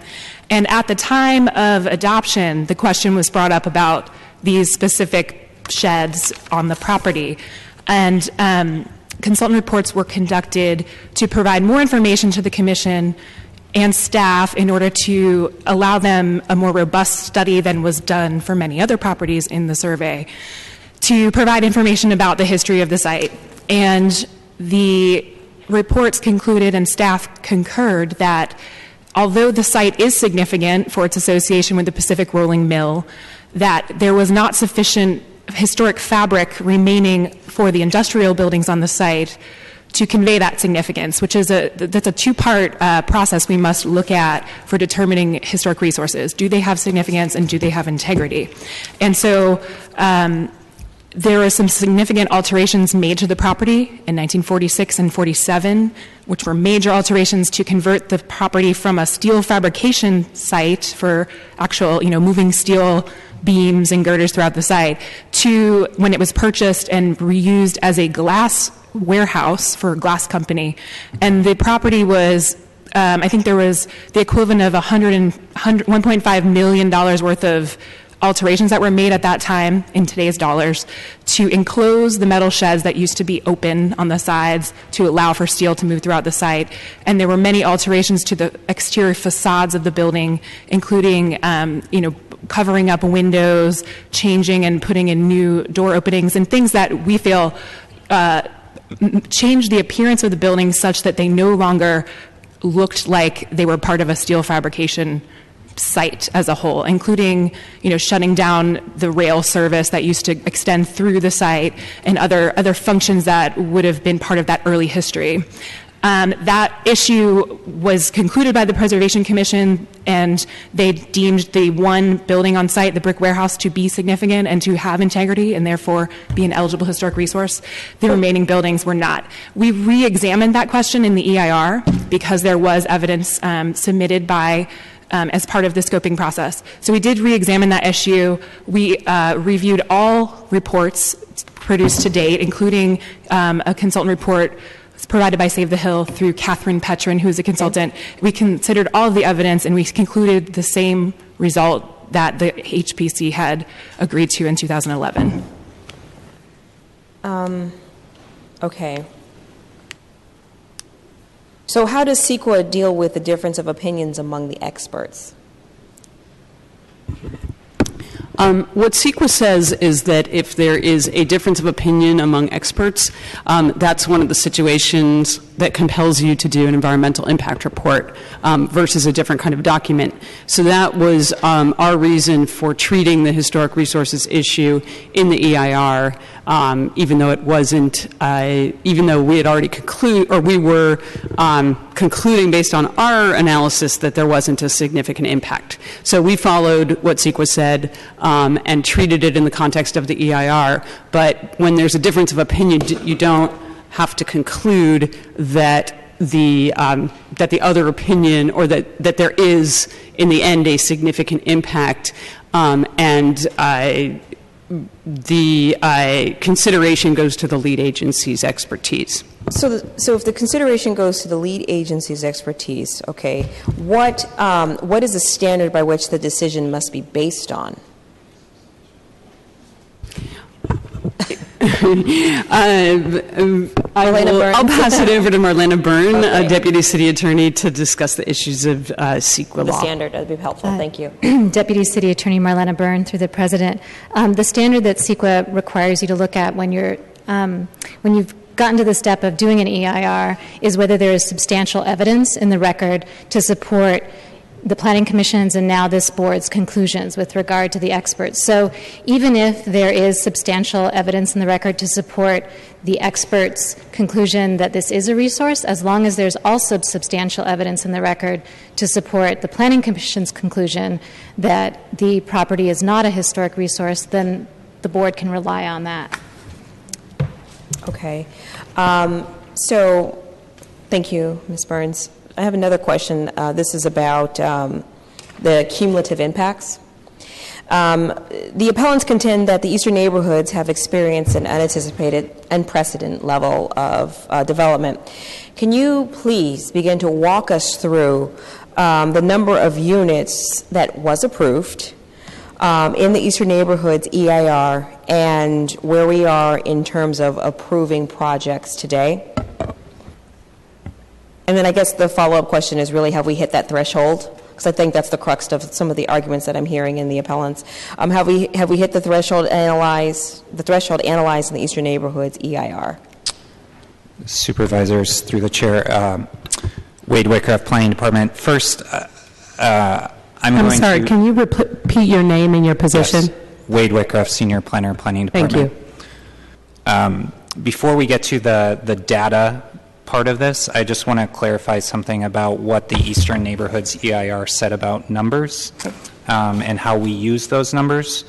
It's first that the Eastern Neighborhoods analyzed the reasonably foreseeable growth through 2025. It was a projection using the best available information at the time. It was not an allowable amount under the plan.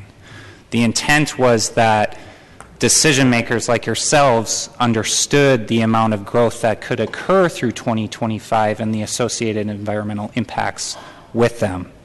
So that being said, we are tracking the numbers, and I'll turn it over to Stephen Pedro at the Planning Department to talk about that. But for CEQA purposes, we're essentially continuing to track because we are tearing off that EIR.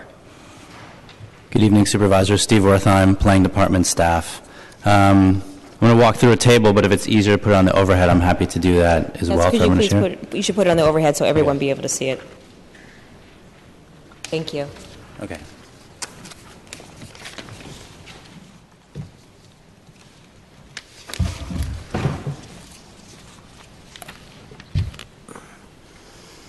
So, Steve, you're going to speak to the number of units? I will speak to the number of units. So this chart shows two columns. There's just specifically Initial Place, Square, Potrero Hill, area plan, and then total for Eastern Neighborhoods.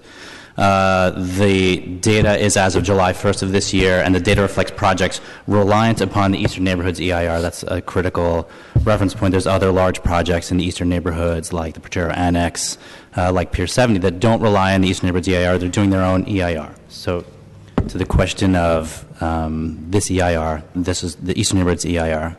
That's what we're referencing. So the EIR for Eastern Neighborhoods assumes a development of through 2025 of 3,180 units in Showplace Square, Potrero Hill, and 9,785 in all the Eastern Neighborhoods. The number of completed units is the next row. In Showplace Square, that's 654 units. So that's 21% of the amount estimated in the EIR. Moving through Showplace, there's allowed but not completed. That means entitled projects that may or may not be under construction. There's 1,325 units. That represents 42%, and that includes this project we're talking about today. And then under review, projects that are still subject to entitlement by the Planning Commission and further review, there's 1,064 units. That's 33% of the estimate. So the sum, the total quote-unquote foreseeable that we know today, projects that have submitted for our review through projects that are completed, is 3,043. That represents 96% of what the EIR assumed was going to happen through 2025. So we haven't hit the threshold yet? We have not hit the threshold yet, and this includes projects that have not been developed, let alone projects that are built.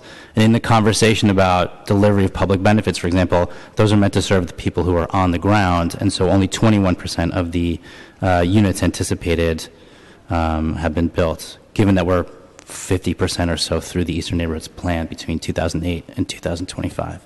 Steve, can you tell me how many projects to date have relied on the Eastern Neighborhoods EIR?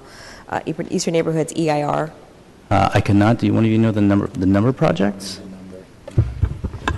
I'm so sorry, Supervisor Cohen. We were not prepared to respond on that specific point. We can provide those numbers to the board. We have been, we have issued, I would, hazard to say, probably for the entire Eastern Neighborhoods, upward of about 100 community plan exemptions, but I really could not give an accurate count without looking back at our records. Fair enough. I was curious to know, if we were to overturn this appeal, and what would the process be? Well, if we were to overturn this appeal, what would your process be? You mean grant? I'm sorry, to uphold the appeal or to overturn it? To overturn the EIR certification. Correct. Yes. We would act according to whatever findings the Board of Supervisors made as to the specific deficiencies of the environmental review, and act to remedy those and take whatever steps would be necessary to bring the EIR back through certification and bring the project approvals back for reconsideration. Okay. I'm going to move on. I'm going to talk about the economic feasibility of the project. One of the things that we've heard consistently, both this evening and also in many neighborhood meetings, and I'd love for you to discuss the Planning Department's role in reviewing the economic feasibility analysis provided by a consulting firm. And this is the analysis that's on the alternatives that were analyzed. Thank you. So I will start off in responding. The economic feasibility analysis was prepared by the project sponsor, not at the behest of the planning department. The feasibility was not the basis for decisions about the approvals of the project or any of the alternatives that the Planning Commission made. But the sponsor, on their own accord, prepared the economic feasibility study. They submitted it to us, and we conducted independent review done by Mr. Bentliff, who is planning department staff with expertise in this area, who reviewed it to assure that it had been completed according to standard practice. And what were the conclusions? I'm going to pass that along to Mr. Bentliff. Thanks. Yeah, Jacob Bentliff with the Citywide Planning Division. The conclusions of the memo prepared by Zeifel Consulting Inc. were that neither of the two alternatives studied, the metal shed reuse or the lower density, were economically feasible. So that was the baseline finding of that memo. So that neither were feasible. Mm-hmm. And you're in agreement with that? Yeah, so what I did is I looked at this memo in order to determine that it was done using standard professional practices, using assumptions that were reasonable, assumptions that tracked with other numbers that we see on a routine basis, that we see in other consulting reports, and to see that all the information was provided so that it wasn't a black box, so that you could actually track and look at the pro formas. And they met all the industry standards? And they did, and it was performed in the standard fashion that is accepted and commissioned by jurisdictions all around the Bay Area on a routine basis. And so I was able to find that it was done met all the professional standards that we would look for to accept it. And we've accepted this kind of information from Zeifel and other consultants on a routine basis. All right, thank you. My next question is actually for the city attorney. The appellants contend that the economic feasibility analysis was flawed, and I think you heard a person that probably believes that it was flawed, and because it used the present land value instead of the actual land acquisition cost for the analysis. Is there any legal standing for this? Deputy City Attorney Marlena Byrne, through the President.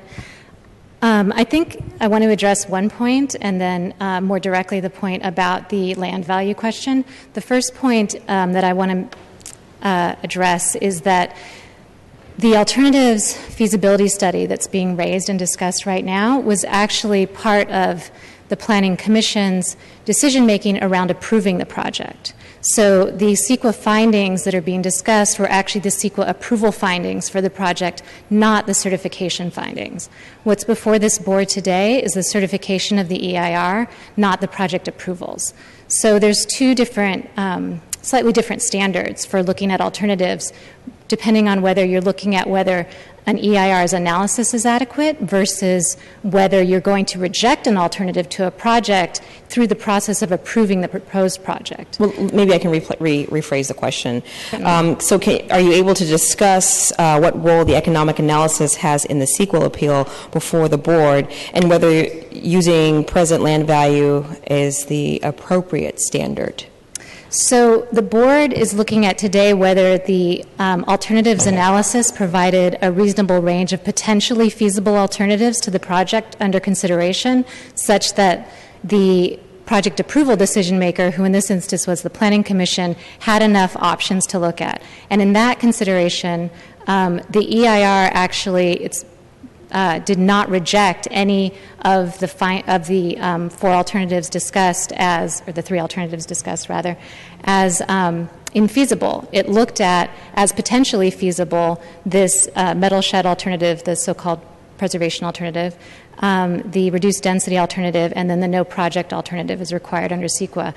Now, those alternatives were rejected as infeasible through the approvals process, and that's when the Planning Commission chose to approve the project, which that approval is not before the board today. That was a large project authorization, so it should have properly been appealed to the Board of Appeals. Now, getting, though, to your question for informational purposes, as I understand it, the feasibility analysis looked at in valuing the land value as opposed to the acquisition cost that the project sponsor had actually paid in buying the site.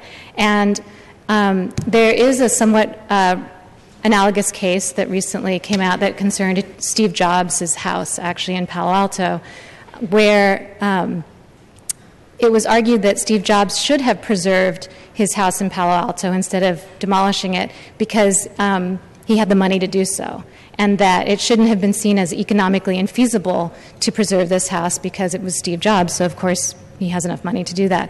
And the court actually found that that's not the correct standard. You don't look at the specifics of the particular property owner to see whether or not they can afford to do what you want them to do. You look at what the reasonable person, the reasonable investor would do. And so although that case isn't exactly on point here, it is similar because they, as I understand it, the appellants are arguing that we should be considering, that the Planning Commission should have considered in its analysis of rejecting this alternative and whether or not to reject this alternative, not what the land value actually is on fair market value right now, but really what the project sponsor paid for the land 10 years ago. And if you analogize this to the Steve Jobs case, that wouldn't be correct. You should look at the land value because that is what the reasonable investor would do, not the particular circumstances of this particular property owner. All right, that's a fairly thorough answer. I think the best one I've gotten to that question. Is that a published Supervisor Peskin? Is that a published decision? The Steve Jobs decision? Yes, it is. I don't have the citation with me right now, but it is. Supervisor Cohen. Thank you, President Breed. I'd like to move on to talk about views. I think views, everyone knows that there's beautiful views in Potrero Hill. Anywhere you go, you heard it in the remarks and public comment. I was hoping that someone would be able to detail for me what qualifies a project to be an infill transit priority project.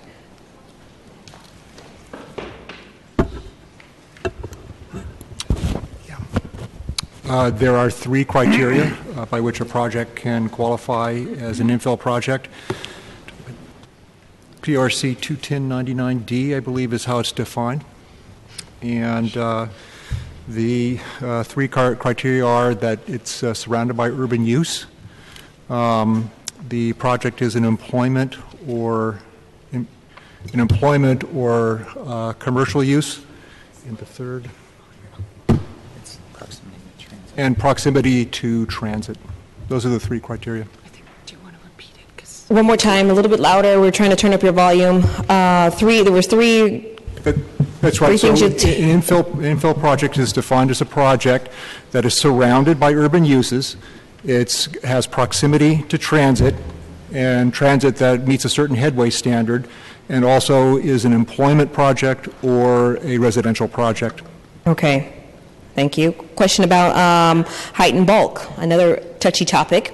What's the height along 16th Street that was analyzed in the EIR? 68 feet. And that's pretty standard, right? Yes. All right. PDR loss and UMU, I think, is also pretty important to discuss. So could someone talk about the overall PDR loss? I know my colleague Katie Tang asked me how much PDR square footage is being lost here. You heard it in the remarks of the public commenters. So what's the overall PDR loss? Is there any discrepancy in that number? the loss that was analyzed in the Eastern Neighborhoods EIR, specifically what is anticipated in Potrero Hills Showplace Square plan area, and how much loss have we seen to date? So it's a two-part question. Sure. Thank you, Supervisor Cohen. So I have another handy overhead with the data for PDR loss. Same concept. This is about the status of development reliant upon the Eastern Neighborhoods EIR. And this is as of July 1st, 2016. The EIR had the Planning Commission in their motion to certify the EIR accepted option C as the amount of EIR that was PDR that was expected to be lost. It's a very precise number. In Showplace Square, it's 991,463 square feet. And in all of Eastern Neighborhoods, it's 4,933,350 square feet. So almost 1 million in Showplace, almost 5 million overall. To date, projects that have been completed in Showplace Square have removed 132,000 square feet of PDR. That's 13% of the estimate. Other projects that are allowed but not yet completed would remove another 223,000 square feet. That's 22% more. And that includes the projects being discussed today. And under review, there's another 43,000 square feet. So in sum, the total foreseeable loss sums up to about 40% of what was expected in this area. And part of that, of course, is projects that are adding PDR, 100 Hooper as a project that's already entitled, projects like 552 Berry that are proposed and under review. So there's projects that taking away and projects that are adding. Right. What's the rationale behind rezoning this site to UMU? Well, let's take it back then, everybody, to the Eastern Neighborhood. So adopted in 2008, after maybe 10 years of community conversation. The basis of the plan was to protect industrial space, PDR space. The zoning at the time was from the 1950s. It was, we can call it mushy zoning. It allowed office as of right, allowed housing as of right, allowed housing with a conditional use, allowed retail as of right, and there was a ton of land use conflict going on as uses were moving next to one another and causing conflict. We recognize the need to protect PDR jobs, blue-collar jobs. We recognize the need for housing and community benefits and housing in concentrated areas so that you could provide the transit and the parks and the childcare in consolidated ways rather than disparately over a large area. And so the Eastern Neighborhoods Plan was that compromise. Half of the land that was zoned industrially became zoned PDR, so much more restrictive. No office was allowed, no retail was allowed, no housing was allowed. And the other half was approved as urban mixed use, which is a neighborhood that allowed PDR, that allowed some office, that allowed retail, and allowed housing as of right for the first time.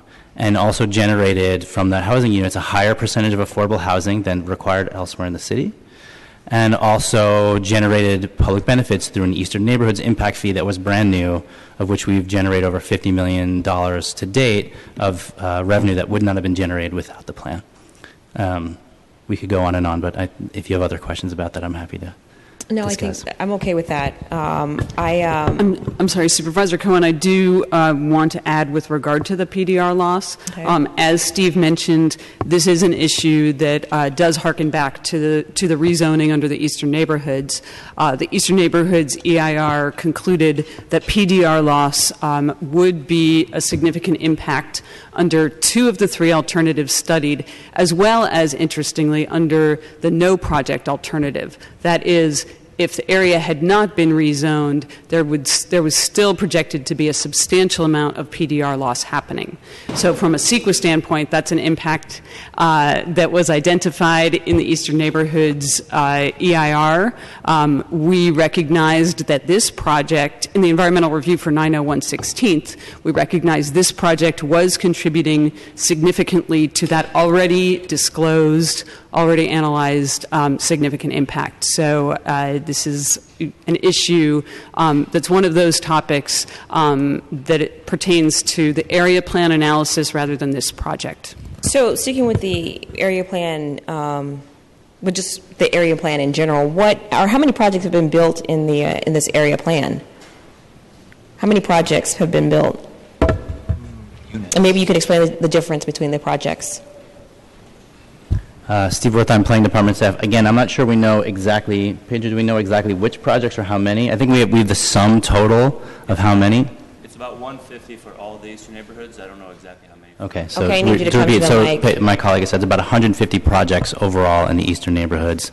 You know, some are very small, some like the Daggett project across the street are, you know, probably the preponderance of the units built or proposed to be built in Showplace. All right, well, let's move on and start talking about parks and some of the open space. Again, a common theme that you heard in the comments. Can you talk about what park projects have been contemplated and completed for the eastern neighborhoods? Sure. So again, Steve Wertheim, planning department staff. I will admit I'm not the staff that's working on the day-to-day of the implementation of the plan, but I do have a spreadsheet my colleague yielded me, and so. Okay. Well, specific to open space, the Eastern Neighborhoods Plan has funded the Daggett Park, which is directly across the street, or 1 acre park, are going to open within the next few weeks, we hope. Yeah. It has funded the Green Connections project, which is kind of halfway between the open space and the Complete Streets project. It has funded the rehabilitation of the Jackson Playground. It has funded big projects elsewhere in the city, like a new park at 17th and Folsom, the total rehabilitation. SFGTV, please. Thank you. Here's an overhead of, so a new park on the left side of the screen, you can see a brand new park at 17th and Folsom that's currently under construction, and off the map, the rehabilitation of South Park that is currently underway. These are all projects that are funded along with other projects that are budgeted but awaiting money to come in, such as rehabilitation of the Gene Friend Playground, rehabilitation of the Garfield Pool, many projects scattered throughout the eastern neighborhoods. What does the planning department or the planning code require when building new parks? What does the planning code require in terms of open space for a project like this? I believe it's 80 square feet. There's requirements on the development itself, right, and then there's the fee money that goes towards open space. So I may be speaking precisely, but I believe the requirement is 80 square feet per unit for open space if it's private, and 54 if it's public.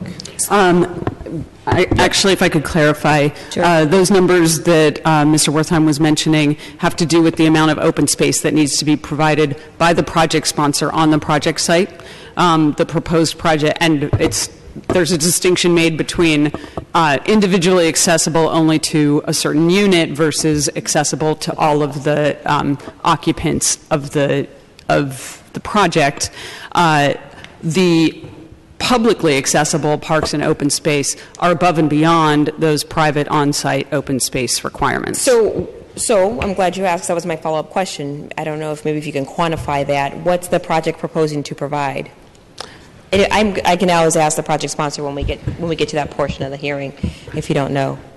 It would be 50,000 square feet total. Okay. All right. This is the last section of questions that I have. It really has to do with transit and traffic, another really hot topic. So this question probably is best by the MTA staff. You could just come to this mic. The appellants contend that the Potrero Hill is poorly served by transit, and maybe you can begin to talk about some of the transportation improvements that are proposed in this area, particularly the timing and funding associated with the 16th Street Improvement Project. We've been hearing a lot about this to come. And hello, Julie Kirschbaum, Operations Planning and Scheduling Manager at SFMTA.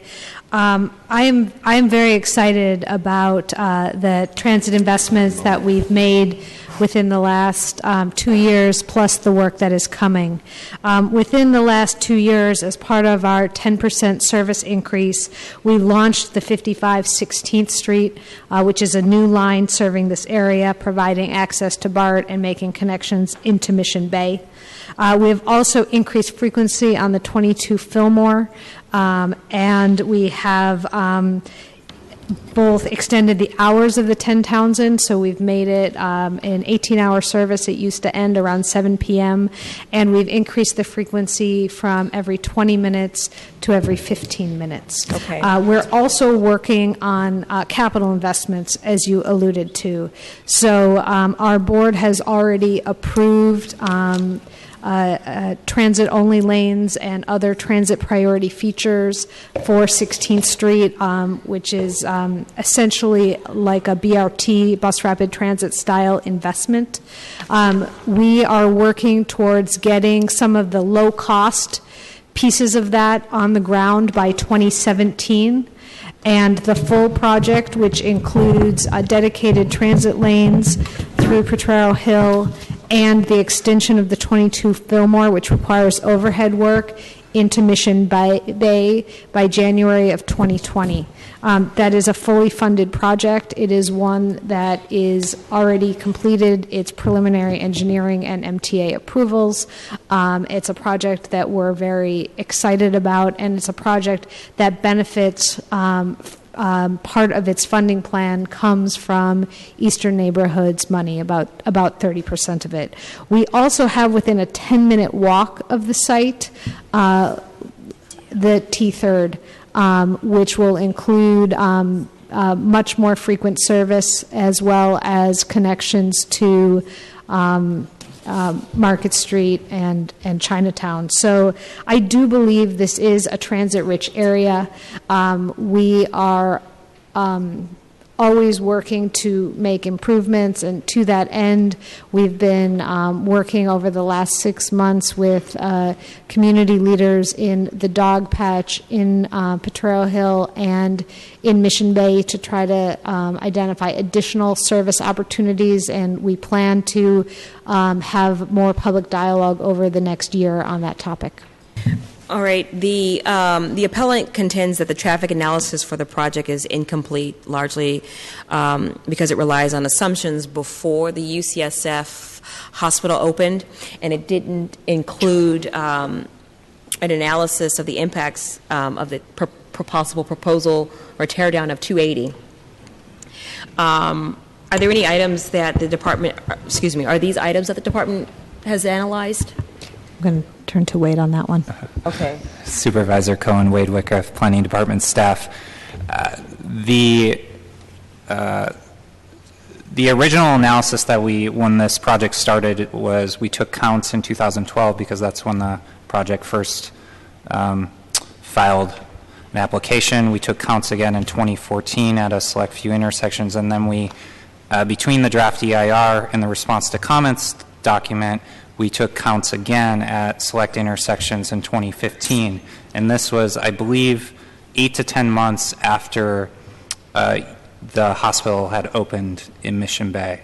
And the results of those counts were that the analysis hadn't really changed between the draft EIR and the response to comments document. In regards to Interstate 280, that is really a high-level study right now that we don't consider reasonably foreseeable through the CEQA process for how we define cumulative projects. So we did not analyze any potential speculative impacts that could occur from that project. Wow, okay. And I assume you didn't study the impacts of the proposed Warriors Stadium coming in. The cumulative analysis for the transportation study used growth assumptions that were originally in the Eastern Neighborhoods plan and then grown out through latest projections that we had at the time we did the study. At that time in Mission Bay, there was a proposal at the site that the Warriors now sort of have an improved project, I guess. It's approved. So there was growth assumed at that site, and that factored into our traffic analysis. The specific Warriors project per se was not accounted in the traffic analysis, but based on the analysis that was done in the Warriors EIR, the time periods and the overlap of intersections that we studied wouldn't have changed the conclusions in our EIR. So can you summarize for me your traffic analysis? Yes, we studied, I believe, 14 intersections. 14 intersections. I don't mean to be difficult, but yeah, that's are fine. you able to list all 14? Oh man. Okay. All right. Let's do this. we have a graphic. I think we have a map. We Okay, can so put up. we'll do it high level. We'll let your support team maybe get the details of it. So for the traffic analysis, you studied 14 intersections. Then what? So under the metric of automobile delay level of service, we looked at existing conditions, existing plus project conditions, and then future year cumulative conditions. Under the existing plus project conditions, we identified significant impacts as a result of the project at 3 intersections. And then under cumulative conditions, we identified an impact at a 4th intersection. When we have a significant impact, we try to identify potentially feasible mitigations. We worked with SFMTA staff on identifying those mitigation measures, and at 2 of the intersections, we did identify potentially feasible mitigation. And then that was just one of the topics we analyzed in transportation. We also looked at impacts to people walking, bicycling, loading conditions, construction, emergency access. So you did look at bicycling. I mean, I think you also heard, as I did, there was a commenter who was recently hit by a car, and the project isn't even built yet. And not just to isolate this project, but the many projects that are in the pipeline are not online as well. To be honest, I mean, this is probably the one portion of the analysis that I have the most concern with. It just doesn't really jive. I mean, we've got problems now, and we are nowhere near built out to what we're projected to be. And so this is just really concerning. Planning, thank you for answering all my questions. MTA, thank you very much for answering my questions. I don't know if there's anything else you want to add about traffic calming studies, analysis, anything? What I would like to add is that the 16th Street project is a complete streets project.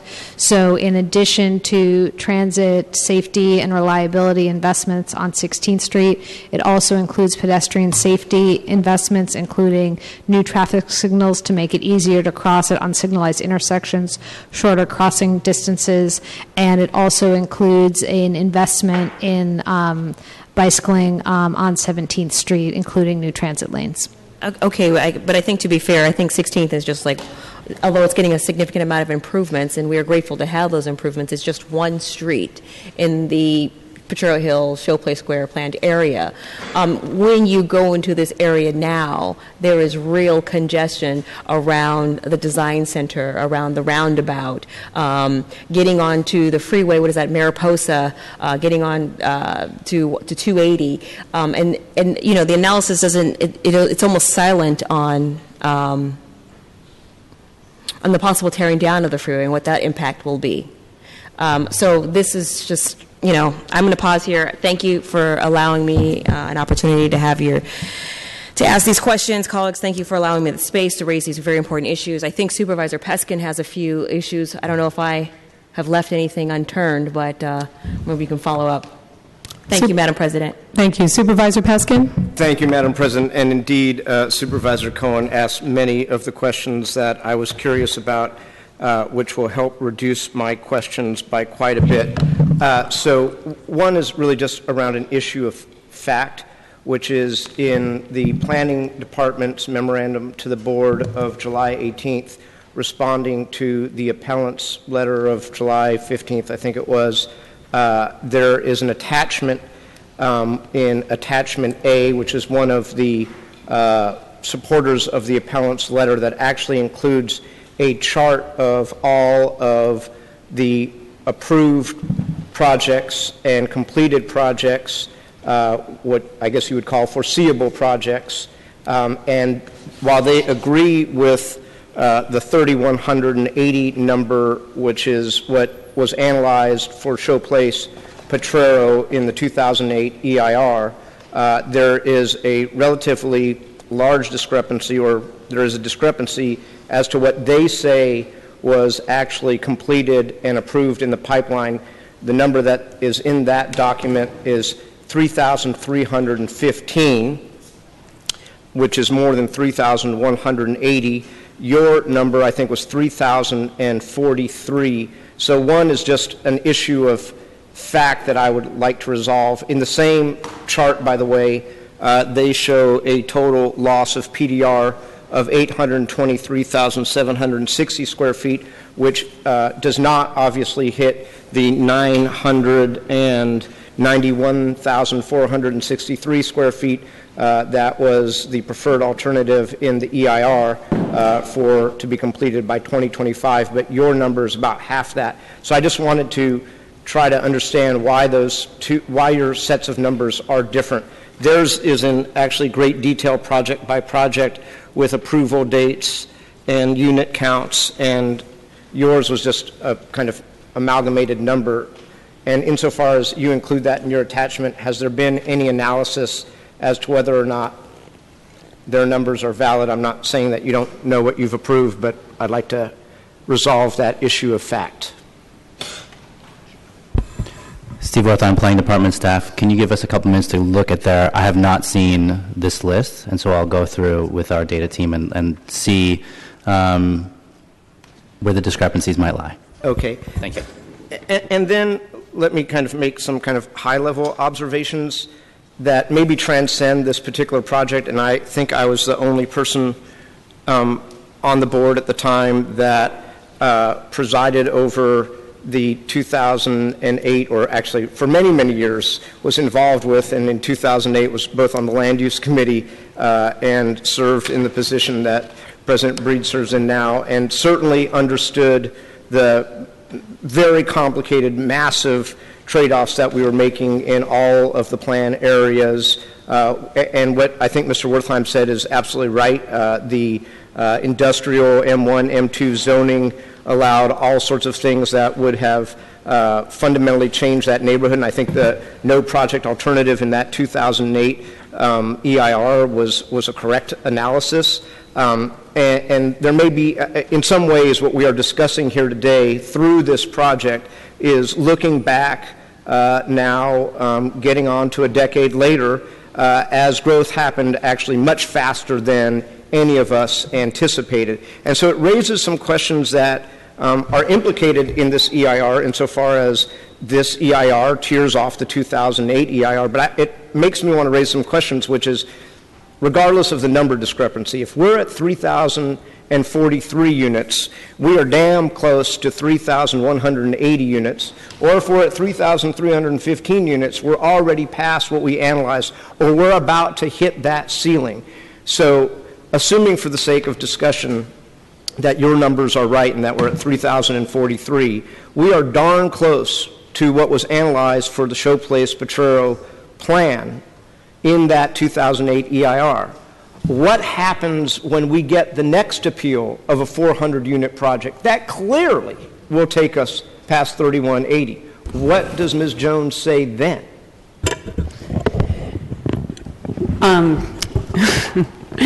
We are obviously cognizant of this issue. I would clarify, though, that the next appeal of a 400-unit project, this count of 3,000 plus units includes a very large pipeline. It's almost 50% comprised of projects that are going through the planning department's process right now. And so the projects that are coming to the Planning Commission or coming to the board are those projects that are now in our pipeline. So we are filling, we are analyzing projects that are within that projection total. However, we are considering the issue of how long can we continue to tear off the Eastern Neighborhoods EIR. We are looking at, one thing to understand about both the residential development and the non-residential development that was used in the EIR projections is how were they used. And the way that they were used was to understand the increase in population and the resultant increase in the relative impacts that would result. So because our residential growth, while the residential growth has happened pretty fast, but the non-residential growth has not been anywhere near what was projected. We're still well below the population the population projection and the increased population.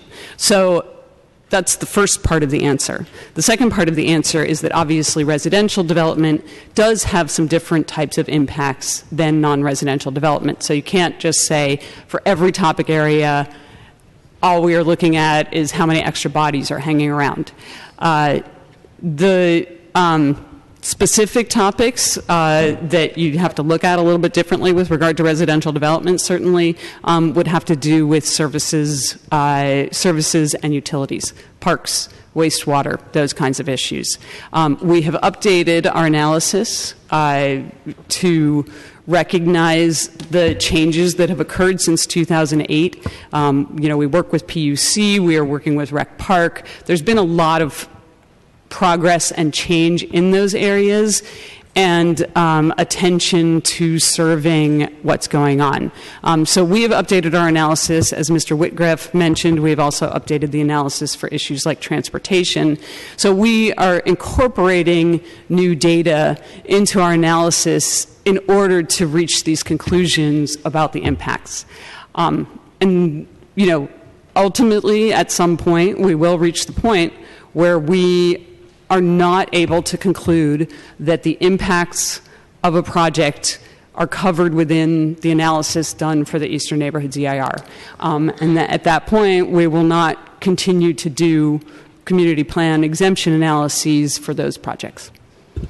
Yeah, I think Mr. Whitgreff said something interesting relative to Supervisor Cohen's questions about transportation impacts when she asked about whether or not the Warriors Arena was considered, which was no, but it was considered after the fact and determined that it wouldn't make it worse. And I don't want to put words in your mouth, but it was worse to that effect. And the reason that I think is important is because when we have these outlier projects, whether it's the Warriors Arena, whether it's Pier 70, it makes me start to worry that in the area plan and in the 2008 EIR, some other real things have happened on the ground. And the testimony of real people, as well as Supervisor Cohen's personal experience and probably all of the members of this board's personal experience, if you've been on 16th at 4:30 in the afternoon, I made the mistake of trying to get to a board meeting after getting off an airplane. I thought, I'll be really smart. I'm going to get off of 101 that's jammed. I should have stayed on 101. I would have been here on time. All of those personal experiences are valid as to what those impacts are on the ground and should be warning signs to the city relative to the use of this information tool, which is an EIR for decision makers to rely on. So I just want to put that out there while you guys are playing for time and trying to resolve the numbers issue. The last thing, and thank you to Supervisor Cohen who asked so many of the questions that I was going to ask, really comes around something that I think is a governance issue for the 11 members of this board and plays out over the metal shed alternative. And while, with all due respect to Deputy City Attorney Byrne, I personally disagree that the CEQA findings are part of the approval and not within the realm of the Board of Supervisors to work on, which we can agree or disagree on, and we'll leave that for another day.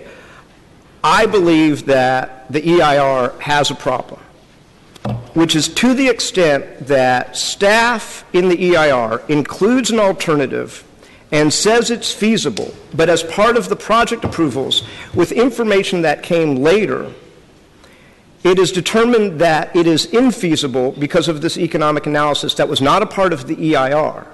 That, to me, is an argument that that alternative was not adequately studied in the EIR that is properly before this board.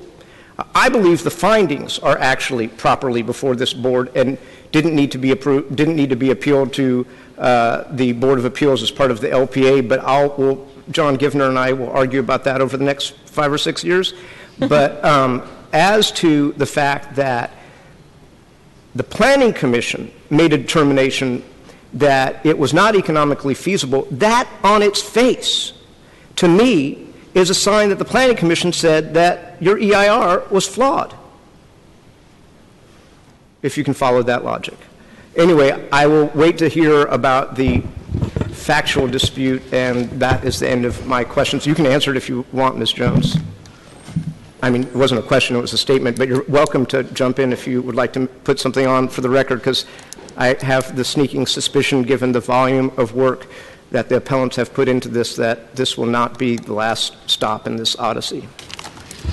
The points that I would want to make sure are raised about that, as we've contended, the issue of the reasons for the planning department concluding that any alternative was not preferable to the proposed project.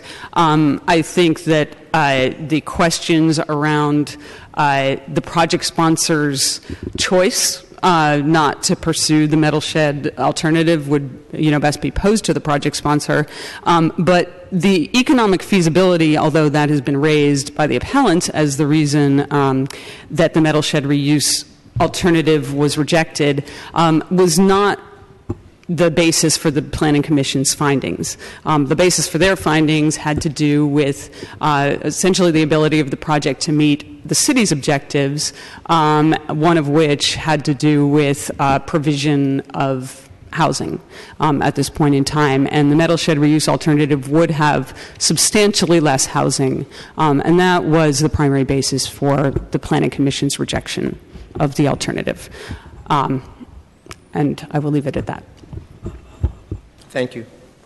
Okay, seeing no other names on the roster, we will have the real party in interest to present. You will have up to 10 minutes.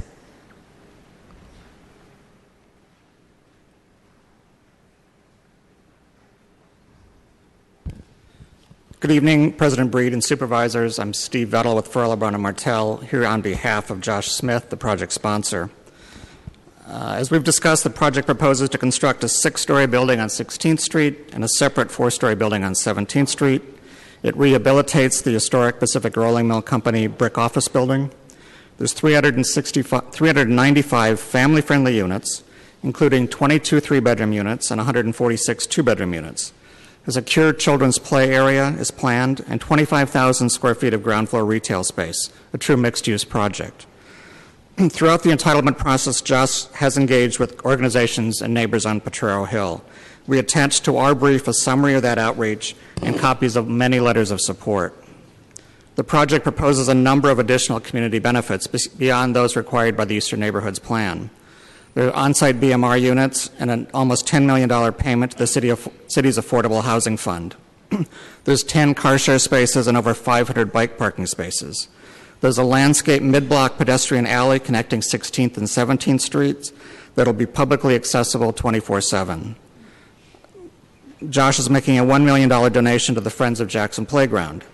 He's paying $2.9 million to the Eastern Neighborhood Infrastructure Fund to support neighborhood open space, streetscape, and transit improvements, as well as a transportation sustainability fee and the child care fee. Potrero Partners will also contribute to the signalization of the Mariposa and Pennsylvania intersection. There are 6 PDR flex units designed on 17th Street for use by artists and makers. There's 25,000 square feet of neighborhood serving retail, including one space big enough for a neighborhood grocery or pharmacy. It's a true mixed-use project. The ground floor near Bottom of the Hill nightclub has been repurposed from dwelling units to amenity space to avoid conflicts with the club. And there's over 40,000 square feet of public and private open space. On the basis of its code compliance and these benefits, no established neighborhood organizations, such as the Potrero Boosters Neighborhood Association, opposes the project. On May 12th, the Planning Commission unanimously certified the EIR and then approved a large project authorization, including CEQA findings, by a vote of 6-1, with the sole dissenting commissioner favoring less parking but otherwise supporting the project. The commission rejected the metal shed reuse alternative at that time. An appeal of the LPA approval is heard by the Board of Appeals. The appellants did not file such an appeal. For that reason, the Planning Commission's project approval is final and is not the subject of this appeal. What is before this board is the adequacy of the EIR as an informational document. There is no doubt it is. The final EIR comprises over 500 pages of analysis, backed up by 7 technical reports. Nothing was left out. The project EIR focused on transportation and historic resources. It did disclose that there would be significant transportation impacts and that mitigation at some of those intersections was not feasible. As the Planning Department discussed, new traffic counts were performed in 2015 to confirm the earlier analysis. The EIR also determined that the metal sheds on the site do not retain integrity. They had been open-air sheds but were heavily altered after 1946. Based on expert reports by Verplank and Page and Turnbull, the EIR concluded that because of those alterations, the sheds are not historic resources. The EIR also disclosed that demolition of the metal sheds would contribute to the cumulative loss of PDR space in the eastern neighborhoods, as analyzed and overridden in the Plan EIR. The cumulative loss of PDR in the eastern neighborhoods, as the Planning Department described to you, has not come close to exceeding what the Plan EIR predicted. In response to Supervisor Peskin's question, what's required in an EIR is that the alternatives be potentially feasible. The EIR itself does not analyze whether the alternatives actually are feasible. After the EIR was completed, we prepared an economic feasibility report. We directed Seifel Consulting to prepare such a report. That report's not part of the EIR. It was outside the EIR when it's part of the approval action by the Planning Commission. The Planning Commission rejected the alternatives on a number of bases. One of the bases was in reliance on the Seifel report. But as Ms. Jones indicated, the rejection of the alternatives was mainly based on the inability of the alternatives to meet the city's objectives in maximizing housing production on sites in the eastern neighborhoods that are zoned for housing. The Planning Commission also found the benefits of the project outweigh the unavoidable impacts that were analyzed in the EIR, the traffic impacts. Appellants here have failed to establish any procedural errors or to show that the decision makers needed even more analysis before making their decisions. What they really disagree with is the Planning Commission's decision to approve the project, rather than select an alternative they favor. City of the Hill has long advocated for a lower height and density project. Its founder opposed enactment of the Eastern Neighborhoods Plan and the height limits established for the project site. He insists that the site's 68-foot height limit was mistakenly enacted. Appellant Grove Preparo responsibly is dissatisfied with the city's implementation of infrastructure improvements in the eastern neighborhoods. However, as the department explained, infrastructure improvements are keeping pace with the development. In Lower Potrero Hill alone, the city has already upgraded service on the 10 Townsend bus line and has fully funded the 16 Street 22 Fillmore line upgrades. Daggett Park is under construction across the street.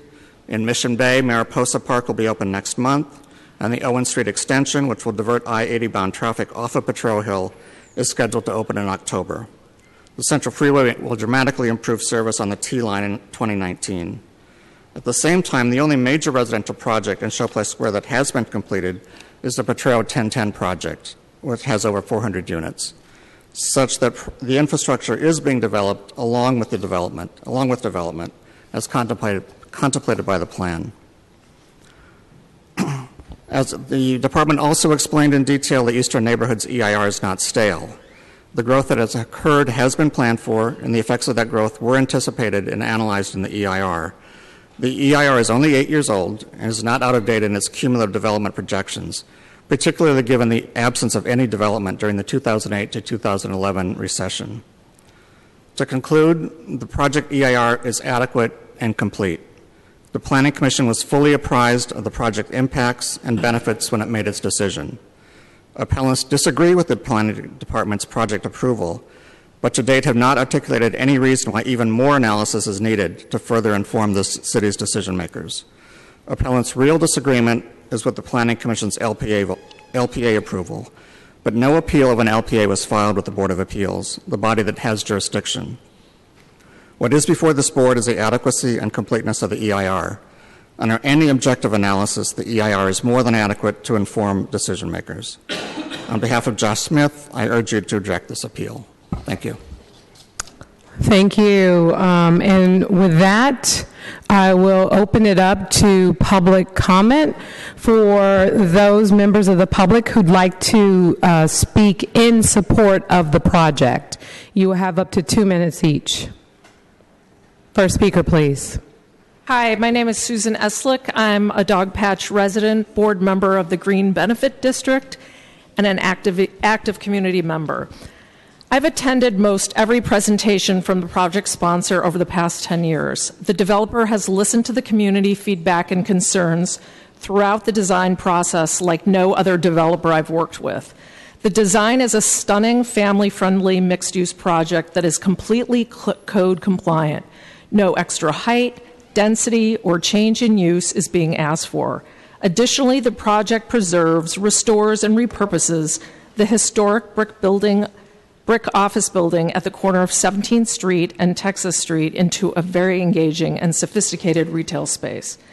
I especially like that within the 395 residential units, there are 42 on-site BMR units, plus a $9.7 million payment to the Mayor's Office of Housing that can be used to build additional BMR housing. The project also provides a new 30-foot wide pedestrian promenade along the westerly property line that is aligned with the new Daggett Park, which is weeks away from completion. This will provide the needed connectivity between 16th Street and 17th Street instead of the blank walls of the rusting corrugated metal warehouse that currently exists. Please support this project as designed and give us the architectural design, housing, and retail services we greatly need at this location. Thanks.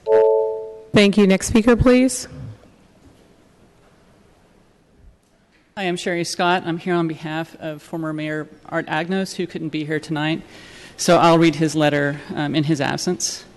Dear Supervisors, as a longtime resident of Potrero Hill and former mayor deeply involved with housing issues impacting our city, I'm writing to you to respectfully reject the appeal of the EIR for the 901 16th Street and 1200 17th Street project that was approved in May by the Planning Commission.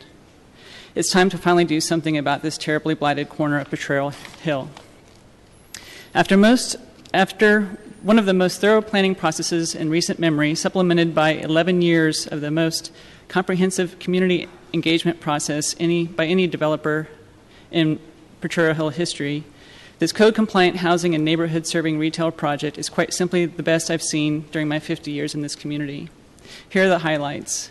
395 units of family-friendly housing that features 146 two-bedroom units with 2 bathrooms, 22 three-bedroom units, each with 2 full bathrooms, even though no 3-bedroom units are required by code, and 6 ground-level flex units that can be used by an artist family for living and working.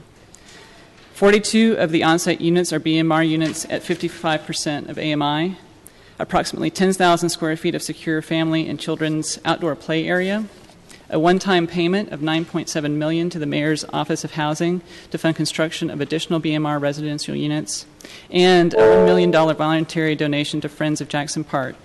It's important to note that this project does not displace any residential units, while it does rid the neighborhood of a burgeoning slum area with blank walls of rusting, deteriorated corrugated metal that now occupy the space and diminish the neighborhood.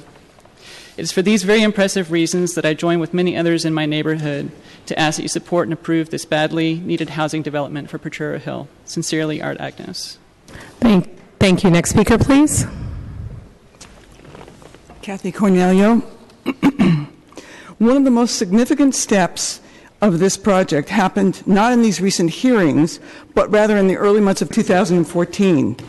At the neighborhood house, we looked out the windows as the Warriors, the Giants, the McKenzie Project, and this project made in-person and glamorous with video and other media sources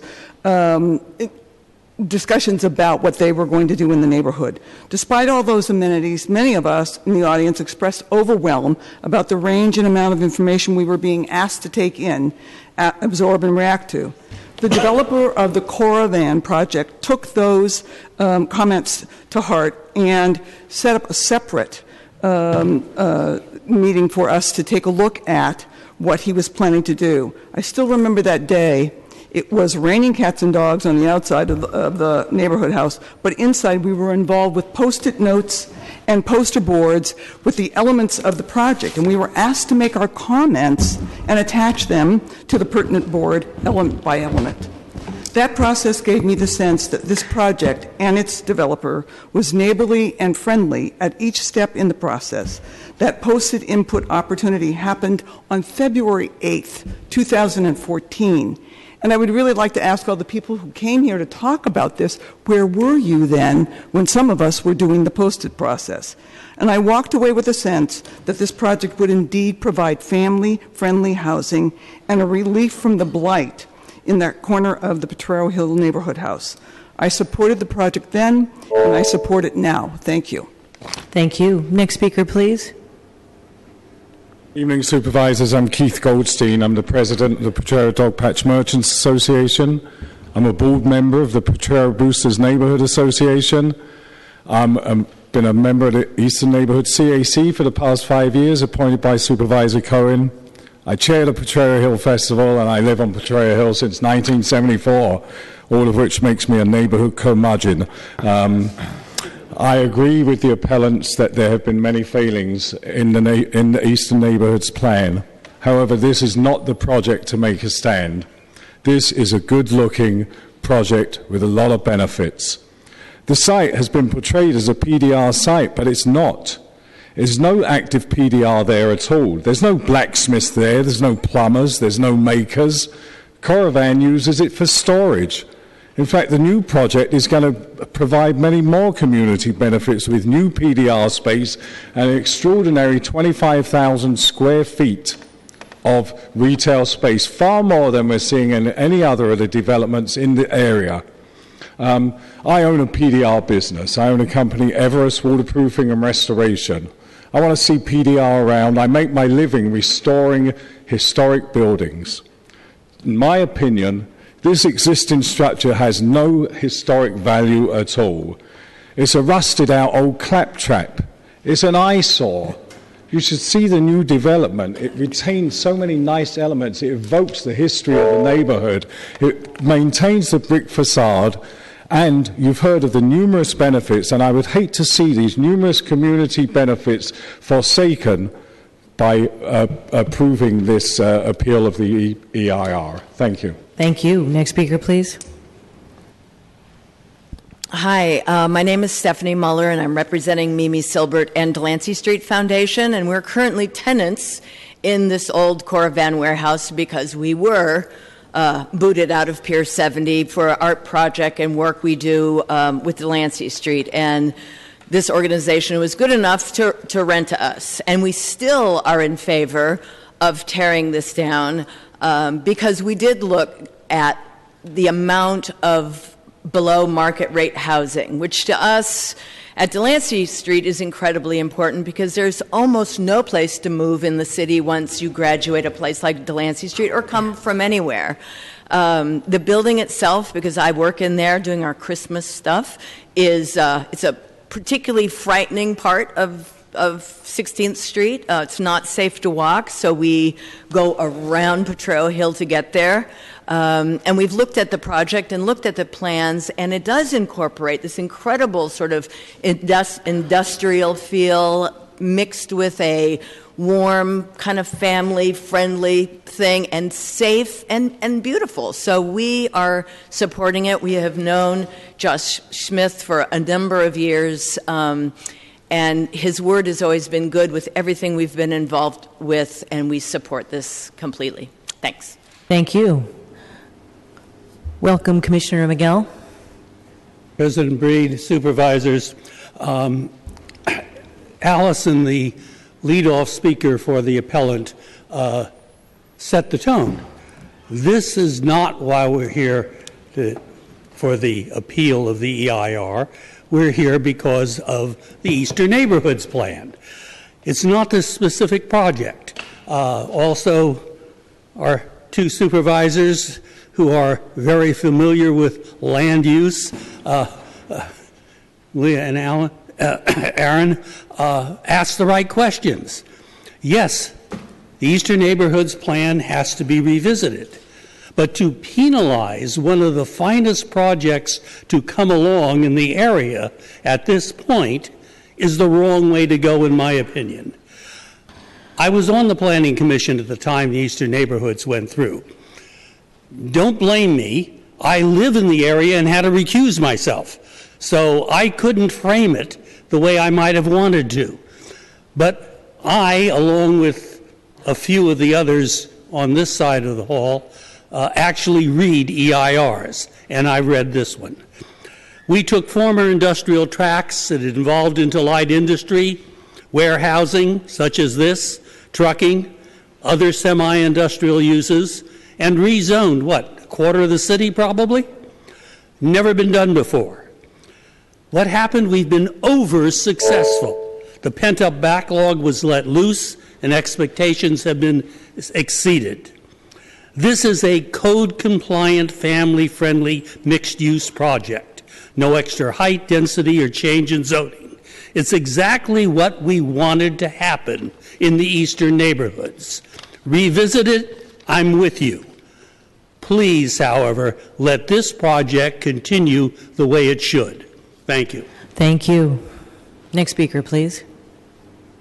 Good evening, Supervisors. My name is Jim Taskett. My partner and I own a property directly facing this proposed project on 17th Street and Texas Street. Plus, we also own a multi-unit building on the adjacent block.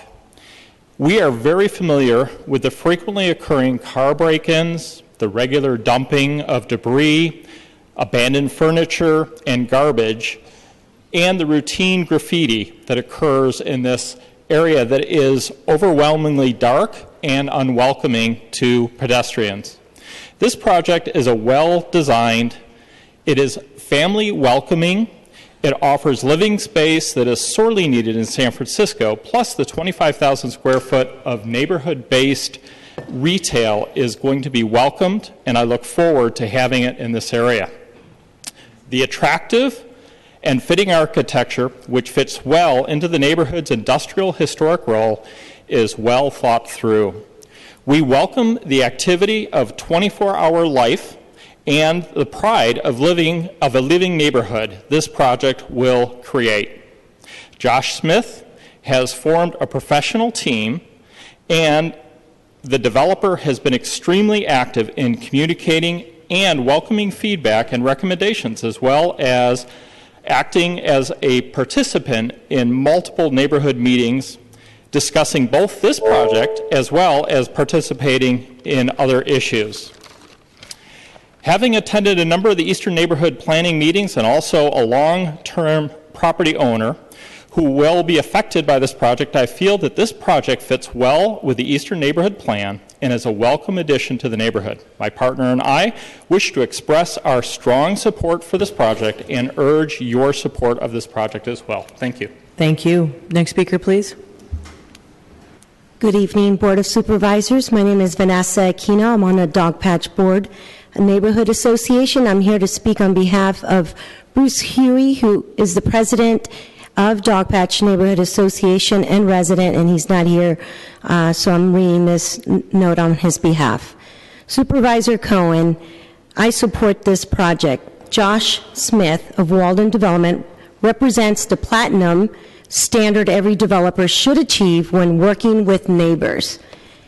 Projects help San Francisco by one, utilizing two San Francisco-based architects, Barr Architects, Christiani Johnson Architects, that are unique, architecturally attractive, and incorporate design references that acknowledge and pay homage to Potrero Hill's industrial past. Two, offering family-friendly attributes. 1, 22 three-bedroom, 2 full bath units, as well as 146 two-bedroom, 2 full bath units. 2, gated family-friendly recreation area in the Muse area that is located between the two buildings. And 3, on-site parking, which many families value. 3, preserves, restores, and reuses the historic brick office building at the corner of 17th Street and Texas Street. For your consideration, please join me in supporting this project as it sets the bar high for what we need to expect from all projects in and around Dogpatch and Potrero Hill neighborhoods and the city at large. Thanks in advance for your consideration. Bruce Huey, Dogpatch resident. Thank you. Thank you. Next speaker, please. My name is Lester Zeidman. I've lived on Potrero Hill for 40 years and worked there for 35 years, so I've been privileged to live and work in my own neighborhood. I've met Josh at many community meetings, and I've seen him in action. He is very respectful of the neighborhood, and I support this project. Thank you. Thank you. Next speaker, please.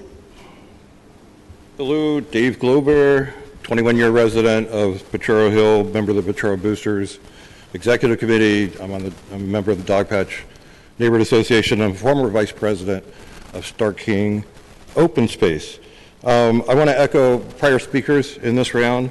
This is a very great example of developer and community communication, tremendous outreach. I believe it's also a great balance of architectural styles, both between the two architectural teams and of this building with Potrero 1010 across the street. And a great use of the brick office building and so on. I think that there's concern in the community that's very understandable, as we've heard today. And I appreciate that the Board of Supervisors is attempting to address this on a macro scale. I agree that we should not hold back this particular project because of concerns about transportation and so on and the pipeline that's coming in of additional proposals. Community access to open space at Potrero 1010, 1601 Mariposa, 1901 16th Street. I'm fairly confident that this will in fact be community accessible and not just privately used. Regarding transportation impacts, there's tremendous anxiety in the neighborhood. We see buildings coming in, we see density and congestion, and we don't necessarily see the transportation improvements on the ground. And so it's hard to anticipate how the transportation improvements will match the buildings coming in. I did a little private study very briefly on a Friday night. I noticed, I watched the number 22 and the number 55. The number 55 was very well used. It was filled to capacity, so there's some hope in that little brief study of mine that transportation will be resolved. Again, Thank you, sir. Thank you, sir. Next speaker, please. Good evening, Supervisors. My name is Karen Hudeberg. I'm one of the owners of the Good Life Grocery on 20th Street. We opened our store in 1974. I feel uncomfortable being on this side of the issue because I'm usually on the other side of an issue with a developer. But this developer is special and this project is special. I think one of its problems is it's right across the street from a very ugly project, Potrero 1010. But this project is fits in with the neighborhood. The developer has done immense outreach to all the community meetings you could possibly go to and has taken in comments and reworked designs to try to mitigate problems. I would like to make a suggestion or a compromise that says that I would like to see this project be an affordable project for residents and workers in small businesses on Potrero Hill that can't find a place to live. That their first priority be to open up the housing to all the employees that are around small businesses that are driving in from Pinole or Daly City and adding to the congestion. That somehow, if you lived and worked in the neighborhood, that you're given kind of a one-upmanship on whatever lottery there might be. That I'm losing another employee that can't find housing and is moving back with her parents in Manteca. Another good staff member, another small business person that we've worked with and trained. We need housing for the people on Potrero Hill and Dogpatch who work there. And this could be it with the family. Thank you. Thank you, ma'am. Ms. Woods? Good afternoon, Supervisors. My name is Corinne Woods. I'm a neighbor of this project for 30 years, and I've worked on the Eastern Neighborhoods planning process all the way along. I do believe that the EIR is adequate, complete, and accurate. I urge you to reject the appeal and approve the FEIR. I think a lot of the problems that we're seeing come from the fact that public benefits have not caught up with this rapid change in land use. As Julie Kirschbaum knows, we are constantly working with her to improve transportation options in the neighborhood. A lot of the Mission Bay street changes will impact traffic and transportation in the neighborhood. This is an ongoing issue that isn't going to go away, and we're all working on it. This is a good project. It's a code-compliant project. It shouldn't be tarred with the brush of the inadequacy of funding of the Eastern Neighborhoods Plan, even though it's hard to cobble all these improvements together. I urge you to approve the project and stay with us while we improve the public benefits. Thank you. Thank you. Next speaker, please. Good evening. Good evening. I'm Joe Boss. I live in Dogpatch. I've been on Potrero for 35 years, and I'll make this brief because I fully appreciate everything that Josh and his team have done. They've always responded. They've worked with the boosters, Dogpatch, et cetera, et cetera, et cetera, and they have two of the best architects they could. So it's just a marvelous, marvelous plan. And I do appreciate other people on Potrero Hill being critical all the time, because we certainly could have, if we had a crystal ball, maybe we would have done a little different job on the EIR. But the reality is it was based on what was in place at the time. So please approve this. Thank you. Thank you. Next speaker, please.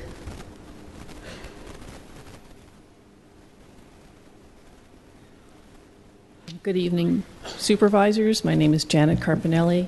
I live in Dogpatch. I've been there for 35 years, and I wish to support this project for the various reasons that other people have mentioned. I just want to mention them again quickly, and that is the family-friendly housing, particularly 3 bedrooms, which we in Dogpatch have been asking every developer to provide, and most of them do not do.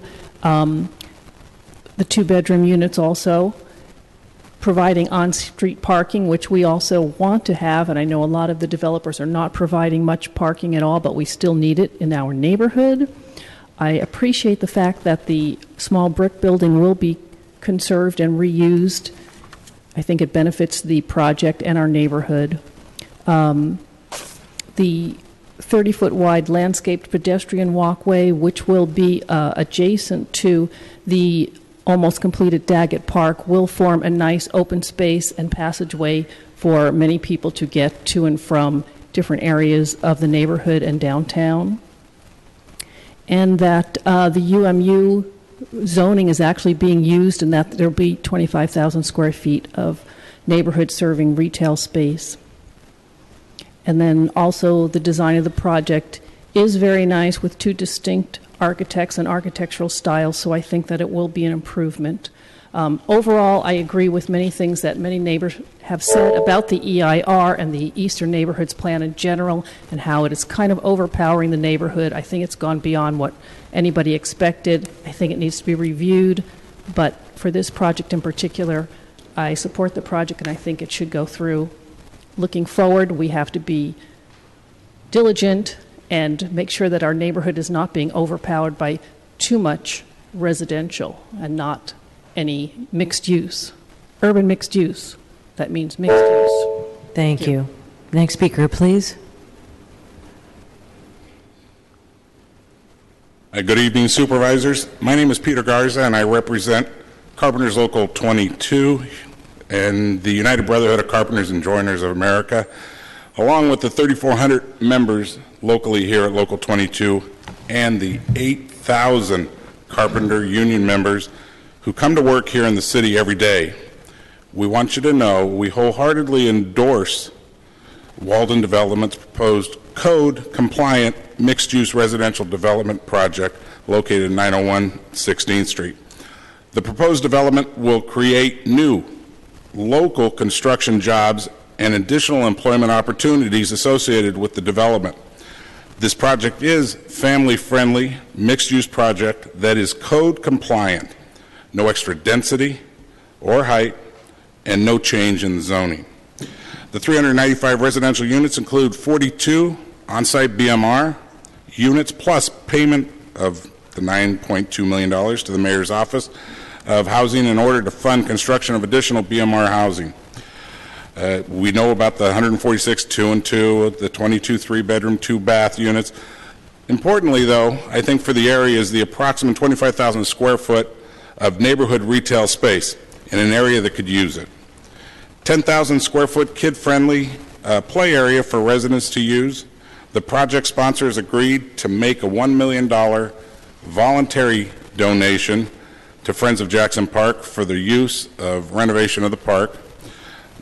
Just again, the Carpenters Union is excited to be working with Webcore Builders and Walden Development on the proposed project between 16th and 17th. And again, we wholeheartedly endorse for the reasons explained, and strongly encourage you to endorse the project to improve the neighborhood and support local jobs. Thank you. Thank you.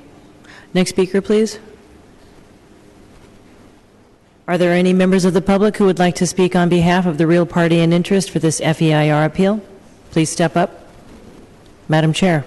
Madam President. Seeing none, public comment is now closed. This hearing has been held and is now filed.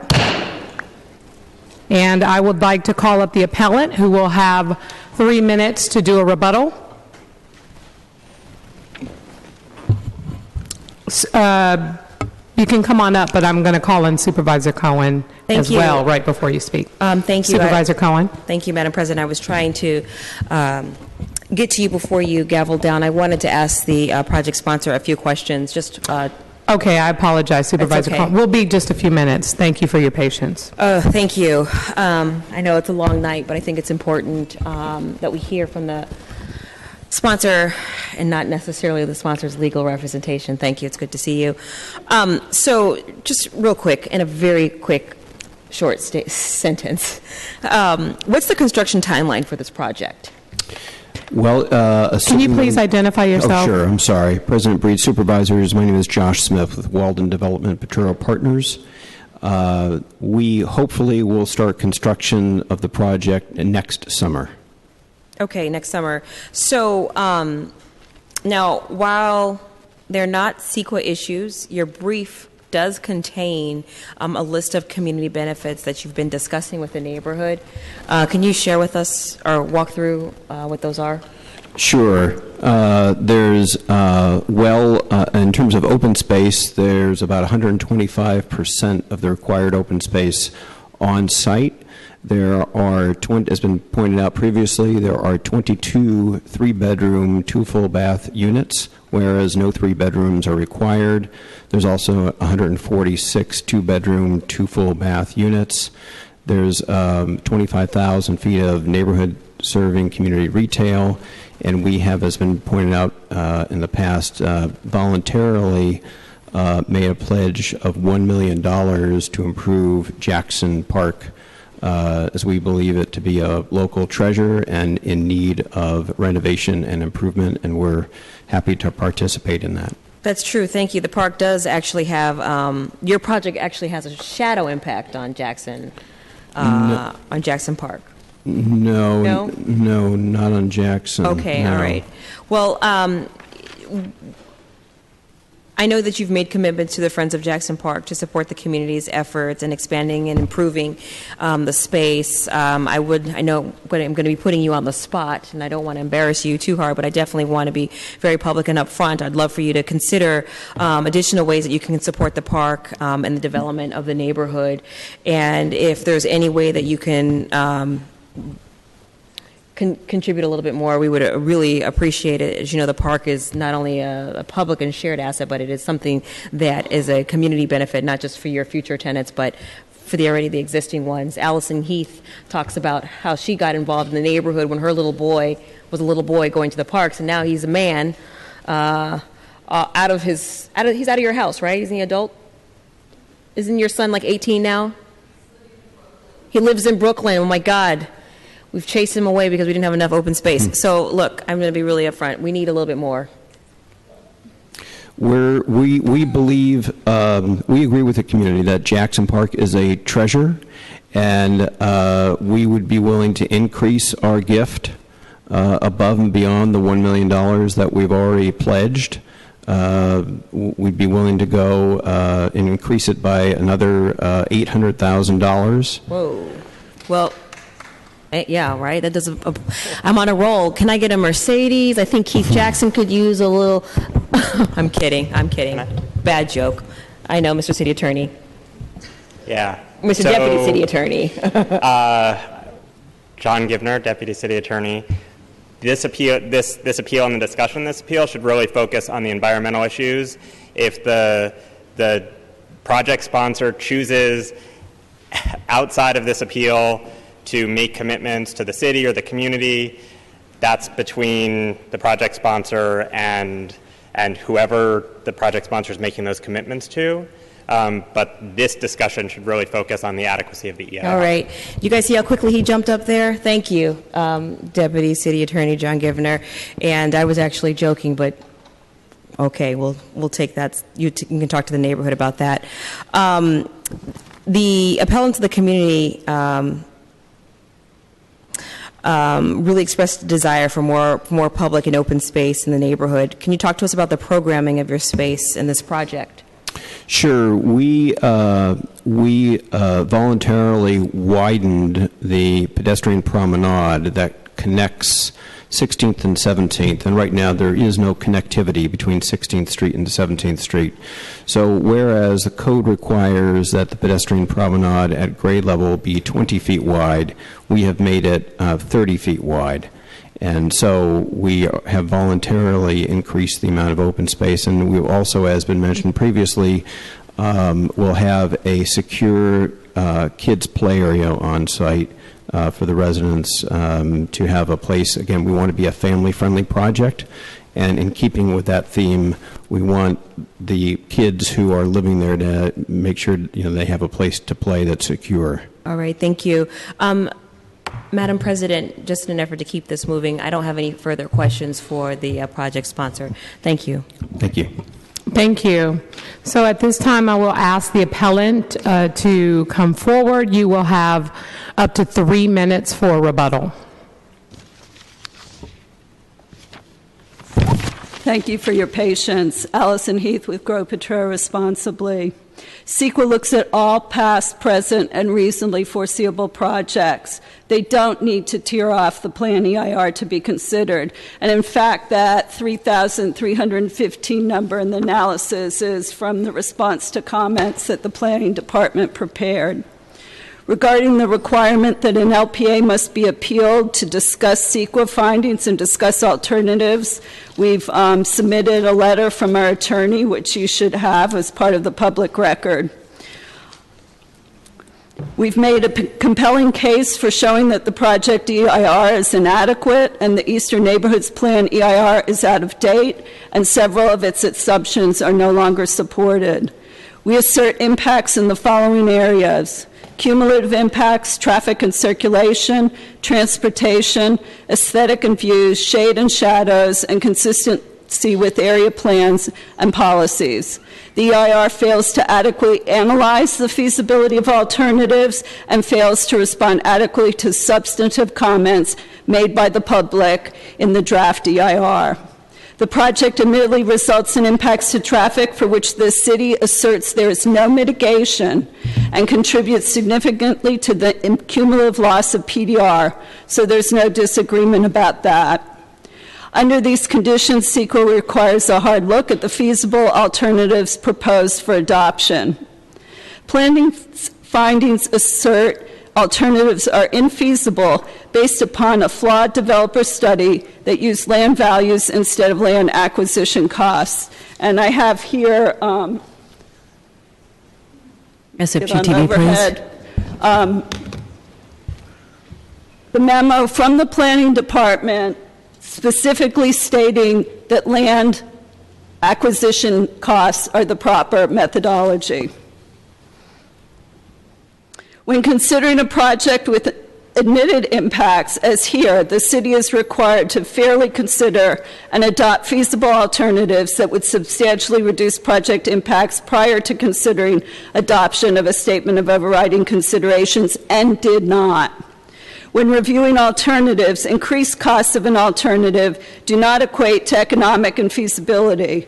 The fact that an alternative may be more expensive or less profitable is not sufficient to show the alternative is financially infeasible. What is required is evidence that the additional costs or profitability are sufficiently severe as to render it impractical to proceed with the project. The financial study prepared by the developer cannot meet that standard. Thank you. Thank you. Thank you. Supervisor Cohen? Yes, thank you. Real quick, I just want to recognize the leadership of Allison Heath and Rod Minot. Allison, I do have one quick question for you. This team has been incredible in leading the charge and focusing the conversation around this project. One question that really stands out in my mind is, for what reason did you not appeal at the make an appeal at the Board of Preventive Appeals? Well, as I think a number of speakers have said, it is a code-compliant project. And to appeal the LPA, we would have to question that, which we do not. Our issue is with the actual CEQA review of the project. We feel the EIR was deficient and that the feasibilities weren't appropriately studied. Okay. Thank you. I appreciate that. That honesty, and again, your leadership has been tremendous. Thank you, Madam President. Thank you. Supervisor Peskin. I was hoping that by now the issues of fact that I originally raised could be answered by the Planning Department. Okay. Ms. Jones? Was that the question about the data? Yeah, in the rebuttal, the appellant just said that actually in the response to comments that the 3135 number was in the response to comments.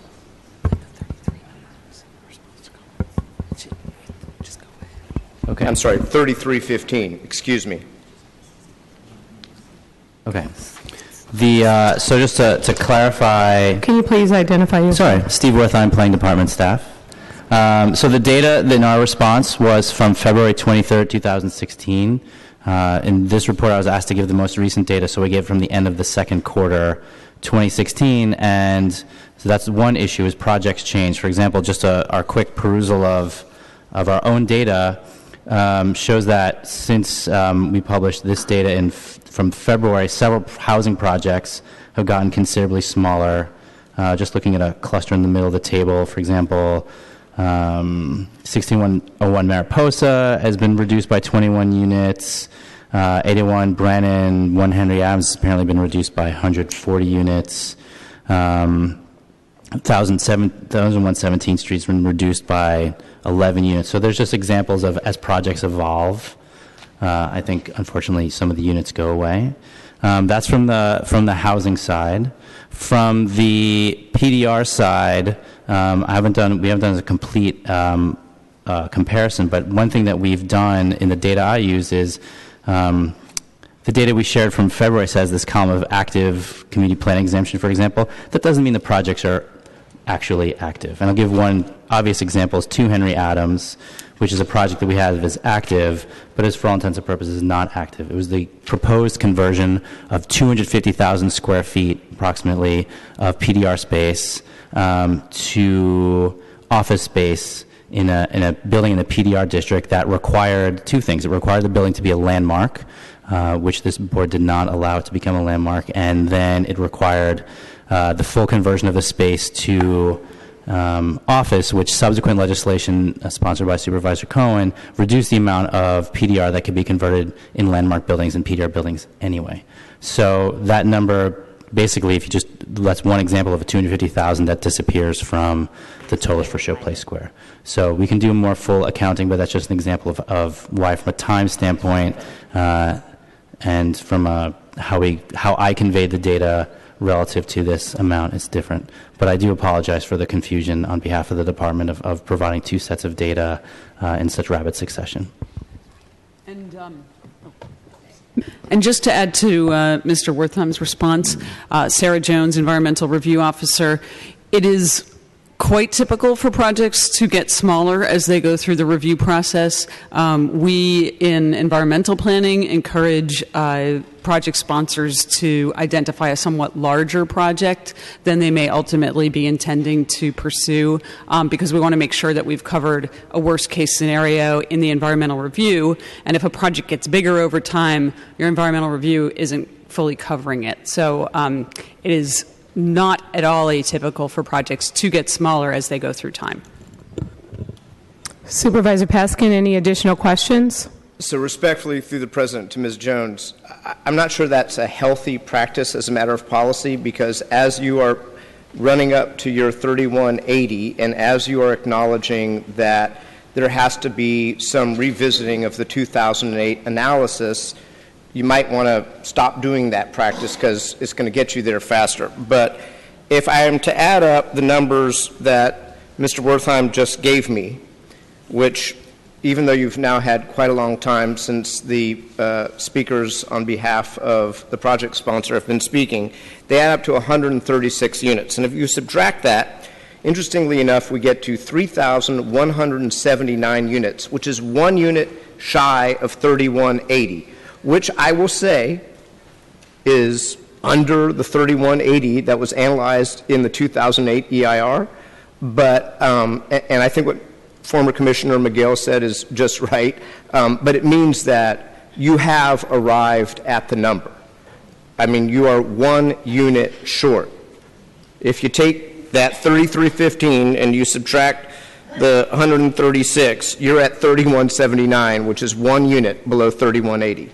So I will grant you that you're there. It still brings up the metal shed, and so the Planning Commission's motion, which is Exhibit A on the findings, was actually not attached to your letter, but I have subsequently found it. And Ms. Jones, respectfully, through the President, is both wrong and right. You mentioned many, many things, but you also mentioned the economic feasibility or lack thereof. So they're both listed there. I think you have enough other findings that you can get there on policy. But I would say, particularly given what was brought up in the rebuttal, that going forward, if you're going to rely on economic and feasibility, you should do that in the context of the EIR. So I want to put that out there. And then I want to bring up something that's a little bit sensitive, Madam President, which is I, as a member of the Board of Supervisors, am extremely uncomfortable, and I mean no disrespect to my colleague, but we are dealing with a hearing on the adequacy or lack thereof of an environmental review document and the impacts that decision makers have to consider. And that's not the subject of a financial transaction or increased donations. And I just have to say, for the record, it makes me remarkably uncomfortable to be Supervisor Paskin, we're going to take care of that issue in just a moment when you're finished with your questions. That's not a question, it's a comment. Thank you. Is there anything else? Supervisor Cohen? Paskin, you're absolutely right. My apologies for making you and any of my other colleagues feel very uncomfortable. My comment was truly in jest, and I was making it, though, not funny, but a joke nonetheless. So what I would like to do is to possibly ask you to consider making a motion to recuse myself from this particular vote. So is there a motion to excuse Supervisor Cohen from this particular proceeding? Supervisor Peskin? I don't think that, I would defer to the city attorney. It was recommended by the city attorney to do so. I don't see a conflict. It's not, if the city attorney can say, it's not as though the delta between $1.8 million and $1 million is going to anybody voting here, so I don't see where a conflict exists. Mr. Givner, can you explain why you made this recommendation, please? Sure. Deputy City Attorney John Givner. Supervisor Peskin is correct. There is no conflict, which means that Supervisor Cohen would have to cast a vote unless the board votes to allow her, to recuse her, or to excuse her from this vote. Our recommendation is to Supervisor Cohen was to request that the board excuse her in order to ensure that there is no suggestion or cloud over this proceeding, or any suggestion that the proposed gift by the project sponsor is influencing the outcome.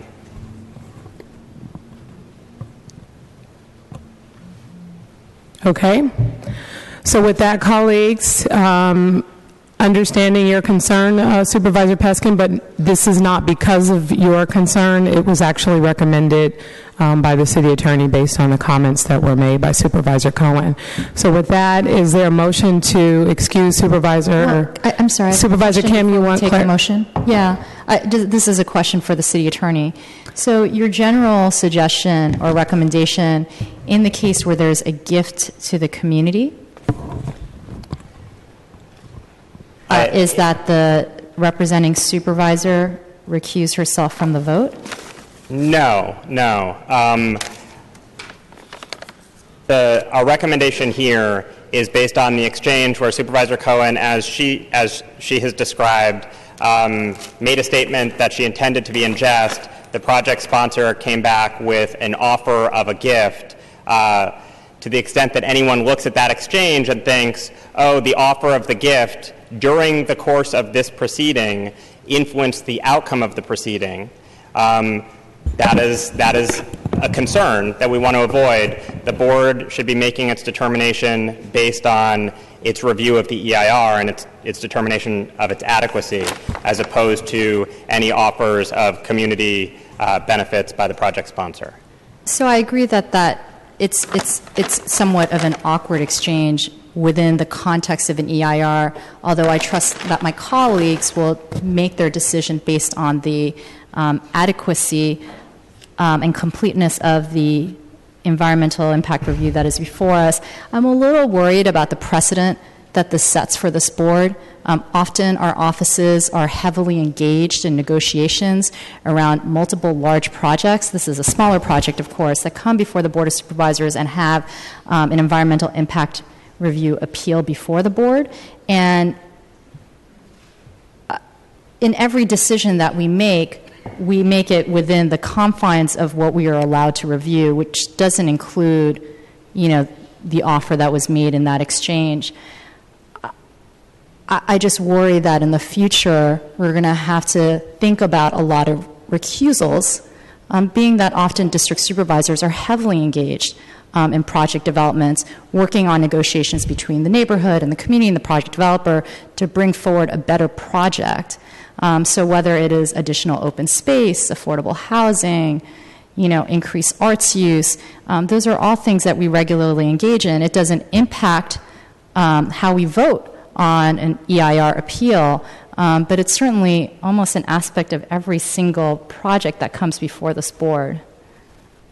I understand, Supervisor, and our office provides advice to all of you and all of your offices regarding what it's appropriate to ask for to encourage of project sponsors in different circumstances and where it's not. And I'm not suggesting that Supervisor Cohen's vote would be influenced one way or another, but the exchange, as Supervisor Peskin said, raised questions and our advice is that the cleanest approach is for Supervisor Cohen to ask to be excused. And of course, it's a judgment for you and your colleagues whether to excuse her in this matter. I mean, I will respect my colleague's preference. I just think that we start proffering a precedent for this Board of Supervisors, and you have to start questioning, a lot of factors that are impacting our decision making when it comes to determining the adequate and completeness of an EIR. I think this board understands the seriousness of the question before us, and we review the question within the boundaries of what we look at, which is separate from the project approval itself, although they are linked, I understand. I just put that before this board. Thank you, Supervisor Kim. Supervisor Campos. Thank you, Madam President. I mean, I too share Supervisor Peskin's concerns. I think the exchange was unfortunate, but I also think that Supervisor Cohen made it clear, I think clarified what was happening there. I guess the question is more for the city attorney, Mr. City Attorney. I don't really know that the recommendation necessarily to the extent that there is a conflict. A recusal requires a recusal not only from an actual vote, but actually from the entire proceeding. So if there is a problem with what happened here, I don't know that sort of recusing one member at this juncture actually cures the conflict. And I do worry about the president that it says, because even in the context of an EIR appeal, in any discussion, sometimes the issue of community benefits comes up. And so are we setting, going forward, a precedent that if any such discussion of that happens is in any kind of matter that we deal with, that necessarily requires a recusal? I don't know if that's a precedent that makes sense for the board. I think that there's a very clear demarcation between an EIR appeal and a substantive appeal. And so I'm trying to understand this. I would defer ultimately to the city attorney, but I'm just not sure if what you're saying actually cures a potential conflict or issue here. Supervisor Cohen does not have a conflict. She has no personal interest in financial or otherwise in the outcome of this appeal. She doesn't have a conflict. Nothing that the board does today in considering this motion will require future boards to act similarly. I think what was unusual about this particular exchange is that Supervisor Cohen, although jokingly, said, I'd like something more, and the project sponsor took that seriously and responded in kind. And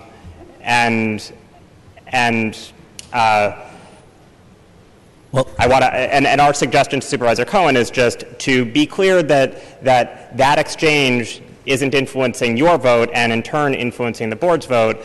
The best course would be to recuse, but again, it is up to the board. Well, I guess what I would say is I really can go either way, and so it would be my question to, the way that I think I deal with any kind of conflict, as individual supervisors, I think we decide for ourselves what's appropriate, and we try to make a recommendation to the board. I don't know what your preference is, Supervisor Cohen, in terms of this. If the preference is a recusal, I guess I would consider that. I do worry about setting a precedent for all of us, and whatever happens, I would make it clear that it's specific to these circumstances and that it doesn't have any precedential value. To the extent it's possible to make that clear, I would want to do that. And I would just say that I appreciate the comments of my colleagues. I do understand it's really, I think, about the appearance of what it looks like based on the dialogue that took place. And none of us is perfect. We don't know everything about what to do in the case of VIRs, negotiations, and so on and so forth. We rely on different departments. We rely on the city attorney. We rely on the public to provide us with information to make really good decisions. And I do think that what we want to try to do in this particular case is make the public feel comfortable about our decision. And, from my perspective, I definitely think it's a little overreaction, but I do understand the city attorney's suggestion that we do it, and I would be open to either way. So Supervisor Cohen, would you like to make any comments?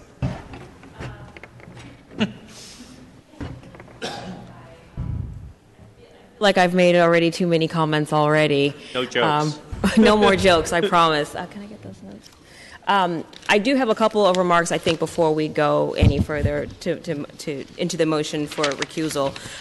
First, just to be clear, unfortunately, we need to decide if you're going to recuse yourself from the vote or not. And so any further discussion about the project itself or the EIR should not happen until that decision to move forward or not is actually made.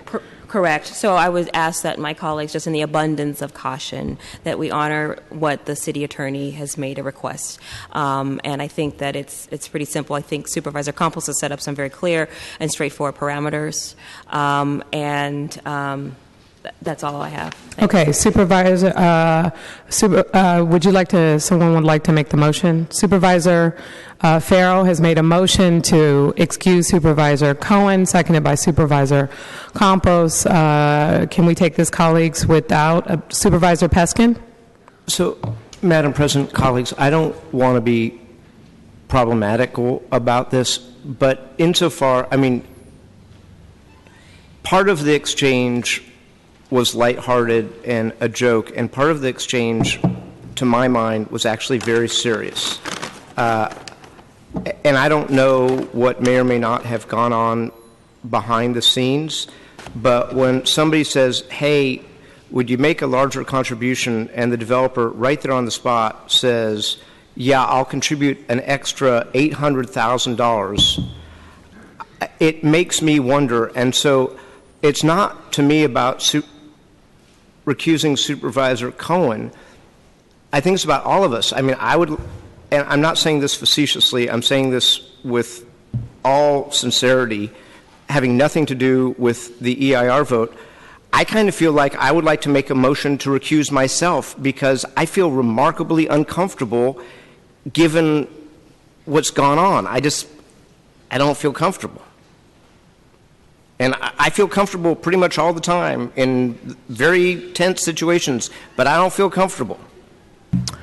Okay, Supervisor Peskin, but I think that the whole point of excusing Supervisor Cohen from this vote is to make sure that we all feel comfortable with doing what we feel we need to do as it relates to this particular EIR. And again, it wasn't based on your comments. It was based on once the dialogue took place, the conversation took place between our Deputy City Attorney and Supervisor Cohen, so it was already in the works. So I don't know if that changes your comfort level, but I'm sure there's enough supervisors to vote on this particular matter if you'd like us to excuse you as well. Okay, so Supervisor Wiener, do you have a comment? Yeah, I don't think anyone needs to be recused here. I think even with Supervisor Cohen, it wasn't a legal conflict. There was an issue about appearance and an abundance of caution. We've excused Supervisor Cohen. I don't think that has anything to do with the rest of us. I think we have an obligation to adjudicate this appeal. It's been fully briefed, it's been fully argued. We've heard everything. I've had no involvement with this park or with this project or with negotiating anything, and so I don't think any further recusals would be even appropriate. That's my view. Okay. Madam Clerk, on the motion to excuse Supervisor Cohen, roll call vote. Supervisor Kim? On the motion to excuse Supervisor Cohen. Kim, aye. Supervisor Marr? Aye. Marr, aye. Supervisor Peskin? No. Peskin, no. Supervisor Tang? Aye. Tang, aye. Supervisor Wiener? Aye. Wiener, aye. Supervisor Yee? Yee, no. Supervisor Avalos?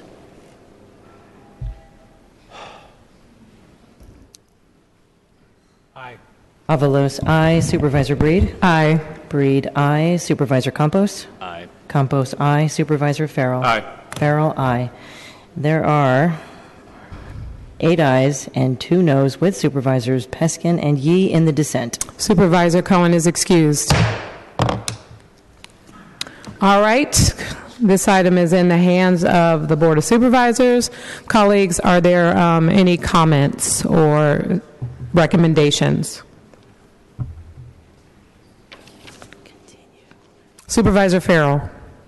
Yeah, I'd like to make a motion to affirm the EIR that we approve item 50 and table 51 and 52.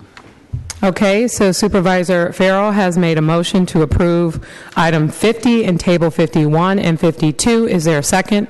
Seconded by Supervisor Tang. Seeing no other names on the roster, Madam Clerk, can you please call the roll? Supervisor Kim. Kim, aye. Supervisor Marr? Aye. Marr, aye. Supervisor Peskin? No. Peskin, no. Supervisor Tang? Aye. Tang, aye. Supervisor Wiener? Aye. Wiener, aye. Supervisor Yee? Aye. Yee, aye. Supervisor Avalos? Avalos, aye. Supervisor Breed? Aye. Breed, aye. Supervisor Campos? Aye. Campos, aye. Supervisor Farrell? Farrell, aye. There are 9 ayes and 1 no with Supervisor Peskin in the dissent. Okay, the appeal is denied.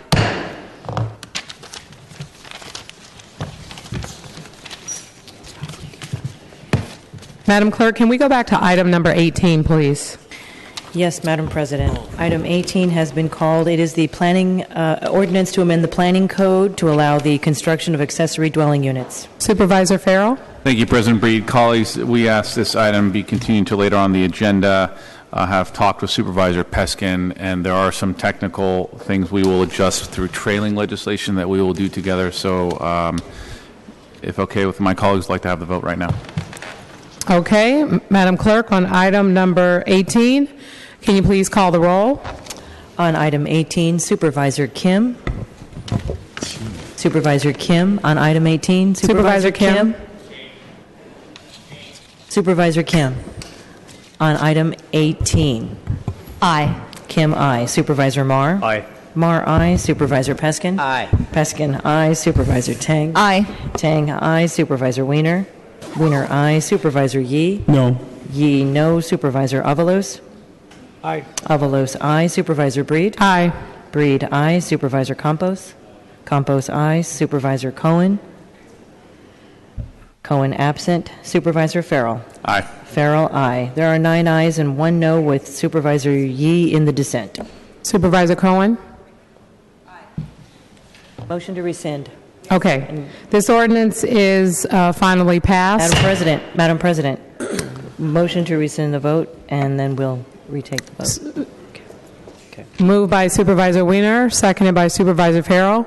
Without objection, the motion to rescind item 18 passes. Madam Clerk, on item number 18, please call the roll. On item 18, Supervisor Kim. Kim, aye. Supervisor Marr. Marr, aye. Supervisor Peskin. Aye. Peskin, aye. Supervisor Tang. Aye. Tang, aye. Supervisor Wiener. Aye. Wiener, aye. Supervisor Yee. No. Yee, no. Supervisor Avalos. Aye. Avalos, aye. Supervisor Breed. Aye. Breed, aye. Supervisor Campos. Campos, aye. Supervisor Cohen. Aye. Cohen, aye. Supervisor Farrell. Farrell, aye. There are 10 ayes and 1 no with Supervisor Yee in the dissent. The ordinance is finally passed. Madam Clerk, let's go to item number 25. Item 25 is a charter amendment third draft to amend the municipal charter of San Francisco to require the Mayor's Office of Economic and Workforce Development and the Office of Housing and Community Development to propose 5-year strategic plans for consideration and approval by the Board of Supervisors, and to require both offices to report their annual work plans at least 2 times a fiscal year, and to provide that ordinances adopted under the process set forth in the Charter regarding inclusionary housing requirements, competitive selection for the expenditure of affordable housing funds, and for the development of affordable housing on city-owned property under the jurisdiction of MOHCD shall supersede ordinances and rules adopted by the Board or the voters prior to March 1st, 2017 at an election to be held on November 8th, 2016. Madam Clerk, can you also call item number 26? Item 26 is a charter amendment third draft to amend the municipal charter of San Francisco to create the Housing and Development Commission to oversee the Department of Economic and Workforce Development and the Department of Housing and Community Development. Supervisor Tang. Thank you. So I'm speaking, I know we have 25 and 26 before us today. 25 is the version that our office has worked on with both OAWD and MOHCD. It doesn't require a commission, as was proposed by my colleague Supervisor Peskin here. However, it does provide for various transparency measures that can be brought before the Board of Supervisors. As I expressed last week, one of my concerns was the fact that we are proposing the idea of one commission to oversee two departments. I do understand that there are components of OAWD's work, especially as it relates to development agreements that touch upon housing. However, in terms of the rest of OAWD and their functions, I am still very, very concerned about having one commission, again, oversee two of these very different departments otherwise. So I understand where we are today, so I'm still going to make an appeal to my colleagues to support item 25. If we don't, for item 26, again, I think I know where the outcome of this is, but I would like to propose that what we send before the voters is something that actually would eliminate OAWD from the commission, with my commitment that I would still continue to work on other transparency measures for issues that have been raised by my colleagues having to do with really either department. So at this time, I just strongly urge colleagues to consider alternative for item 25. And for item 26, that is the one with the commission. So that's all I have to say today. Again, I know where this is going to go. Thank you. Supervisor Yee. Thank you, President Bree. I hate to see this happen since we were really on a roll in which what we're seeing is that our colleagues have been able to work out compromises for a few other issues. I asked for continuance, or I supported a continuance last week because I heard some things that I thought would be a possibility of maybe coming to some compromise. I spoke to both parties in this case, and I thought I had, because what I wanted to do was not shy away from the commission idea. And I wanted to improve maybe the policy of the idea. So I went about doing that and was hoping that there would be agreement. I was going to present it. I have it all read. It's all done and everything. But at the end of the day yesterday, parties came to me and basically nobody seemed very happy. Basically saying, forget it. No matter what you do, we're not supporting it. So, and this came from both sides, and it's really hard for me to pursue amendments when, even though I might think that it's the right thing, that when both sides says, well, we hate it anyways. So, I just want to put it out there that I'm just sorry that I couldn't get it in terms of an agreement. So I won't be offering the amendments. I just want to let people know, the public, that it wasn't because I wasn't trying. Thank you, Supervisor Yee. Supervisor Peskin. Thank you, Madam President. Through the President to Supervisor Yee, first of all, on this day of compromise and agreement, want to thank Supervisor Yee for attempting to bring folks together. There are a number of issues, some of which have already been placed on the ballot, where we were not able to find that sweet spot. I fundamentally believe that this city, our transparency, and the ultimate behavior and mission of MOHCD and OEWD in the years to come will be enhanced by having a commission.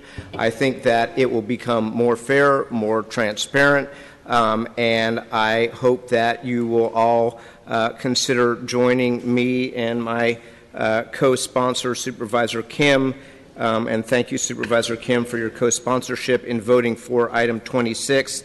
And item 25 is something that I put out there in an attempt to try to forge a compromise, which unfortunately was not forthcoming, and would respectfully ask for your vote against item 25. Let us put item 26 on the ballot and move our housing and workforce development functions into the light of day at the dawn of the 21st century.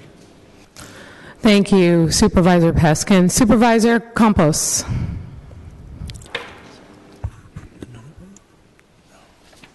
Sorry. Yes. Sorry, I was being asked a question by the clerk on something else. In terms of the choices here, and I want to thank Supervisor Yee for trying to find a compromise.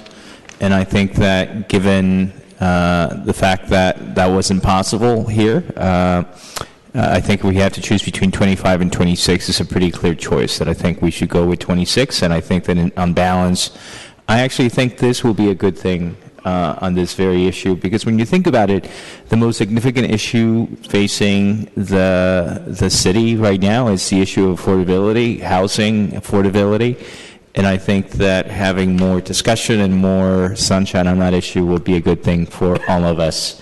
So I'm happy to support item 26. Thank you, Supervisor Campos. Supervisor Wiener. Thank you, Madam President.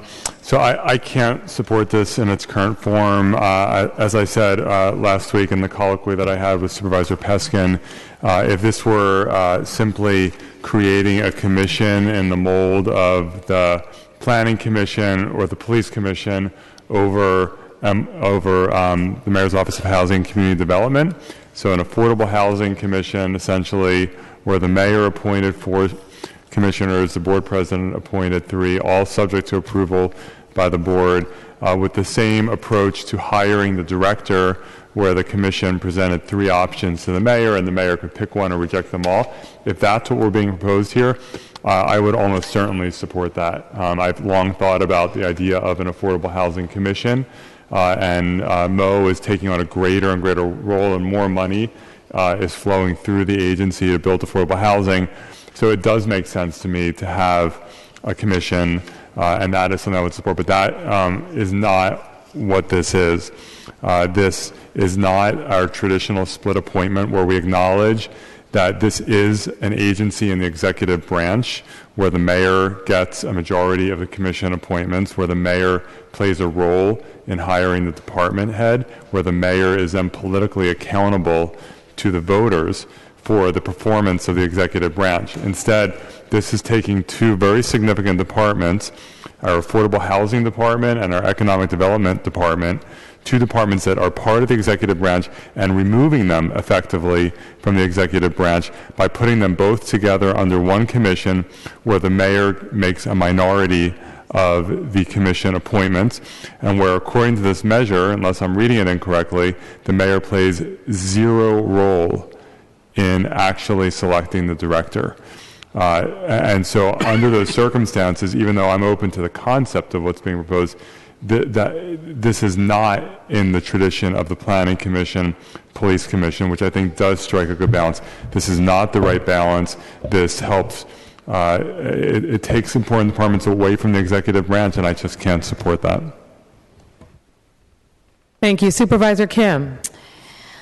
Colleagues, I do want to ask you again for your support of this measure, and I just have to say, spending quite a bit of time on the area of our developments and also our affordable housing, I think a commission is going to provide a tremendous resource both to the Board of Supervisors and the Mayor's office in really helping to guide our policies around affordable housing. We know that this is an issue that the public cares deeply about. In fact, when you look at the polls, it often is in the top 2, top 3 of what San Franciscans are thinking about, and certainly I think what they would like increased dialogue, discussion, and feedback on. But as our feasibility study moves forward on Proposition C, which voters passed this in June, and we talk about what a maximum requirement that we can expect market rate developers to build depending on size of projects, depending on neighborhoods, but also based on the types of needs that we want to fulfill here in the city. A commission is going to be invaluable in helping to guide this board and the mayor's office in terms of the direction that we as a city take around affordable housing. In particular, I think, and this comes up in almost every single project development that our office negotiates, is on the type of affordable housing that we build and at what income levels. And I don't want to say that there isn't a rhyme or reason for each project, but we do it on a project-by-project basis. We do the best that we can to say, I think senior housing is the need in this neighborhood. I think that we should do it at 80 to 120% of AMI, but on this project we should do it at 55% of AMI. And we do the best that we can to fulfill the needs that we are hearing from the community. But I think a commission is going to provide a larger principled document that we can follow and give us a better compass in helping to guide all of our projects together and not go on a development by development basis, which is actually truly what we are doing today. There's so many needs that we need to fill. Affordable home ownership for our middle income communities, thinking about what we do for those that are above 120% AMI that are also feeling squeezed here in San Francisco. And of course, the continuing need for our working class communities and those that are homeless and formerly homeless. And this commission is going to provide a better lens, and they will be able to focus solely on this issue throughout the course of years. And I think that will be invaluable. And finally, I should say, having worked on many development agreements, often negotiated by the Mayor's Office of Economic Development, I often wish that there was a greater public process before this agreement comes before the Board of Supervisors. And in many ways, the community process begins when it comes to us, and then we have to, in many ways, clean up and modify and amend these agreements with a very limited time structure because the community wasn't able to provide input earlier into the process. I actually think that a commission will save time in helping us get good development deals forward that our communities can support. And finally, on the issue of what a balanced commission looks like, yes, there will be 3 members appointed by the Mayor's office and 3 members supported by nominated by the Board of Supervisors. And the final seat is going to be a nomination from the Controller's office. I don't think that this is without precedent. We certainly have commissions that have appointments from other departments. But I have to say the Controller's Office has played a particular role around the issue of affordable housing. They are currently leading the feasibility study around the maximum that we can require market rate developers via Proposition C. They also led our community facilities nexus study when we wanted to see how market rate development impacted the displacement of nonprofit service and arts organizations in our city.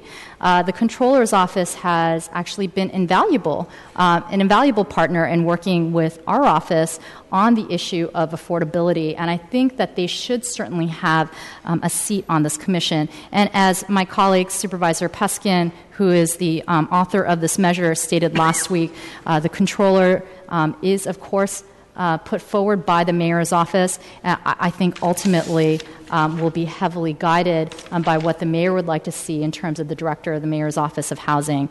Finally, I should just say that putting this commission forward is not a criticism of these departments. I have a great relationship with the Mayor's Office of Housing. I think they do outstanding work for our city, and they are truly committed to affordability. That being said, I think that we can do a better job around a guiding document of what we are building and that we can do a comprehensive plan of what that looks like. How much senior housing, how much family housing, at what income brackets. This is something that a commission can help guide the Board of Supervisors and the Mayor's office through. It will only enhance the work of the affordability here in the city that we are doing today, and certainly provide more transparency and accountability and trust with the public. Thank you. Before I move to Supervisor Avalos, I really appreciate your comments, Supervisor Kim, and I just wanted to ask two questions of you and Supervisor Peskin. Have you done any analysis to determine how much additional time a commission would, for example, the number of projects that deal with issues around housing, some of the specific projects that I know your office worked on and negotiated, and the additional time that it would take a commission before it would potentially get to the board? Do you have any idea of what you think we're talking about? I know it's hard to really say probably because it's a project by project basis, but we do, we do know that this is going to add an additional amount of time to new production of affordable housing, and I just wanted to know, just ballpark what either you or Supervisor Peskin think that might be.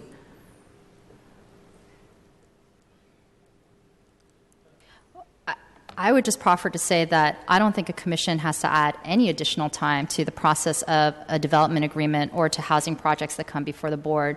And I just have to say a lot of the bigger projects, which would likely be reviewed by the commission, often does take quite a bit of time before it gets to the Board of Supervisors. And so a commission can meet during the regular timeline that a development goes through already. The additional time, of course, would be in the time of the meeting. But I don't think that it would increase the amount of time before it gets to the Board of Supervisors.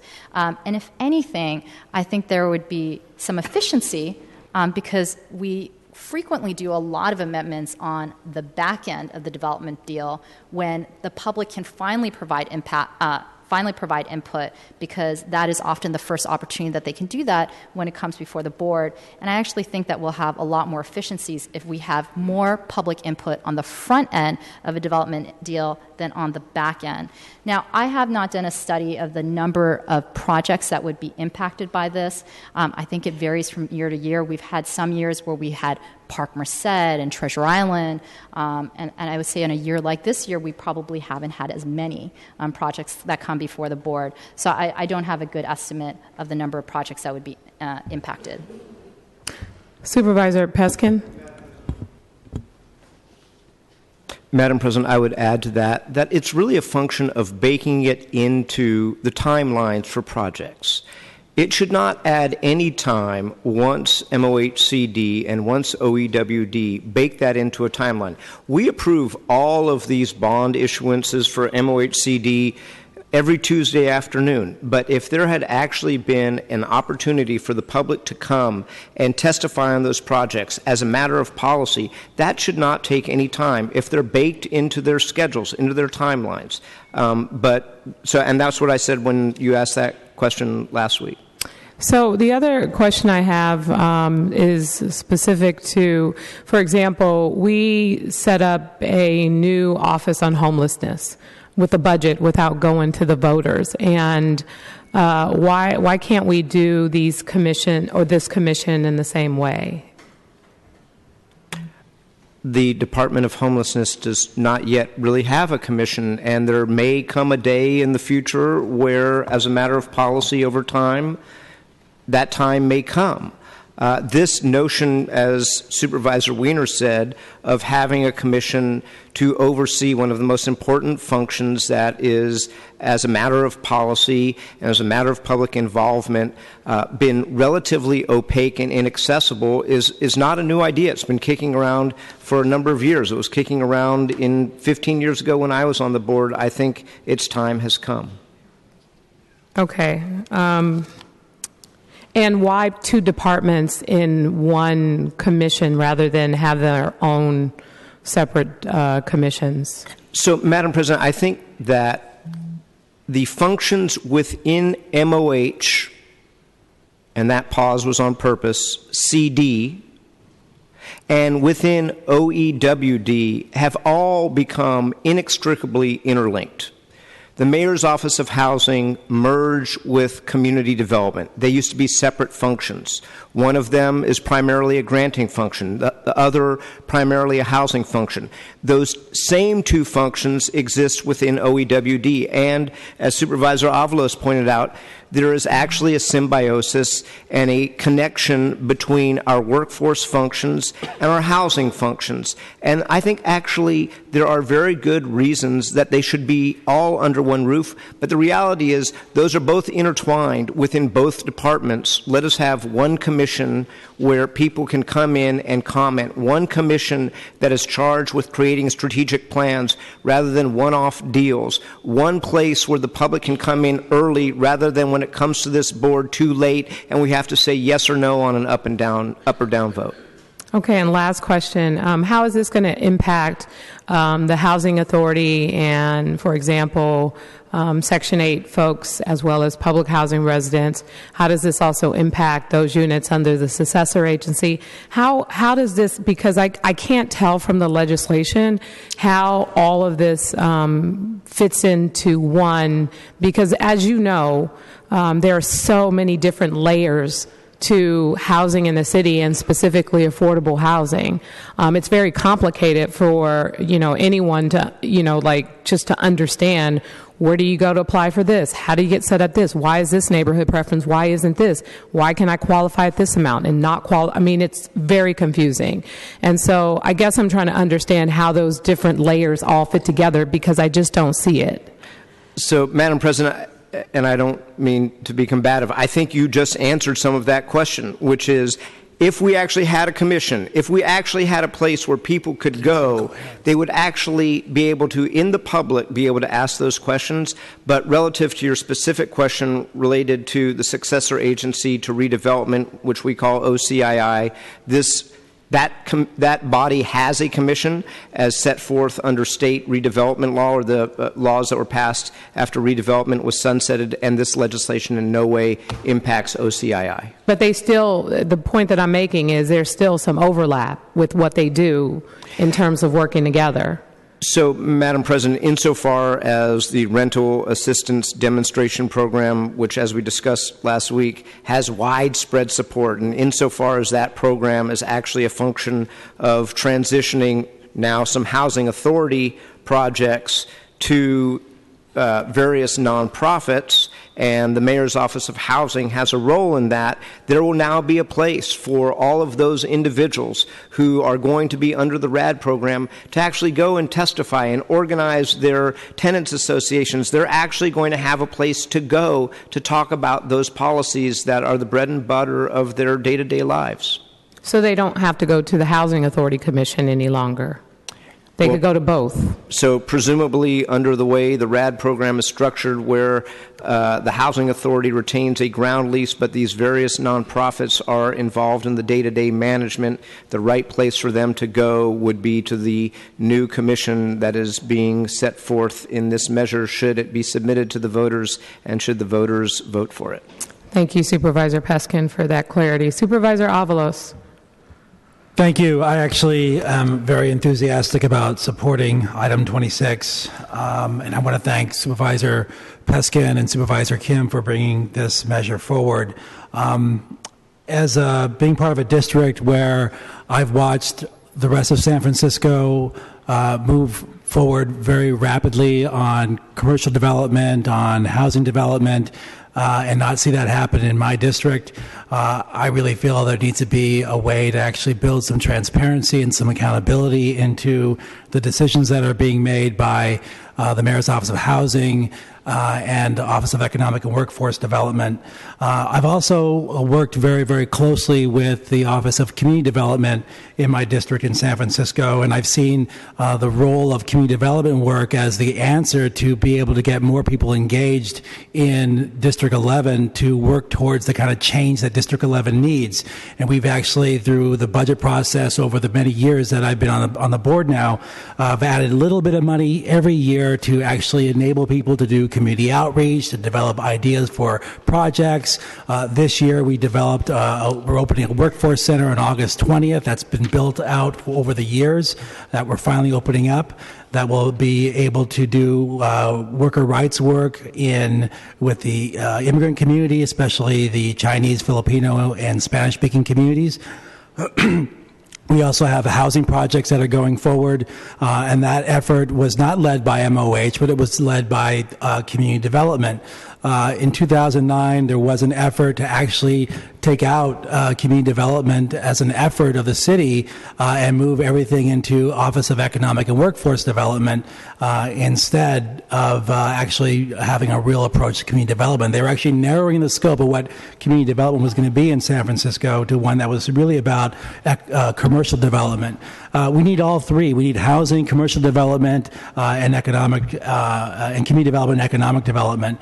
And that's what I think having all these entities under one commission makes a lot of sense. And if we're actually looking at models of community development that can be spread around the city, I think District 11 offers a really good model that having a commission that can do strategic planning can enable other districts to see that this is a way to approach how we can actually move the needle on making sure that neighborhoods get their fair share of support and services in development in San Francisco. I know Supervisor Tang has done a lot of work around community development work as well, a different kind of approach than we have in District 11, but one that actually works very well for District 4 that I think is very similar that could be done on the auspices of such a commission with some strategic planning.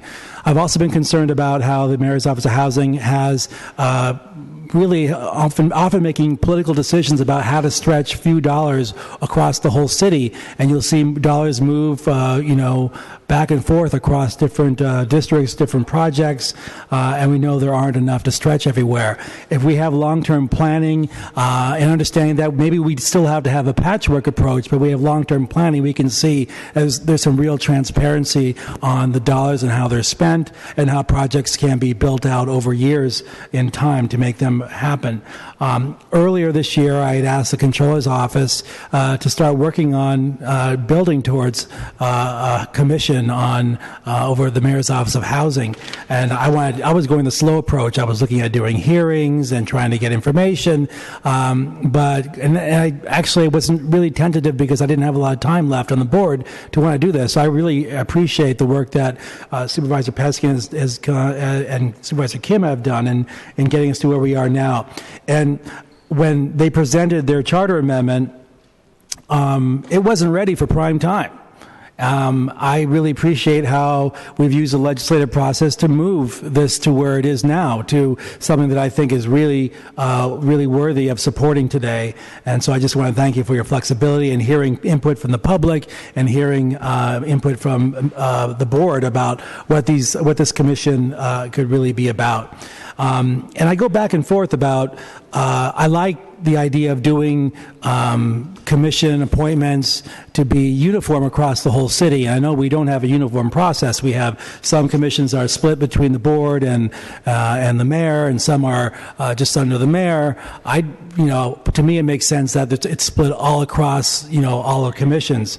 And then we have this commission is very different from other ones in terms of having the controller make the appointment, so we have even numbers for the mayor and the board of supervisors having the controller. But I actually think that approach makes sense given how in the legislative process the answer from the mayor's office was no. And when the answer is no, and we don't get any input about what to do, I think it makes sense that we shape this how we think it should be. If the mayor doesn't want to engage on how we develop this commission, then by right we should do it in a way that we think it's going to work for our district and for our districts and for the city. So again, thank you for putting this forward, and I'm very happy to support item number 26. Thank you, Supervisor Avalo. Supervisor Wiener. Yeah, I do need to respond. I appreciate Supervisor Kim's remarks about how there are some commissions with sort of splintered appointments, but let's be really, really clear that overwhelmingly our commissions are either appointed all by the mayor or a majority by the mayor. There are only two exceptions. Those exceptions are the Elections Commission and the Ethics Commission. where where the voters and the board, we intentionally splintered the appointments because those are unique departments that should not be part of the executive branch. The elections department administers the elections both for the mayor and for us and everyone else, and we don't want anyone to control elections. And ethics, of course, they're the people who police us and other people. And so that decision was made. We could go down the road of starting to splinter appointments to commissions for all sorts of commissions where no one appoints a majority. And that means that no one is politically accountable for the performance of those departments. That is a huge problem for the effective governance of a city, having that kind of accountability. And there is no accountability when no one actually has a role of managing that department. But what is, I think, unprecedented here, I believe, and Supervisor Peskin will definitely correct me if I'm wrong, is that perhaps for the first time, we are giving an appointment power for a very powerful commission to a non-elected official, the controller. I'm a huge fan of our controller. He does a great job. He's my constituent. He's my neighbor. He was not elected by anyone to make policy decisions. We were. The mayor is. And to now have our entire affordable housing department, our entire economic development department put under a commission where the mayor does not appoint a majority of the commissioners, and perhaps the tie-breaking vote is going to be cast by someone appointed by someone who was not elected by anyone, to me is a huge problem. This is a bad precedent, and I am going to predict that if this board, if the elections happen and things change, but with the current majority of this board, that we're going to see a move towards more and more commissions having this kind of splintered structure where the mayor no longer effectively manages his executive departments. I will not support that. This is a very bad road that we are potentially going down if the voters approve this charter amendment. Thank you, Supervisor Weiner. Supervisor Campos hasn't had a chance to speak. Oh, I think I've spoken. Oh. But I'll go after Supervisor Peskin. Supervisor Peskin? Madam President, I think Supervisor Weiner and I had that philosophical conversation last week, so I don't want to belabor it, but I do want to publicly acknowledge the incredible hard work of my staff, Sonny Angulo, who has, as Supervisor Avalos said, done all of the hard policy work that has evolved this piece of legislation, really with a lot of public input. It is far different than what was originally introduced in its first draft, and I want to publicly thank Ms. Angulo for her work. Thank you. Supervisor Campos. Well, if that was Supervisor Weiner's way of saying that we should give the appointment to a future public advocate, I certainly would be open to that. But I know we have a busy night, so I understand the arguments. I would simply say that I think we should call the questions. Actually, Supervisor Campos, that's not a bad idea. All right. I will say that this is a hard one.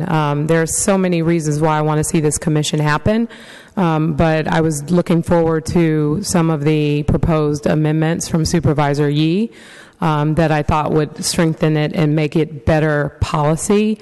But since I'm not 100% comfortable with the proposed direction, without any amendments to make it better legislation, I'm going to be opposing both 25 and 26. And seeing no names on the roster, Madam Clerk, on item number 25, please call the roll. Supervisor Kim? Aye. Oh, sorry. Item 25. You can say aye. Kim, no. Supervisor Marr?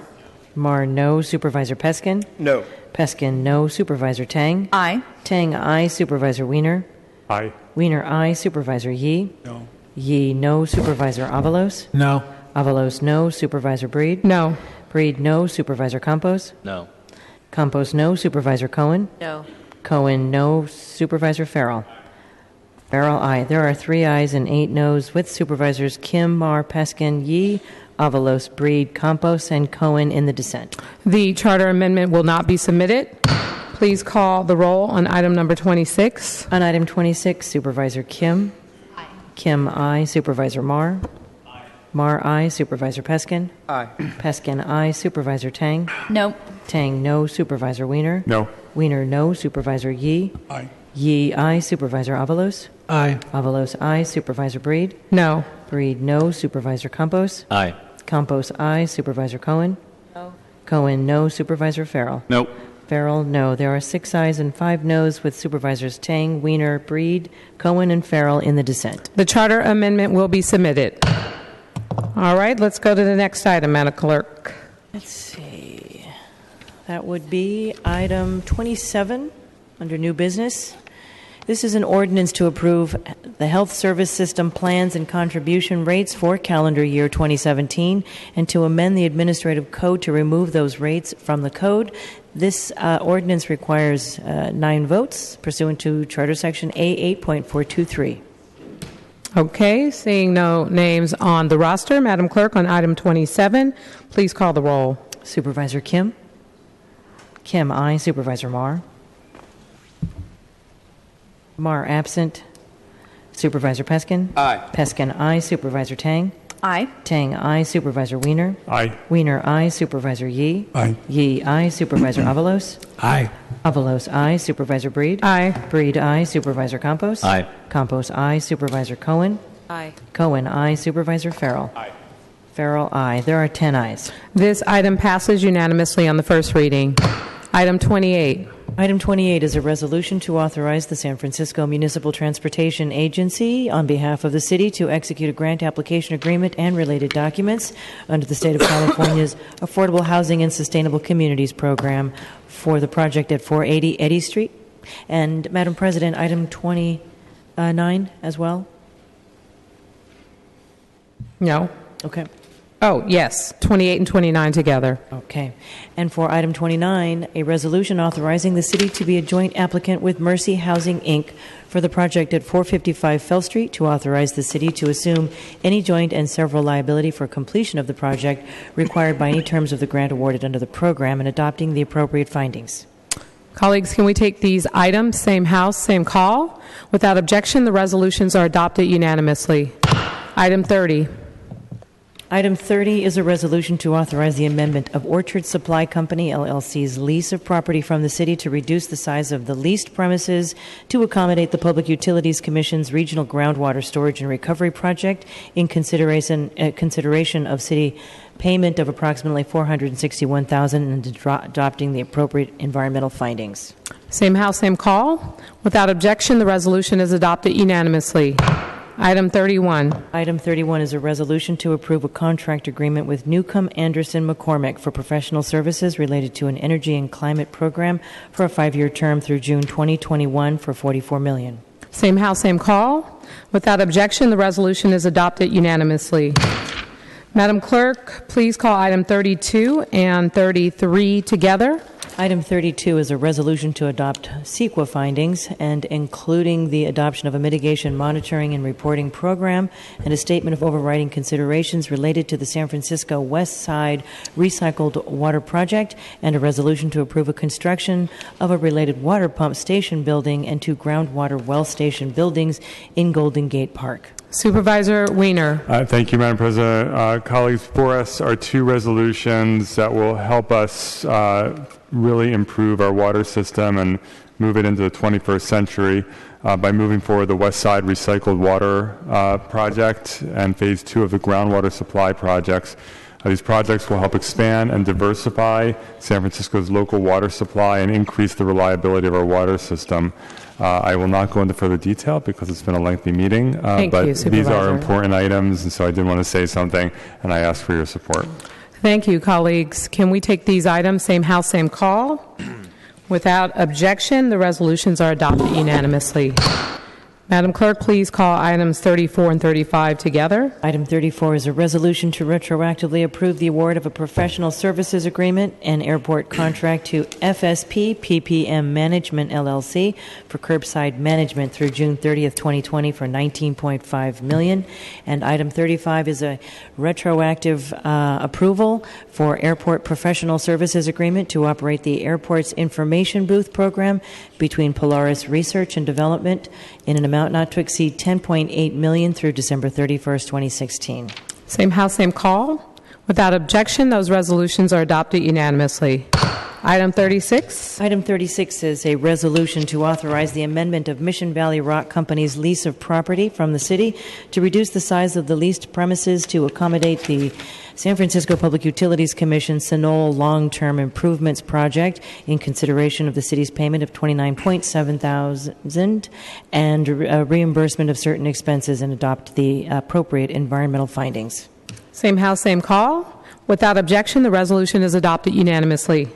Item 37. Item 37 is a resolution to approve an agreement with SPX Genfare for services related to the procurement, installment, and management of transit vehicle fare box system for $29.3 million, and a term that includes an installation period with 5 years and total term not to exceed 16 years.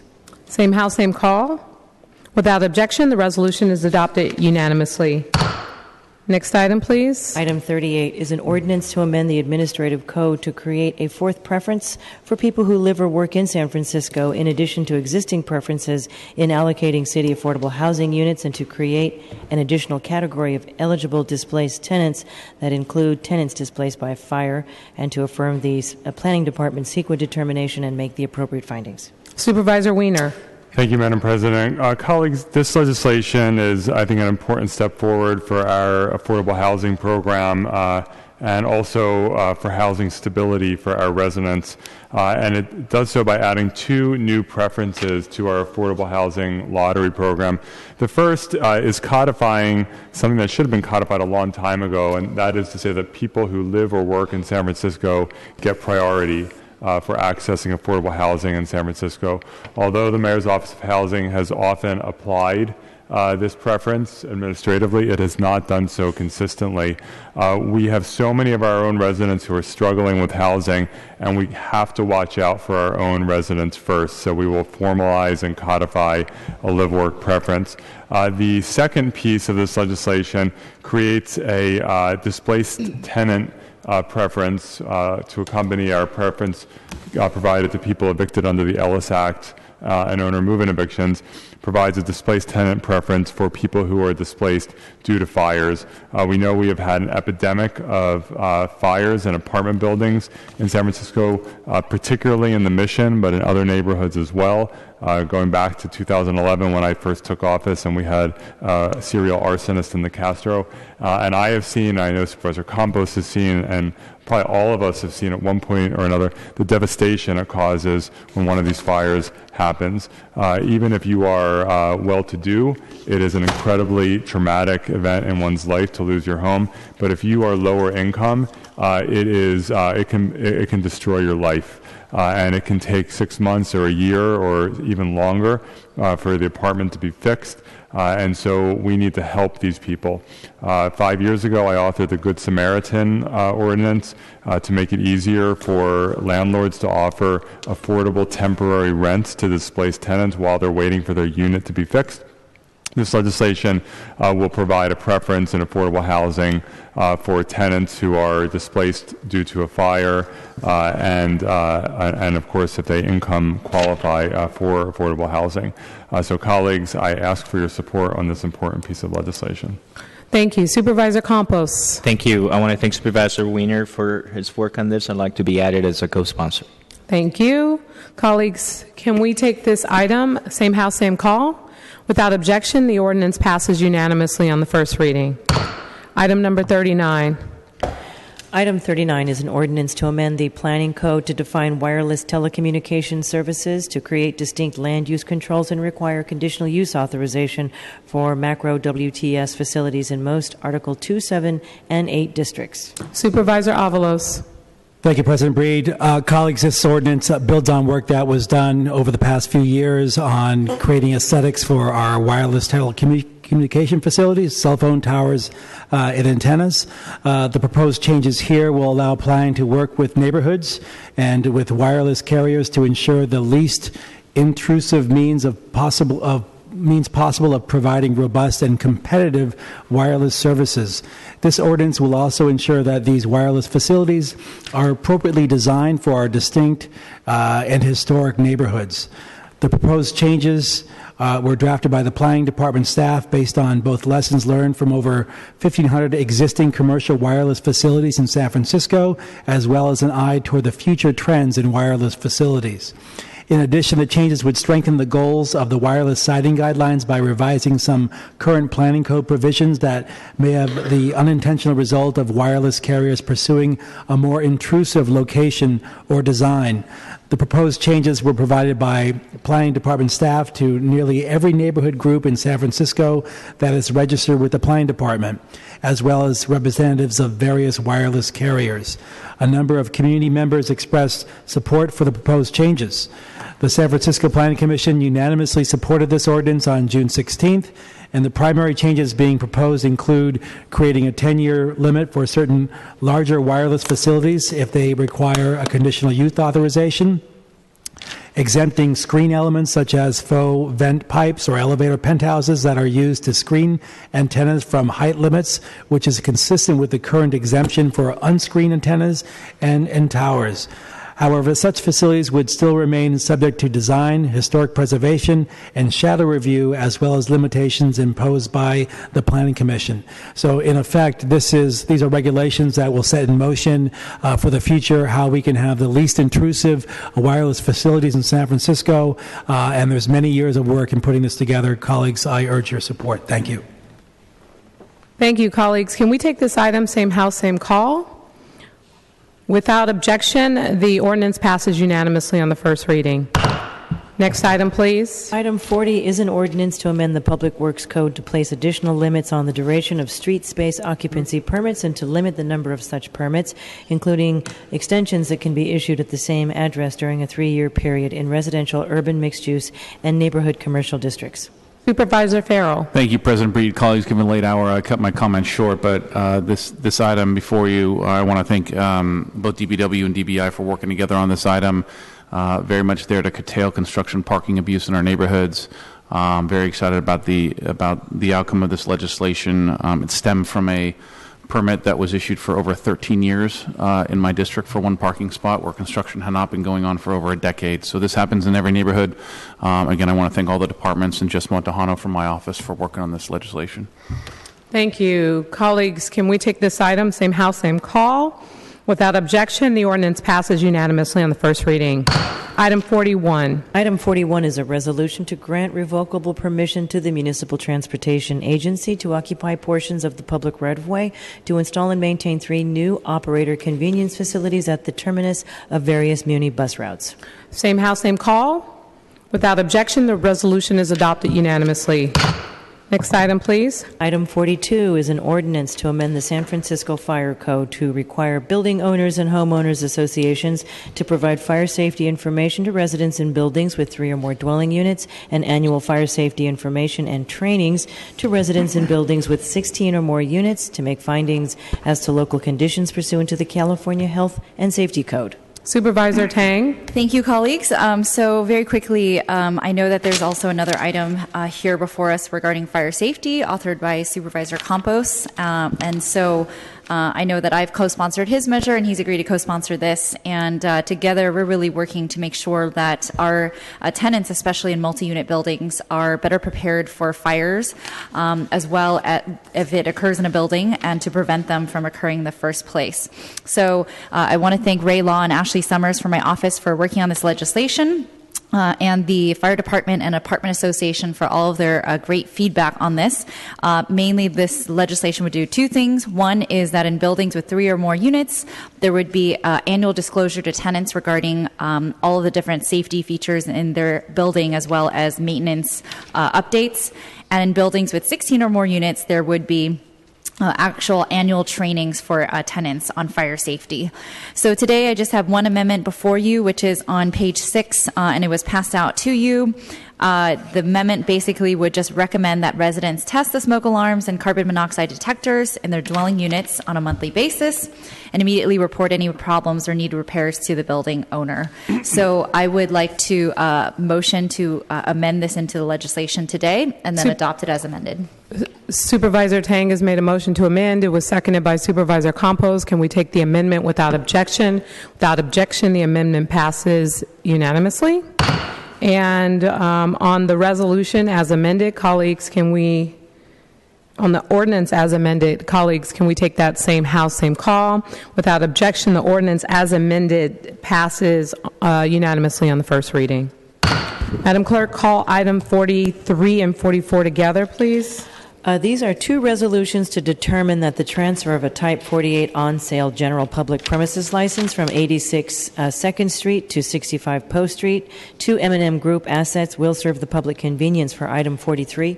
And for item 44, a resolution to determine that the issuance of a Type 21 off-sale general license to Najib and Hanan Saliba, located at 2836 Franklin Street, will serve the public convenience, both in accordance with the California Business and Professions Code and recommending that the California Department of Alcoholic Beverage Control impose conditions on the issuance of both licenses.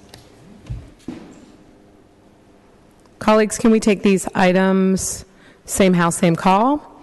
Without objection, the resolutions are adopted unanimously. Madam Clerk, please call item number 45. Item 45 is a motion to confirm Mayor Ed Lee's reappointment of Daryl Honda to the Board of Appeals for the term ending July 1st, 2020. Same House, same call. Without objection, the motion is approved unanimously. Item 46. Item 46 is a motion to confirm Mayor Ed Lee's appointment of Frank Fung to the Board of Appeals for a term ending July 1st, 2020. Same House, same call.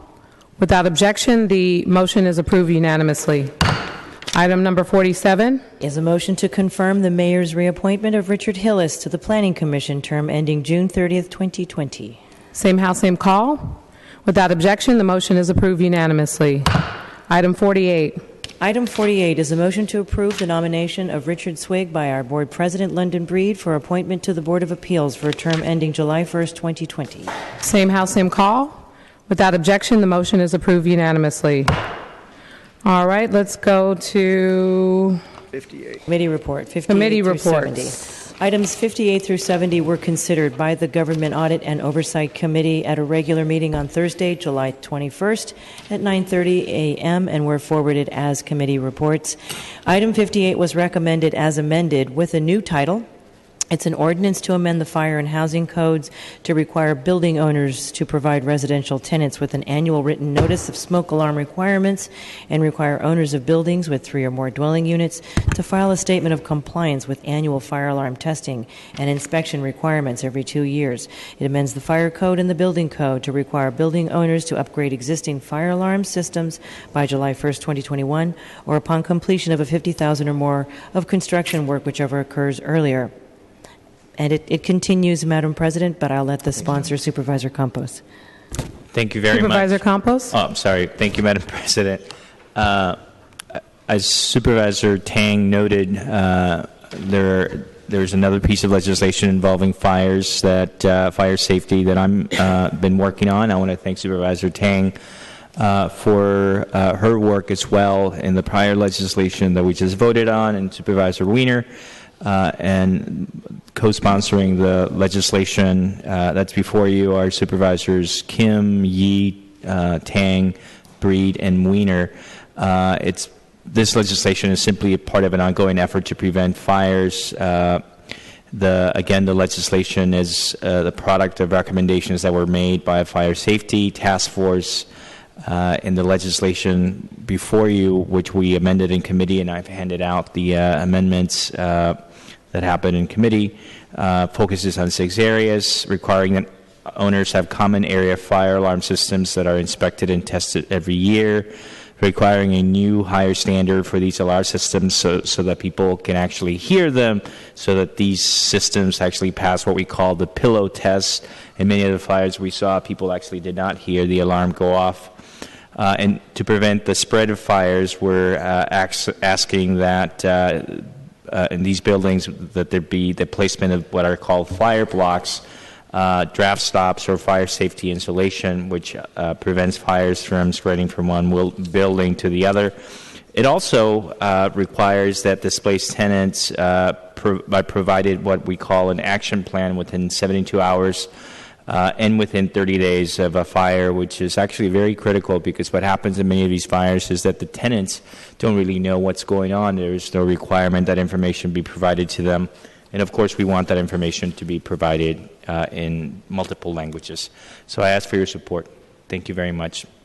And did you have any amendments, Supervisor Campos? I don't know if, I believe we have to amend it along the lines that I've distributed some technical amendments. Okay. So if I make a motion to amend along those lines. Okay, Supervisor Campos has made a motion to amend, seconded by Supervisor Avalos. Colleagues, can we take the amendments without objection? Without objection, the amendments pass unanimously. And on the item number 58, as amended, can we take that same House, same call? Without objection, the ordinance passes unanimously as amended on the first reading. All right, can we call items 60 through 68 together, excluding item number 61? And Madam President, 59. just for 59? Just for the public, Okay. the 59 was not sent as a committee report. Oh, okay, sorry. Okay. Okay. So items 60 through 69, Madam President. Is that Item 60 through 68, excluding item number 61. Thank you. Item 60 is an ordinance to authorize settlement of the lawsuit filed by Mura Alawadi and Suad Mahhoub against the city for approximately $156,000. The lawsuit was filed on January 7, 2015. It involves alleged medical negligence. Item 62 is an ordinance to authorize settlement of a lawsuit filed by the city attorney against Blue Cross of California for $6.25 million. The lawsuit involves restitution and civil penalties under the reimbursing Zuckerberg San Francisco General Hospital and Trauma Center. Item 63 is an ordinance to authorize settlement of a lawsuit filed by State Farm General Insurance Company against the city for $90,000. The lawsuit involves alleged property damage arising from flooding. Item 64 is an ordinance to authorize settlement of a lawsuit filed by Paul Walker against the city for $80,000, filed on November 10, 2015. It involves alleged Americans with Disabilities Act violations. Item 65 is an ordinance authorizing settlement of a lawsuit filed by Mary Perez against the city for $87,500. It involves a medical malpractice claim. Item 66 authorizes settlement of a lawsuit filed by the people of the state of California against the city for $250,000. It involves alleged violations of California pollution, prevention, and hazardous material laws at the Public Utilities Commission facilities near Sunol in Alameda County. Item 67 is an ordinance to authorize settlement of a lawsuit filed by Gary Frank and Debbie Frank against the city for $245,000 in San Francisco Superior Court involving alleged property damage arising from flooding.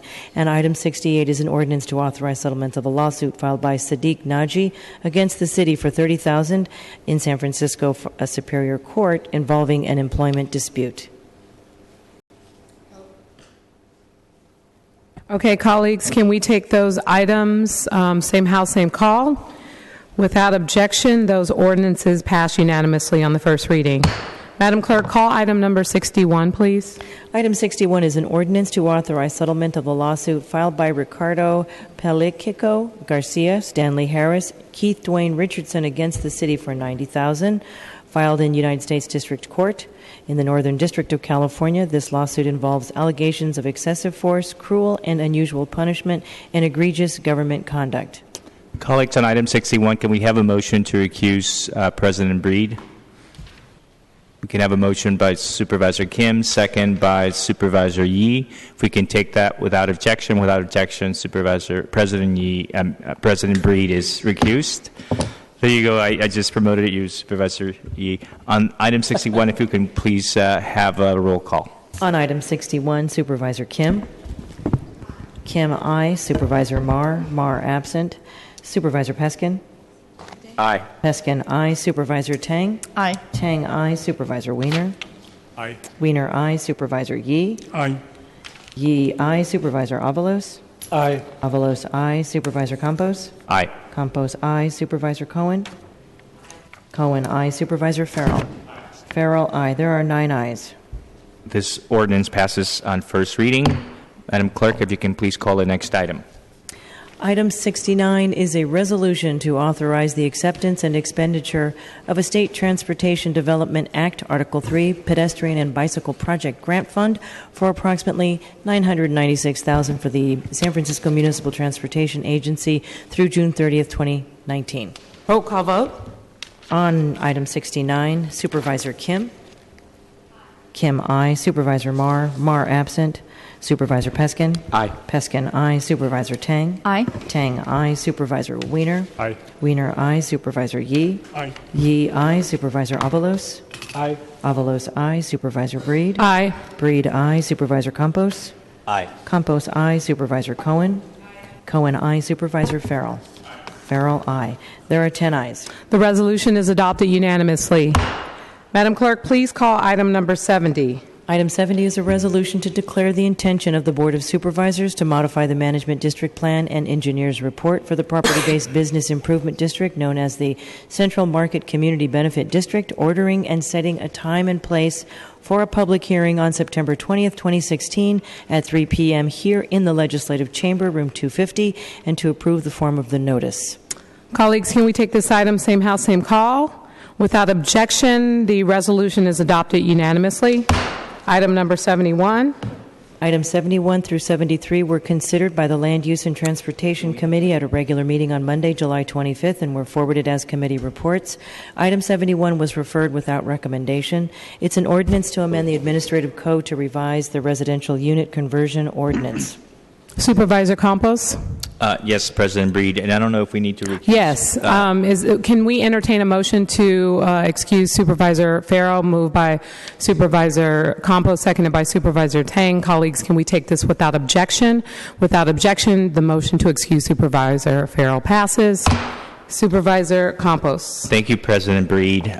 Colleagues, before you are technical amendments to the short-term rental legislation that I co-authored with Supervisor Peskin, and I want to thank our city attorney, that office, I see Deputy City Attorney Ralph Kapla, for all the work that they have done. The intent of the ordinance is straightforward: to require that hosting platforms do business with law-abiding hosts to ensure that they're not aiding and abetting illegal activity. After consultation with the city attorney about Airbnb's legal arguments, which we know that they filed and we reviewed in the litigation, we agreed that we can simultaneously address the concerns that have been raised in those filings and fulfill the intent of this ordinance. And we can do that with a very few modest revisions, which you have before you. The amendments do a few things. First, they make language more precise. Second, they make modest changes in record-keeping requirements. Third, they tailor enforcement to work through administrative subpoenas rather than a publication option. These are simple fixes that are designed to eliminate some of the arguable ambiguities that Airbnb has latched on in their lawsuit. The amendments clarify that the city is regulating the business activity of hosting platforms, not website content, as Airbnb and others have alleged. The amendments make clear that the hosting platform may not conduct a business activity where it collects or receives a fee for booking short-term units that are not registered with the city. Let me just make a couple of points clear, because I know some of these questions came up when Supervisor Peskin presented this in committee. It does not matter when the platform receives the fee for booking services. For instance, whether it receives the fee in advance of, at the time of, or after the booking, it doesn't matter. Nor does it matter whether it collects the fee directly from the host or the user or indirectly from a third party. In any instance, the hosting platform will be in violation once the unregistered unit is rented using its booking services. If a hosting platform simply lists advertisements on its platforms and does not charge a fee, and we have the example of Craigslist, then the hosting platform would not be required to verify registration. The fact is, we need to make our current short-term rental law enforceable. More than 75% of Airbnb hosts are not registered as of today. This means that our current law is simply not working. Without an enforceable law, we cannot truly regulate short-term rentals to ensure that housing for residents of San Francisco isn't being taken off the market from housing to engage in short-term rentals. The city's budget and legislative analysts found that Airbnb alone took up to 2,000 entire units completely off the housing market, making those housing units unavailable to long-term residents of the city. Our hope is that the hosting platforms, Airbnb and others, will drop their lawsuit, will work with the city and county of San Francisco to ensure that this industry supports rather than harms San Francisco.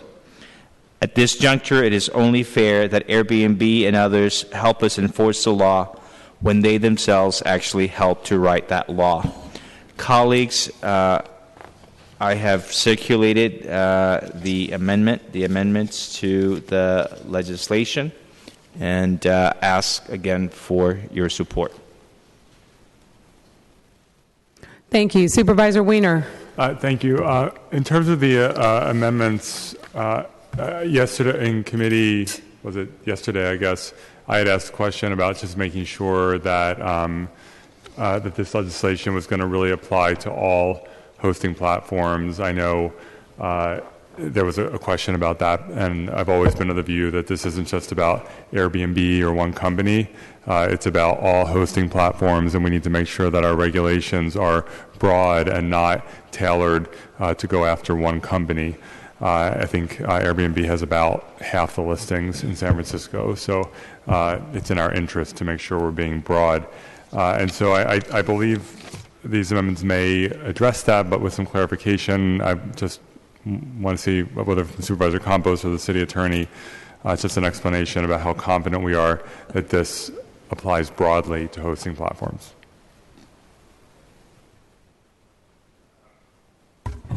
Deputy City Attorney Rob Kapla. Yes, the ordinance as originally drafted and with the amendments are designed to apply the regulations to any hosting platform that performs and provides these booking services and collects a fee for those services. That it's meant solely upon those who perform and engage in the business activity and perform the business conduct of providing those services for short-term rentals. So, for example, a VRBO or HomeAway, whatever they go by, where you can, as an owner, pay a subscription, and then they will connect you to people, but then the transaction to rent is done separately. Would that be captured under this legislation? I wouldn't be able to say exactly how each platform performs their business activity, but if the fee is collected for providing a service that allows the reservation and or payment services, then that fee would be for providing booking services. Okay. So if the transaction were to occur offline without their business activity, that would possibly not, but we'd have to look at the factual scenario. Right, so if you're the platform and I own a home that I want to rent out and I pay you $1,000 a year so that I can be listed, my home can be listed on your website, and then someone finds me through your website, and then separately they give me a check for the rent, is that covered since I'm paying you, the platform, an annual fee for the privilege of being on your website? If the fee is for services including booking services, yes. If it is solely an advertisement fee, no. Okay, and an advertising fee being essentially like Craigslist, or Craigslist they may not even pay a fee. Solely to publish, where they provide no services actually arranging the tourist use or taking payment. But my understanding with, and I'm mentioning VRBO only by way of example because I'm aware of how they, I think, often do it. You make the reservation through the site, but then you actually are emailing separately with the person to arrange payment. And so would that constitute a booking? I believe they have several different types of providing the service, but if the actual arrangement is made off of the site and they do not charge for providing the booking service, then that would not be collecting or receiving a fee for a booking service, that type of transaction. I do know that several companies have different types of services provided, and they may when they offer the actual calendaring, reservation, and or payment services and accept a fee for those services, that business activity would be covered. We're regulating not companies, but actually business activity and conduct. And so the conduct we're regulating would be the provision and payment for booking services. Does the payment for booking services, though, have to be specific to that transaction, or can it be an annual subscription fee that you're paying? That's what I'm trying to get at. If the annual subscription fee pays for the provision of services and allows the users to use services for it, yes, it will be covered. So you're paying an annual fee for the privilege of being listed on that website for a transaction, even though it's not specific to one booking. That could be enough? Yes, it doesn't need to be specific for that booking if the payment covers booking services that you would provide to. Okay. Okay, Supervisor Campos?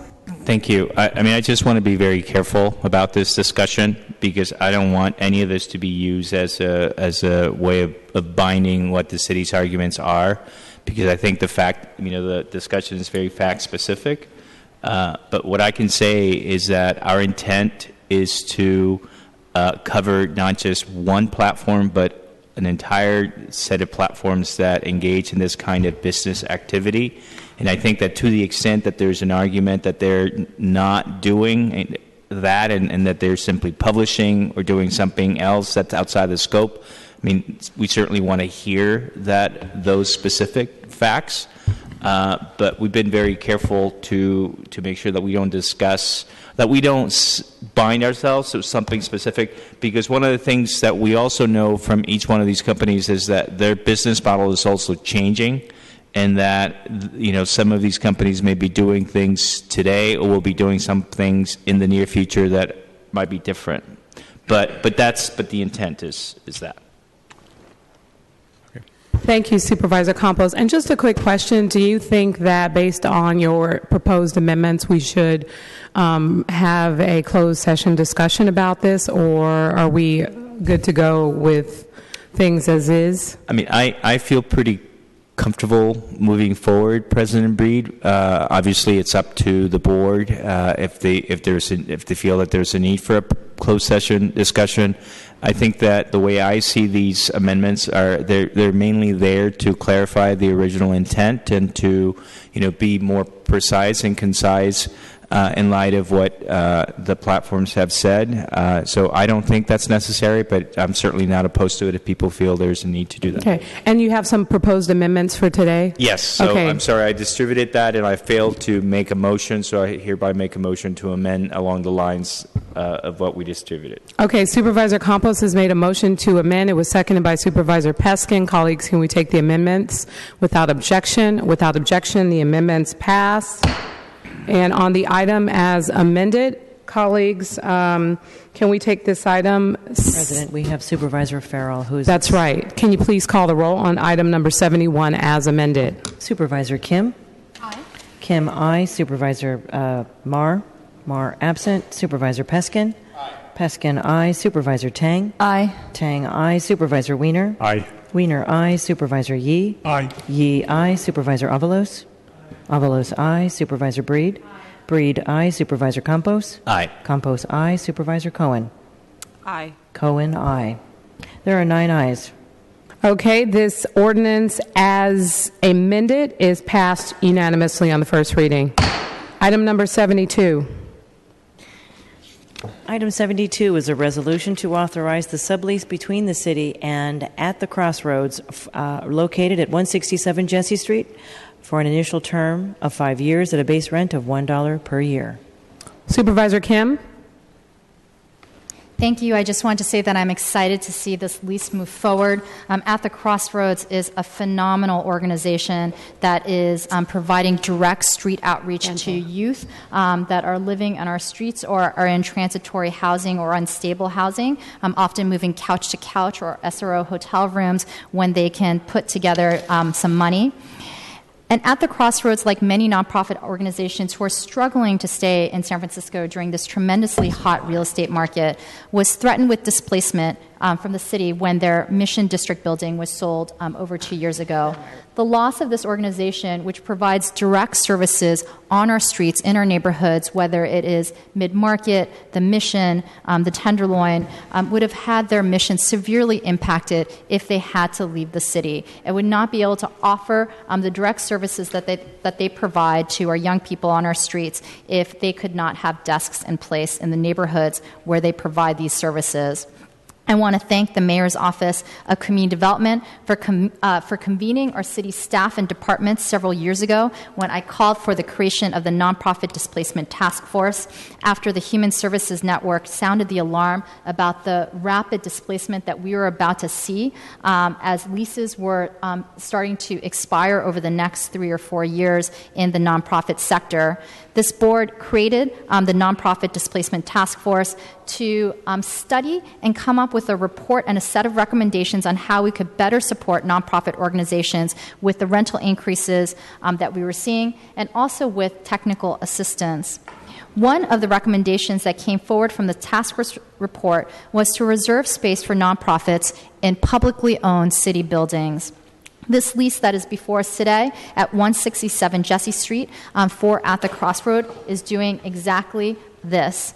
I'm excited for At the Crossroads to locate in the district that I represent in the heart of the South of Market, where they provide much of their night street outreach. And this new space will provide long-term stability for this organization that provides this vital service.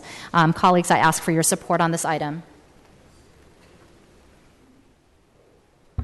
Roll call vote, Madam Clerk. John. Ouch. 72. On item 72, Supervisor Kim. Aye. Kim, aye. Supervisor Marr. Absent. Supervisor Peskin. Peskin, aye. Supervisor Tang. Aye. Tang, aye. Supervisor Wiener. Wiener, aye. Supervisor Yee. Aye. Yee, aye. Supervisor Avalos. Aye. Avalos, aye. Supervisor Breed. Aye. Breed, aye. Supervisor Campos. Aye. Campos, aye. Supervisor Cohen. Aye.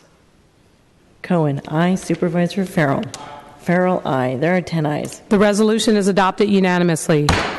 Item number 73. Item 73 was recommended as amended with the same title. It's a resolution to approve the disposition of land by the Office of Community Investment and Infrastructure as successor agency to the redevelopment agency to Block 1 property holder for the purpose of developing affordable for-sale housing for low and moderate income households. There we go. Colleagues, can we take this item, same house, same call? Without objection, the resolution is adopted unanimously. Item 74. Item 74 was considered by the Rules Committee at a special meeting on Monday, July 25th at 10:45 a.m. and was forwarded as a committee report. It was referred without recommendation. It's a motion to order submitted to the voters an ordinance amending the planning code to require conditional use authorization for conversion of production, distribution, and repair use, institutional community use, and arts activities use, and replacement space, and to affirm the Planning Department seek determination at an election to be held November 8th, 2016. Supervisor Kim. Thank you, President Breed. The public comment on behalf of the appellant in today's earlier hearing on the EIR certification of the proposed project in District 10 highlighted the legitimate and growing concern amongst our community members about the alarming loss of manufacturing, repair, and arts use on our city, and the strength and enforcement of our current land use controls that we have put in place to protect and encourage these very types of uses, and consequently, the jobs that come along with it. After all, as you heard earlier today, we are losing our auto mechanics, our elevator repair men and women, makers, and arts. Not only do we need these services in our everyday lives, or want to live in a city where arts and artists who produce these arts are thriving, these industries provide good-paying jobs, often even living wage jobs at $20 to $30 an hour, which you do not need a college degree to obtain. Our planning and zoning document is a vision of what we proffer as what we believe a healthy and thriving city should look like. How much housing and where and for who, how much hotel and office, and also how much production, distribution, repair, community facilities, and arts. Zoning allows us to map the city that we want to live in.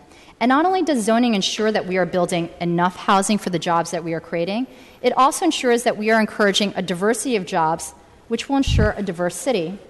Not everything, for example, can be office. While these are great jobs, we also need to make sure that we zone areas that makers, artists, and individuals who can repair and distribute can be in. Land use and zoning expresses what we value and the types of jobs that we want to encourage. And what we are seeing today, and we all know so well, is that manufacturing, repair, arts, and nonprofit community facilities are at risk. And we have heard countless stories. In a recent report by the Northern California Grantmakers Association, more than 4 in 5 Bay Area nonprofits are concerned about the region's real estate costs on their, quote, long-term and on their long-term financial sustainability, according to a study commissioned by the City of San Francisco. This report identifies that using zoning to create nonprofit space or turning publicly owned property for nonprofit space can help tremendously in making sure that we preserve these types of spaces. Now, the genesis of this legislation actually began a year and a half ago when we became alarmed by the rapid, threatened, and actual displacement of arts organizations and artists here in San Francisco. We had just learned that the South of Market Studios, which was home to 40-plus artists, would be evicted in the fall. We also learned of the potential loss of South Space, a long-term arts organization in the Mission Potrero Hill area that could potentially be lost. And we knew that we weren't doing enough. So we began engaging artists and Arts Commission staff on land use controls which would best protect them. And as we build in this development boom, we wanted to see how we can pass legislation to ensure that we continue to build the right way. This board has had many conversations about housing and the need for affordable housing. And we have unanimously, as a board, put forward new regulations that let developers know that if you build housing here in the city, that you also need to build affordable housing at 25%. We now need to tell developers that if you're building a project where there are spaces for workers, artists, and nonprofits, you will need to also replace these spaces. Following our year-long discussions with many of our stakeholders, the city's Arts Commission conducted a survey in July of last year where they asked over 600 artists that either lived or recently lived in the city a series of questions. The survey found that over 70% of the respondents had been or were being displaced. 70% of our respondents had been or were being displaced from their workplace, home, or both. As for the 30% that weren't being displaced, potential displacement in the near future was a common concern. But we know that it's not just the arts. Manufacturing is also at risk. And during this time, there were parallel conversations in the Mission with many of our community stakeholders about the loss of these production, distribution, and repair jobs that were providing living wage jobs to many of our working class and middle class residents. My colleagues have asked why we are moving forward with a ballot measure, and it is because of this.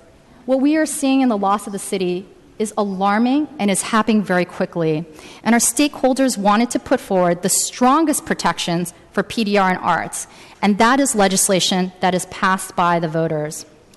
Now, this is just the baseline. We expect to follow with trailing legislation and work on the full vetting of many issues that have been brought up, in particular by our Rules Committee members, Supervisor Katie Tang and Supervisor Malia Cohen, along with other stakeholders that care deeply about this issue, such as organizations like SF Made. So I wanted to talk, I do have a series of amendments that I want to put forward on the legislation that is before us today. And before I do that, I do want to thank and recognize Supervisor Tang and Cohen for their leadership on protecting and expanding PDR in their districts where they represent, which is why we took their input in taking out this original citywide overlay and Eastern Neighborhoods overlay and limiting it specifically to the south of Market and Mission, which is where our stakeholders resided or advocated for. And I do also want to recognize Supervisor David Campos and his staff who worked very closely with our office on this legislation. We did take a number of their amendments and also clarifying language, which helped to make this legislation more concise and also clearer. We also took some of their requests to exempt smaller projects that were in the pipeline, who we did agree that changes, these changes that would be put in place would impact their economic viability, as they are far too down the roads to incorporate these changes. And so these are some of the amendments that I will be putting forward today. But the one amendment that I could not agree to, which I stated at Rules Committee, is a complete grandfathering of all of the projects in the pipeline. There is just far too much square footage that is being put forward today, and that is why I am going to be making an amendment to this, that the replacement requirement should actually be 40% on projects in the pipeline for projects with greater than 15,000 square feet. So why are we doing this? The Planning Department has long been requiring replacement of PDR as a condition of approvals for projects with PDR loss. The replacement requirement is determined currently on a case-by-case basis and has been as high as 50% replacement, the example being 663rd Street. Our grandfathering provision would require 40%. And we feel that this is not only a reasonable number, this is what we have often asked many of our market rate housing developers to provide in terms of low-income and middle-class housing on site in their projects. But we also provided another incentive, and that is that if you provide affordable space for no less than 55 years at 50% of the market rate for commercial, we would reduce your replacement requirement to 15% so that you can provide this type of affordable space. It is a balanced way to require a modest replacement requirement for projects in the pipeline, which currently represent almost 900,000 square feet in loss of PDR space. And that is why we felt it was too valuable to grandfather in. So I have a series of amendments that I'm going to put into the record. I have distributed paper copies to most of my colleagues. If you do not have them and would like a copy, I do have additional copies here. And the amendments start on page 6, line 3.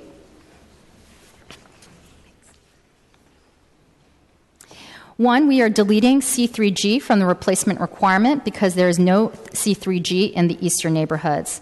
The second is the replacement requirement, as I had previously stated, for projects in the pipeline on page 6, lines 12 through 19.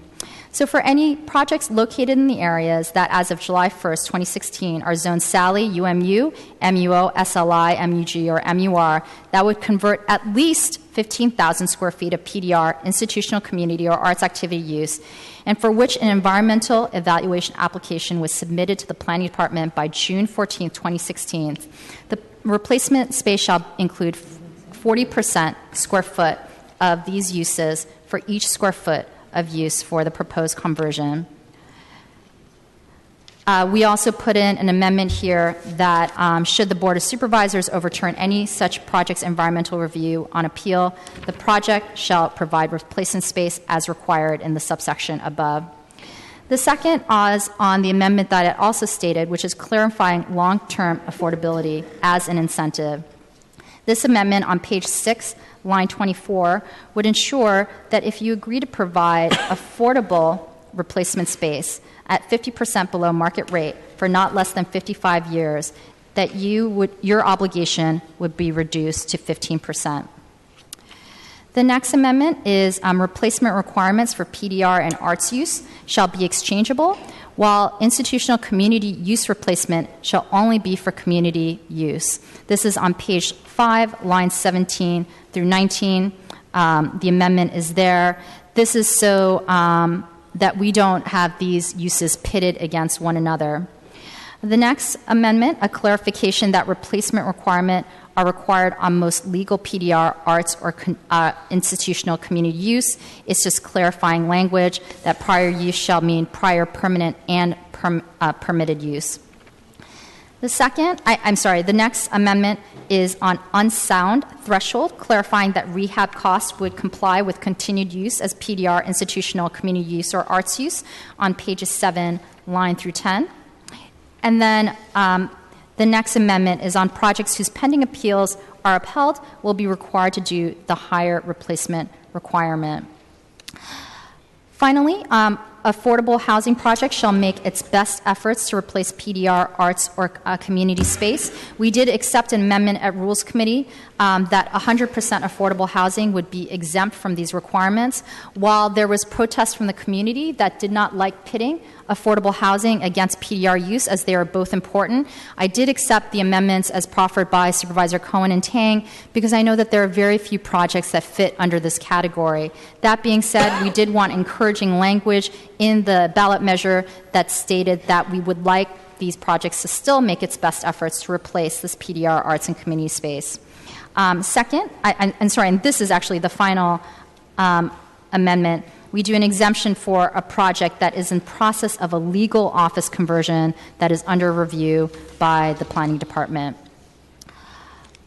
So colleagues, these are the amendments that I am proffering today for the measure before us. My apologies, actually I do have one more, so it was on a separate page. After some thought and consideration, we had actually taken, again, the feedback of the Rules Committee that we allow this ballot measure to be amended by this Board of Supervisors in the future. We recognize that land use planning and land use by the ballot box can be a dangerous precedent to set. So we do want to allow this Board of Supervisors to be able to amend this legislation as they see fit.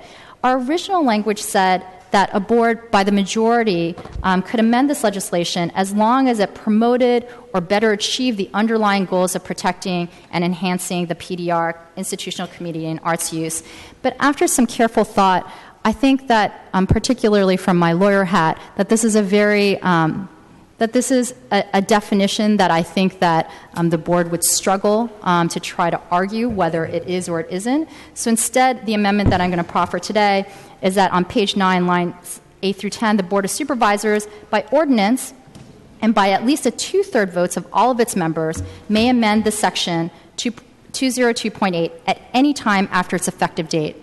So that means whether it is to strengthen or to weaken, we're not going to debate what the change to the ordinance is, but we do provide a slightly higher threshold to ensure that we are protecting this ordinance as best as we can. But around issues of landmarking, which I know will come up in discussions today, when there is broad agreement on this board that these are the types of projects that we want to exempt from perhaps these requirements, I think that we can get a broad majority of the board to support those types of amendments. So, colleagues, I apologize for the length of the amendments that I'm introducing today, but this is the body of amendments that I'm proffering. Supervisor Cohen. Thank you. I've got several questions. Supervisor, through the chair, to the Deputy City Attorney, Supervisor Kim mentions that the adoption of the ordinance would require a 2/3 vote. Is that correct? Deputy City Attorney John Gibner. Is that correct? The measure requires 6 votes to be placed on the ballot. Right. And Supervisor Kim's proposed amendment would, and typically when the voters adopt an ordinance, only the voters can amend that ordinance. The board cannot. So Supervisor Kim's proposed amendment would allow the board in the future to amend this ordinance by 8 votes. Okay, that makes sense. Thank you very much. So, Supervisor Kim, thank you, and thank you to your staff for working through several of the challenges and changes that I suggested and requested in committee. Definitely want to acknowledge your leadership on that. However, I said that this at committee, and I'll say it again here in the full board, I believe that we should be addressing this issue legislatively and not through a ballot measure. All these issues that we're discussing are something that we can solve legislatively, either through interim controls or an ordinance. In an effort to try to provide that pathway, as you know, I introduced interim controls that mirror this ballot measure with some very slight changes to it. I introduced this last week. I've also had some serious concerns from the beginning that very little community consultation or public process has gone into the development of this measure, which we are proposing some significant changes. It took nearly a decade of community meetings in order to establish the Eastern Neighborhoods plan, and there was a Citizens Advisory Committee that oversees this particular plan. As you know, as the maker of the legislation, but to the larger committee, we received a letter from the Eastern Neighborhood CAC asking us to take a step back and not to move forward at this particular time. PDR and land use regulations in the eastern neighborhoods are incredibly complicated. It's not something that should be changed this quickly without serious and robust analysis and coordinated community process. So my concerns really remain the same, that this is complicated planning issues that are really left, are better left to deal with through legislation and not at the ballot box. I would continue to urge and implore us that we at least try to work through many of the legitimate issues legislatively. If we are unsuccessful, then I think we should definitely move forward with the ballot measure. But as of today, no one's even tried to resolve these issues through the legislative process. There's a couple things that I want to go through about the amendments. Replacement requirements for the grandfathering projects. Supervisor Kim, I think you're introducing that, correct? Yes, so that was one of the amendments that I introduced. And to respond to... Supervisor Kim, hold on. Supervisor Cohen, if you guys can speak through the president when you're having your dialogue, I would appreciate it. Supervisor Cohen. Thank you. I appreciate that. I'll just continue with my talking points, and then through the chair, the Supervisor Tang can respond accordingly. Replacement requirements for grandfather projects. This is a sticky subject. We debated the issue in the Rules Committee, and in my opinion, on this change, it would be the same as it was in committee. My opinion would be the same as it was in committee. The .4 replacement requirement for projects in the pipeline is not supported by any analysis, and quite frankly, we don't even know if it's feasible. To apply this requirement to projects that are close to their final approvals without any feasibility analysis seems really arbitrary, and I think I described it in committee as fairly mean-spirited. Madam President, I have a question that I'd like to direct through you to Supervisor Kim. Supervisor Kim, what are the replacement uses? Are the replacement uses interchangeable? Can affordable housing projects replace PDR and institutional community uses? No. Supervisor Kim? Thank you, President Breed. My apologies for responding too quickly. No. So while PDR and arts use shall be interchangeable, we did not allow institutional community use and PDR arts and arts use to be interchangeable. This is just to ensure that we don't value one or the other and that we're protecting both. Okay, Madam Chair, may I continue? Yes. The reason why I asked the question is you may recall in committee the Mayor's Office of Housing stated they often have uses that are required under state law to place in the ground floor of their projects that qualify as institutional community uses, and so this would be a conflict. So, may I respond, Madam President? Supervisor Kim? Thank you. We have a complete exception per your request and Supervisor Tang for 100% affordable projects.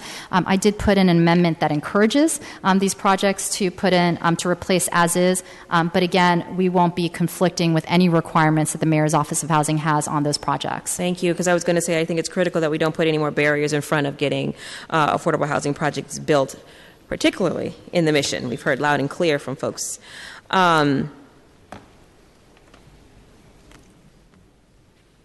The historic preservation exemption, this issue came up in committee, and I think it makes sense to include it.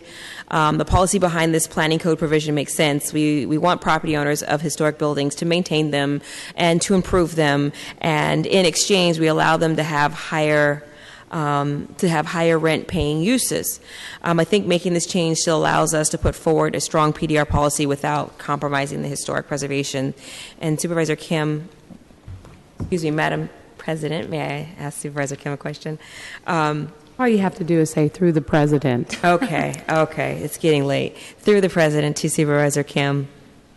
Can you talk to us a little bit about your rationale about the historic preservation exemption?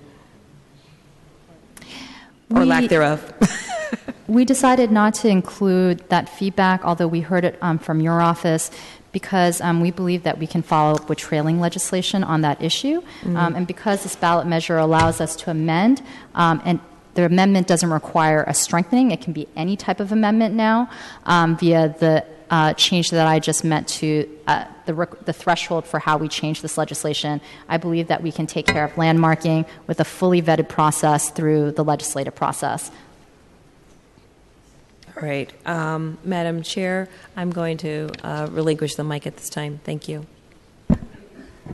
Thank you, Supervisor Cohen. Supervisor Tang. Thank you very much. I do want to start out with positive statements about this and part of the process, which was that I do appreciate Supervisor Kim's office and your aide, April, working through a lot of the changes that Supervisor Cohen and I had suggested in Rules Committee. I think that it makes it a little bit more digestible for us.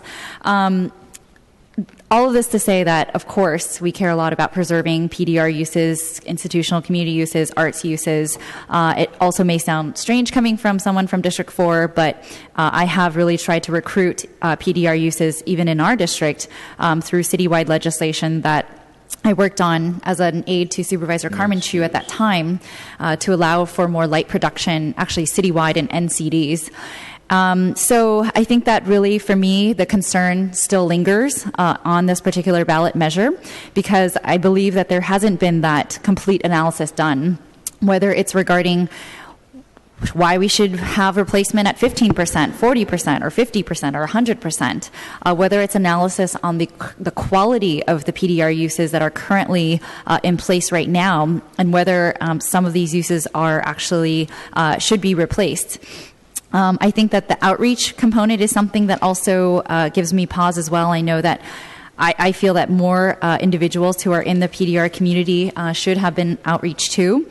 And so all of this to say, I think we said a lot in Rules Committee, but today I really still can't support on balance the measure. I think our only kind of saving grace here at this moment is the fact that there is a provision that allows us to have an ordinance that the board can adopt at a later time. So with that said, again, none of this takes away from our desire to preserve our PDR, arts, or community uses here in San Francisco.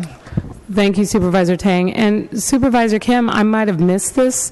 It's been said by both Supervisor Cohen as well as Supervisor Tang, as well as my understanding from discussions with the city attorney. This is the kind of measure that could actually be adopted at the board and doesn't necessarily need to go to the ballot. So I guess I'm just trying to understand, why are we choosing to go this route when we can do this at the board level? So I did actually respond to that in my opening comments.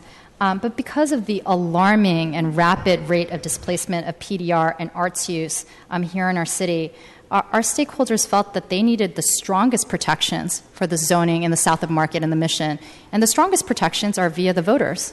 And in fact, because of the feedback that we got, and we get it, we may not have gotten everything right in this legislation, we will allow the Board of Supervisors to amend through the legislative process after this ballot measure passes. We just ask for a higher threshold to make those changes to ensure that there is broad support amongst this board and we don't weaken the legislation as soon as it is passed by the voters. But I just have to say, this is not the only ballot measure that is moving forward that can be done through the legislative process. So if we are going to criticize this measure for I wasn't not being going- critical. I was just asking a question. Right. But I just wanted to say, if we're going to say that about this measure, I think there are a number of other measures that we should also adopt legislatively, but are not going to be done that way. But to go back to your question, President Breed, it is really because our stakeholders felt that due to the alarming and rapid displacement of PDR and arts, that they want to see the strongest protections move forward for these uses in our city, particularly in these two vulnerable neighborhoods. And we were careful. The original ballot measure did have an overlay for the entire city, but we wanted to respect our fellow supervisors, many of whom, like Supervisor Cohen and Tang, are really leading in expanding and protecting PDR in their districts to allow them to continue with their processes. This has been vetted amongst our stakeholders in the district that I represent and in the district that Supervisor David Campos represents, and that is why we are narrowing this legislation to these two neighborhoods only. Thank you, Supervisor Kim. Supervisor Campos. Thank you, Madam President. Very briefly, I just want to make sure that my name is officially added as a co-sponsor. And the second point, which is going back to what Supervisor Kim noted, I think it's a fair question. You know, if we can do it legislatively, why is it being done as a ballot measure? And I think what she said really goes to the heart of it. I think that for many of my constituents, it's the need to provide the highest level of protection, especially making sure that once the protections are in place, that they're not easily amended. I think that having a supermajority of the board be able to amend is a good compromise. But I know that the hour is getting late, so I'm happy to support this. And I want to thank Supervisor Kim and her office for all the work that's gone into it, Supervisor Peskin as well, and then Sheila Chung-Hagan in my office. Thank you. Thank you. Supervisor Peskin. I would like to second Supervisor Kim's motions to amend. Okay, Supervisor Kim has made a motion to amend with a lot of amendments that have been circulated, and Supervisor Peskin has seconded that motion. And Supervisor Wiener. Thank you very much. And I understand that there are times when we go to the ballot with ordinances, any ordinance that we place on the ballot could technically be passed at the board. And there are times when we go to the ballot because we can't pass something at the board, and various people have done that over the years. It's unclear to me why this has to go. But again, if the board wants to put it on the ballot, that's the board's prerogative, absolutely.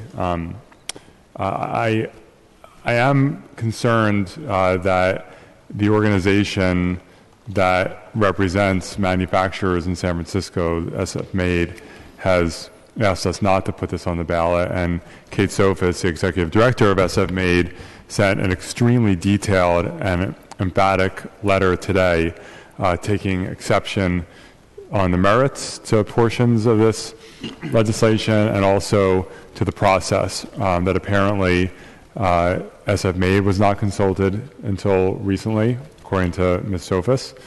And the Eastern Neighborhood CAC was not consulted. Supervisor Kim may have a different, sometimes people have different perceptions of outreach, and we've all been there, but that's what we were informed today. And so it just seems to me that we should not be sending this to the ballot. This should be handled at the board. I want to express appreciation to Supervisor Kim for putting an amendability provision in. I do respect that. I think that's good practice to do that, and I also appreciate the proposal to remove the limitation of the amendments and to allow, at least for general purpose amendments. I would be willing to support the amendability amendment that Supervisor Kim offered, but I would not support any of the other amendments. And we can thank you, Supervisor Kim. And we can divide those two amendments so that you can express your support for that amendment. So thank you for that feedback. I'm not going to say that this is a measure that has unanimous support. It is controversial, and we are going about protecting PDR and arts in a way that not everyone agrees with. By the way, let me take full acceptance of the criticism that we did not engage every single stakeholder. So this wasn't actually a misperception by Eastern Neighborhoods, and SF made, that was actually an oversight on our part in not including them in this process. This legislation, and I stated this in my opening comments, the genesis of this legislation actually came from a group of artists and arts organizations that we started to convene in the beginning of 2015. This legislation was worked through that process. We worked directly with the Arts Commission staff. And then what happened around the same time as we started putting this legislation together was that it started to dovetail exactly with the parallel conversation that was occurring in the mission about concerns of displacement, both of low-income and middle-income housing, but also of low-income and middle-income jobs. And so we brought these two groups together to put forward legislation that would go and protect production, distribution, repair, and arts. Initially, again, I said it was citywide, but upon reflection and really good feedback from Rules Committee, we narrowed it back to the neighborhoods that we were initially focused on, the South of Market and the Mission. We worked very closely with Supervisor David Campos and his staff to put this forward. This legislation is one way of us moving forward to protect these uses. We think that this is the strongest way to protect these uses. But we certainly acknowledge that not everyone agrees with this. But I just have to say, not everyone thinks that we need to protect PDR and arts. And there are certainly competing uses. People want to ensure that there's more housing, that there's more office. Those are good uses as well. But in this case, we are taking the very strong position that we want to specifically protect PDR and arts, which is why we are putting a replacement requirement that is different depending on the type of project and in which part of the zoning, or which zoning that you are part in. But we're also asking projects that are in the pipeline to do a little bit more as well. Not as much as we expect future projects, but certainly a little more than what we're doing today. And we have that precedent through Proposition C. Thank you, Supervisor Kim. Okay, are we going to divide the amendments? Supervisor Weiner? Yeah, that would be my request, that we vote separately on the amendment to page lines 8 to 10, the amendability provision, to vote on that separately. The one that just was circulated? Yes. Versus the other lengthy list of amendments? Right. So okay. Yes. So we're going to divide those amendments. There was a motion to approve the more recent amendment, page 9, line 8 through 10. It was seconded by Supervisor Peskin. Colleagues, can we take that without objection? Without objection, that amendment passes unanimously. And on the alternative, on the other list of amendments that were detailed by Supervisor Kim and circulated to members of this board, Madam Clerk, can you please call the roll? Madam President, just a quick question to you.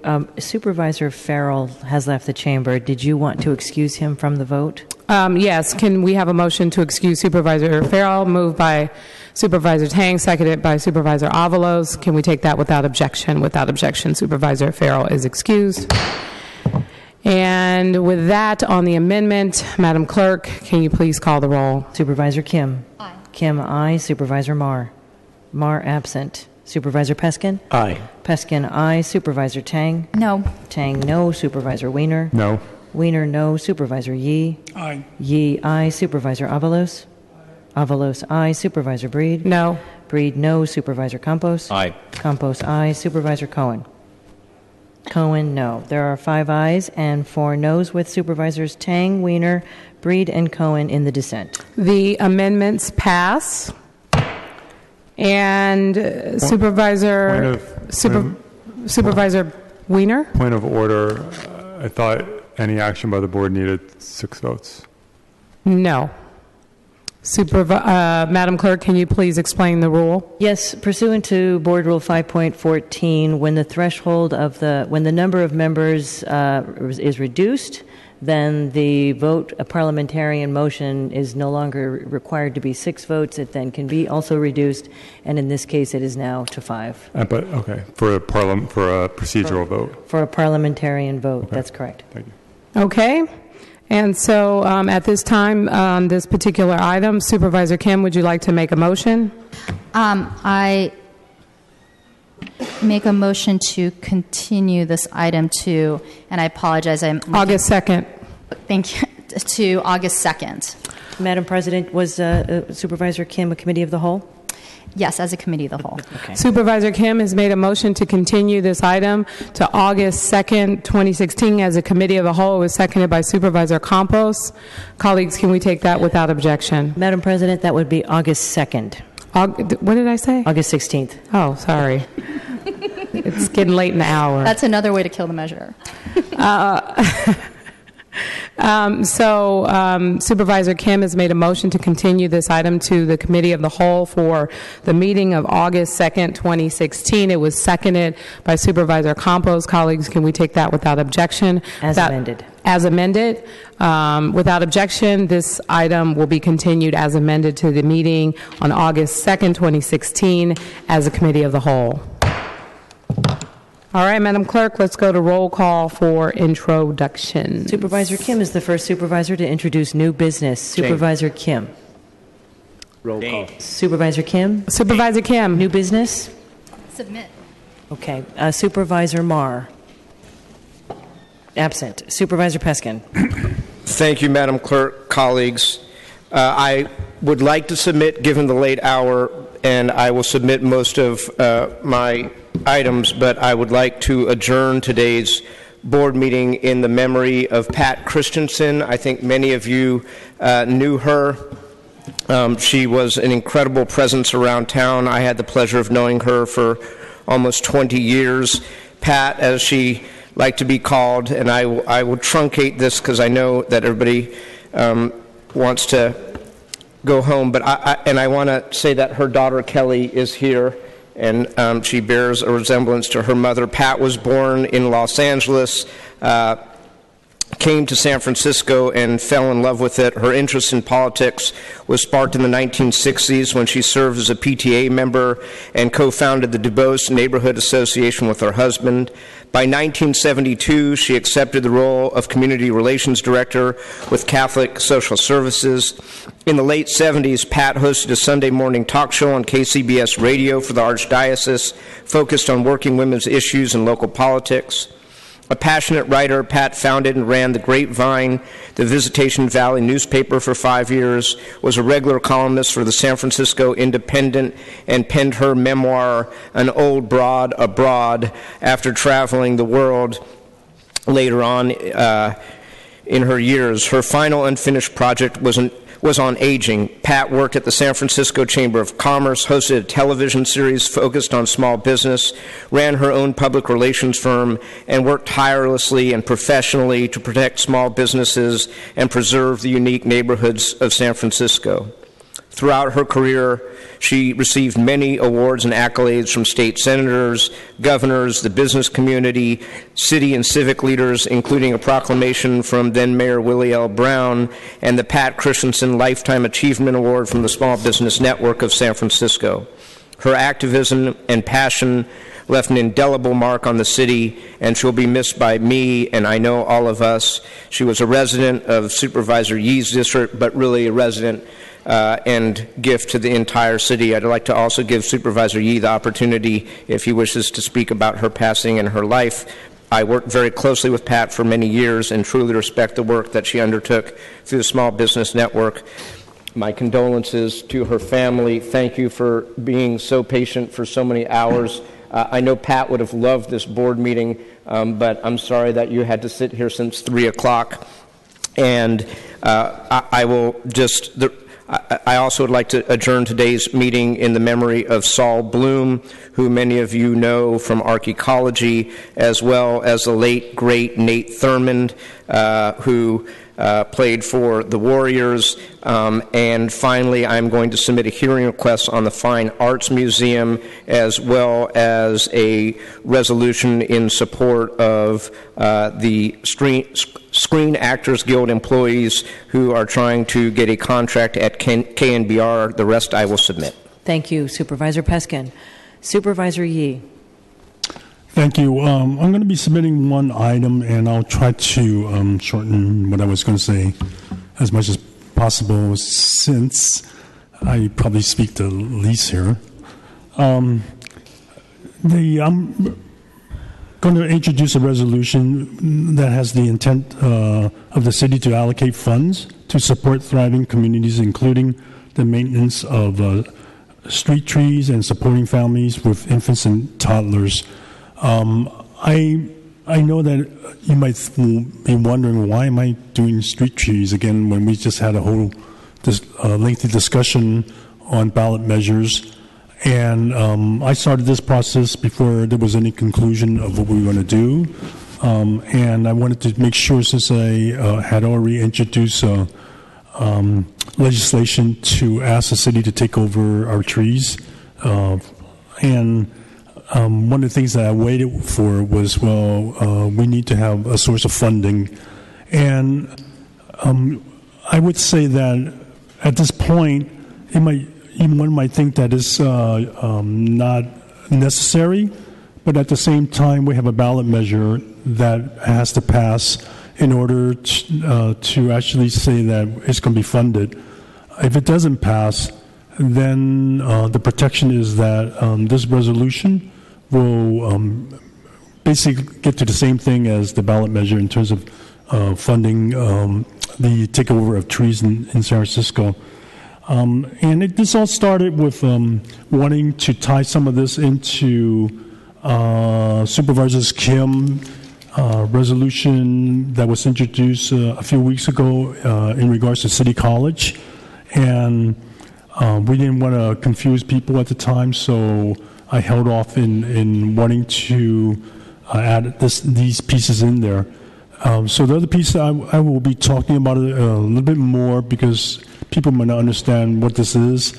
We have in San Francisco what we call a Preschool for All program, in which it has been funded with a source for about 15 years now, and it's been a really great program. So one of the things that has been in debate for the last 10 years is, why hasn't anybody thought about the younger ones, 0 to 3? So this will be an attempt to actually get a program going in San Francisco that will try to duplicate some of the efforts that we have in the Preschool for All. And so this is what I'm going to be calling the Preschool for Infants. It's not a preschool, but it's early education for infants program. So, like I said, I won't get into it too much, but I would love to have an opportunity in a future date to articulate what I'm trying to do with this, asking to have some funding. In this case, I'm asking funding that's about $10 to $11 million that would help pay for the trees, and about $10 million for the infant program. So the rest I submit. Thank you, Supervisor Yee. Supervisor Avalos. Supervisor Campos. Just briefly, colleagues, today I'm formally requesting that the Budget and Legislative Analysts conduct a report that outlines how San Francisco can move forward towards legislation that would ensure more sprinklers are installed in our most vulnerable residential buildings. This is a complex issue with potential for unintended consequences, so we want to make sure that we have as much information as we can. We'll ask the budget analysts to lay out all the facts with regards to sprinklers, offer options based on best practices in other cities, and how we could potentially pilot a sprinkler law here in San Francisco. I'm also asking for ways to incentivize property owners to comply with this law, and to that end, to make this a reality, I'm asking that the Fire Department and Department of Building Inspection form a working group to examine the issue of sprinklers in consultation with tenants, landlords, the rent board, the PUC, contractors, and others. As we saw, it's the 29th and Mission fire with the Graywood Hotel. Sprinklers did prevent that fire from spreading.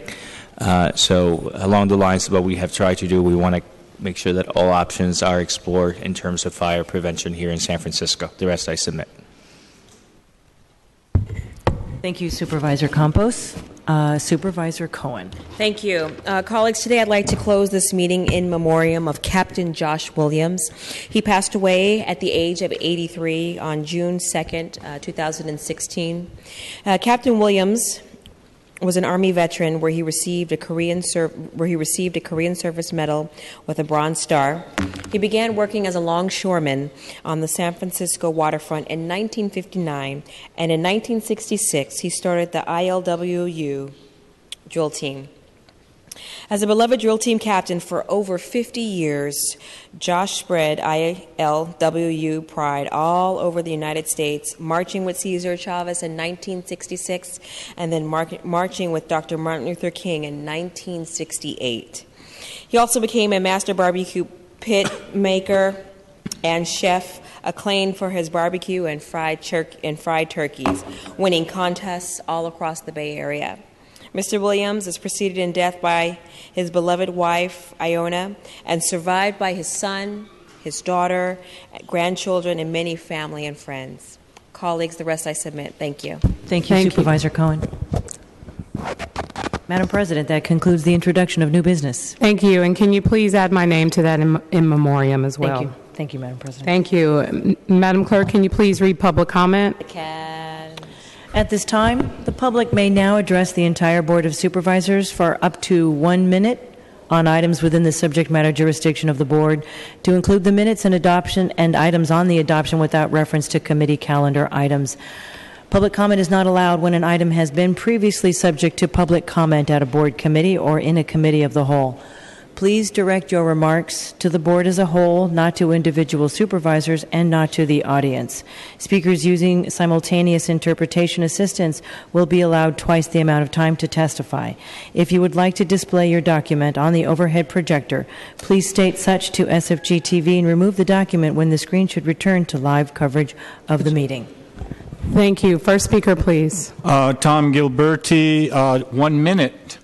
A new record. That cuts everything down. Should have left long ago.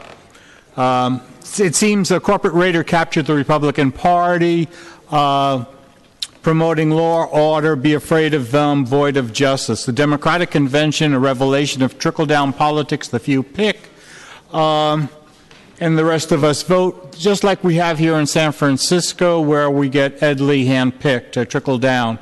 Candidates we fear the most. We can vote for the candidates many want. We can't vote, not part of the trickle down. Maybe ranked choice for president is time. I was going to mention how insurance, $5 million insurance policy, turns out to be $3 million after a lawyer and the hospital takes any claims. $5 million should be for everybody. And with 5 seconds left, that's terrible. Bye-bye. Thank you. Next speaker, please. Thank you for your time. I wanted to discuss the various funds that are delivered to us as a city that all come with caveats and qualifications and all come with standard clauses which should protect the donor from incurring civil or criminal liability for funding illegal or unsafe activities. So we've been funding these things, accepting this money, while still allowing Google to evade state law. You've been enabling this. Well, I'll just repeat it next week. Thank you. Thank you. Next speaker, please. Salah Hakuya Chandler. I am here just to acknowledge that with the Bayview newspaper, I am creating the column called The Memoirs of a Mother and Her Murdered Child. The Memoirs of a Mother and Her Murdered Child is going to be an outlet for the mothers who have lost their children to homicide to be able to express themselves and their feelings. I have learned along the way in my journey that many of the mothers, and especially the African American mothers, have been abandoned and forgotten. So I'm looking forward to everyone looking forward to the new edition coming out with Bayview newspaper, The Memoirs of a Mother and Her Murdered Children. And this is the foundation, Yalani Chinyamarinde Recycling Foundation, that I have started in memory of my son, Yalani Chinyamarinde. Thank you. Thank you. Next speaker, please.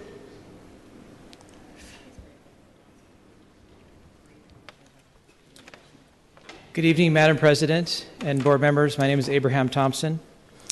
Today, San Francisco Falun Dafa practitioners are delivering over 50,000 public petition signatures to the mayor and board of supervisors that have been collected over the past 60 days to send a clear message that San Francisco residents do not support the San Francisco Chinese consulate interfering with our communities and extending the persecution of Falun Dafa into San Francisco.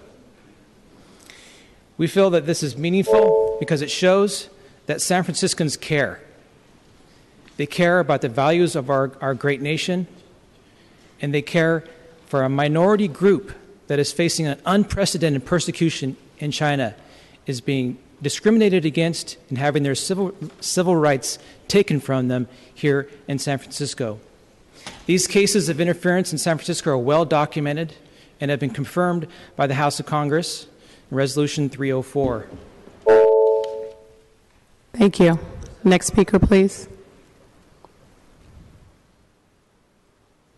Good evening, and thank you, Board of Supervisors. I know it's been a long day as we presenting these signatures, and my fellow Falun Gong practitioners are going to share with their personal stories. We make 4 requests to the Board of Supervisors. Number 1, we request an opportunity that we can present the details of these events related to hate crime, hate incident, assault on the street, as well as discriminations. Number 2, we request our elected officials to express your concern about the level of seriousness of these kinds of events. Number 3, we request the Board of Supervisors to voice out your moral support to our local business leaders and organizations so that in the future, when our local community leaders and organizations facing such a kind of interference, they will be able to say no while feeling the strong support from the Board of Supervisors. And number 4, and the last, we request the Board of Supervisors to conduct a necessary investigation to find out how Chinese consulate is in association with all these events happen in San Francisco. Thank you, sir. Next speaker, please.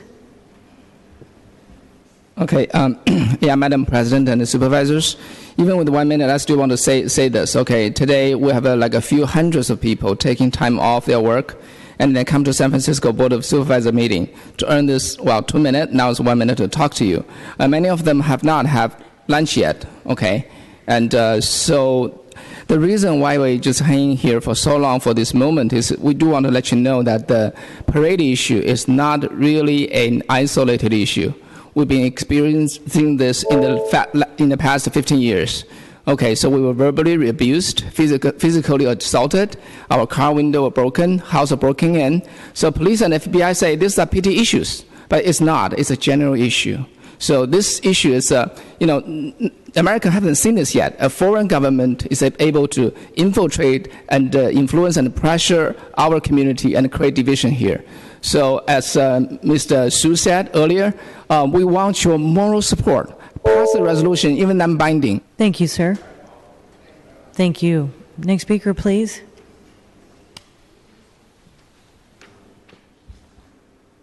Good evening, supervisors. My name is Jenny. I'm a San Francisco resident, and I'm a member of the Falun Dafa Tingle Marching Band.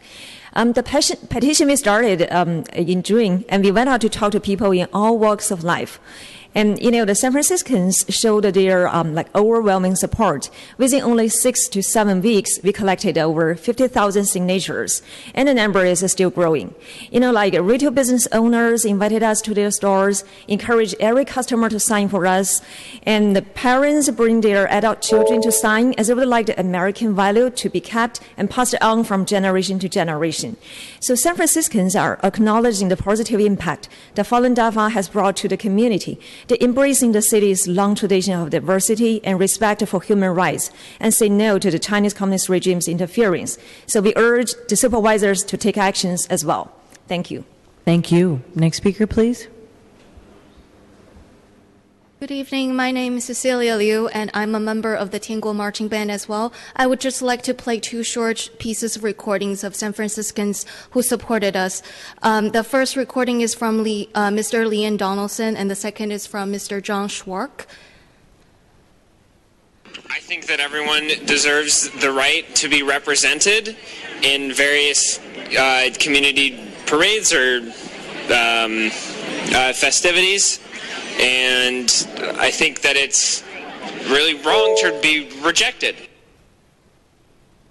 Oh, absolutely, yes. I mean, it's the kind of thing we try very hard not to do in America. Sometimes we don't live up to that, but, people should have freedom of their religion and what they want to do as long as they're not hurting other people. I think it's only fair that we be inclusive in this city, regardless of what people in other countries might think of groups that they don't have respect for in those countries. I think we should be inclusive of all the groups when they come here. Thank you. Thank you. Next speaker, please. Good evening, everyone. My name is Michelle. Please allow me to play the voice recording of Mr. William Michael Bean, a San Francisco citizen. His response to our petition was quite representative of the people we talked to. I think it's really good for the rest of the community to be aware of what's going on and to support each other. And so I think it's good that I wasn't familiar with your practice in particular, but reading a little bit about it and talking to you and your friend about it was interesting, and I think it's too bad that you've been excluded, and I think that I hope that going forward you can be part of everything and be more a part of the community. I think that it's really important for all practices and all cultures to be accepted in our community in San Francisco. I think that's a really big part of what makes... Thank you. Next speaker, please. Madam President and Board of Supervisors, my name is Peter Liu. Today I'm going to represent San Francisco DARPA, Falun Dafa petitioners to read the letter to you. This letter is going to go out to the media, publics, and copies to the Board of Supervisors as well. So what we're going to talk about is stop the persecution by the Chinese consulate in San Francisco. In the past 60 days, over 50,000 San Franciscans have signed a petition asking for an end to the persecution of Falun Gong practitioners in San Francisco by the local Chinese consulate. On April 17, 2016, more than 100 Falun Gong Tianguo Marching Band members were excluded from the Cherry Blossom Festival Grand Parade in Japantown. The award-winning band has been informed their application was approved, and they appear at the proper place in their uniform and instruments ready to join the parade. Thank you, sir. Next speaker, please. Good evening. To continue the letter, but they were told to leave only 30 minutes prior to the parade start. The reason given was because they were Falun Gong practitioners with a Falun Dafa banner. Since the organizer was told by an individual from Chinese Chamber of Commerce, that is pro-Chinese Communist Party, that they were excluded from Southwest Airlines Chinese New Year parade in Chinatown because they were Falun Gong practitioners. For the past 70 years, the San Francisco Chinese Consulate has routinely pressured U.S. elected officials and community leaders to fight against our events. Thank you. Thank you very much. Next speaker, please. To continue the letter, consular officials have even exerted direct and indirect pressure on local organizations to exclude Falun Gong practitioners from joining in parades and other events. Physical attacks of Falun Gong practitioners have also been carried out by some pro-Chinese Communist Party individuals in Chinatown. Local media has even been pressured not to report on events related to Falun Gong. The marginalization, exclusion, and discrimination against a minority community, which is heavily persecuted in China, flies in the face of what San Francisco stands for: openness, inclusion, tolerance, and diversity. In many instances, these efforts have been brazen and documented. They include letters from the Chinese Consular General directly demanding exclusion of Falun Gong from events. This is an example of the persecution that has taken place in China since 1999 and that has been extended into the United States. The victims of this persecution in San Francisco include U.S. citizens, residents, and those who have sought asylum in our country from this exact behavior still taking place in China. Thank you. Thank you. Next speaker, please. Good evening. Thanks for waiting for me. My name is Ian Haddo. I have been informed by SFDBI of this opportunity to ask for a reprieve from the application of a lien to my property. Sir, I'm pausing your time. That item was heard earlier by the Board of Supervisors. I arrived at 3. I was in the hall waiting with a crowd. Sir, continue your remarks. Thank you. So I'm asking for a reprieve. The property is my residence. It's my sole source of revenue. It is a rental property, and I haven't been paying for the mortgage. SFDBI did grant me a reprieve for a period of time. Then the tenants at that time who hadn't paid for 3 years complained, and of course SFDBI became active again. Those tenants have since been evicted. They mightily contributed to my default from paying for my mortgage, and I have yet to rebound, and applying a lien. Thank you. Sir, can you wait to the side? I'm sorry you waited so long, but we did hear this item earlier, and we'll see what we can do. Next speaker, please. Good evening, supervisors. My name is Kwok Lee. I'm the building owner of 960 Mission Street. The reason I'm coming here is because I'm concerning the assessment lien is going to place on my property. I believe we got a minor building violation in April. We filed the building permit in May, and we comply all the requirement, and the case was abated in the 1st of August. But we still keep getting the bill from the building department for the monitoring fee, total $720. So I think that's not reasonable. And okay, sir, can you step to the side and give us just a minute, please? Oh, thank you. Next speaker. Hi, I'm Annie Neal, and I'm 15. I've played trumpet in the U.S. Western Tiangong Marching Band for about 3.5 years. A highlight of being in the marching band is getting to attend parades. Each parade brings a rush of excitement and satisfaction throughout and after the parade. During each parade, I can hear and see the enthusiasm and cheers of the crowds as we march past. I feel honored to be in such an award-winning band that also brings happiness to the audience. On April 19, 2016, I was standing in formation getting ready to participate in the Cherry Blossom Festival parade. Suddenly, a man came up to us talking through a megaphone saying that we were not allowed to participate in the parade because the marching band is a Falun Dafa group. We later learned that the speaker was the president of the Japantown Merchants Association. Our rejection in this parade was due to the band members practicing Falun Dafa, which is banned and persecuted in China. This latest incident is also a form of persecution to Falun Dafa practitioners. Thank you. Thank you very much. Next speaker, please. Hi, I'm Daniel Zhang. I'm 14, and I'm adding on to what Annie said. The illegal persecution of Falun Dafa practitioners have been extended here to San Francisco. It is very hard to believe that the interference from a foreign government will happen in America, the land of freedom. This is not the American way, and no one wants to see this happen in America. For the past few weeks, I, along with a few friends, have been petitioning in San Francisco to try and help set things straight. We've been mostly getting a lot of sympathy and support, which proves the outrageousness of the situation. We hope that more people will show agreement and support our cause. Thank you and have a great day. Thank you. Next speaker, please. Hello, I'm Tom Sheng. I play the bass drum in the U.S. West Divine Land Marching Band and am a Falun Dafa practitioner. Today I'm here to tell you all about the injustice that we faced during Japantown's Cherry Blossom Festival Parade.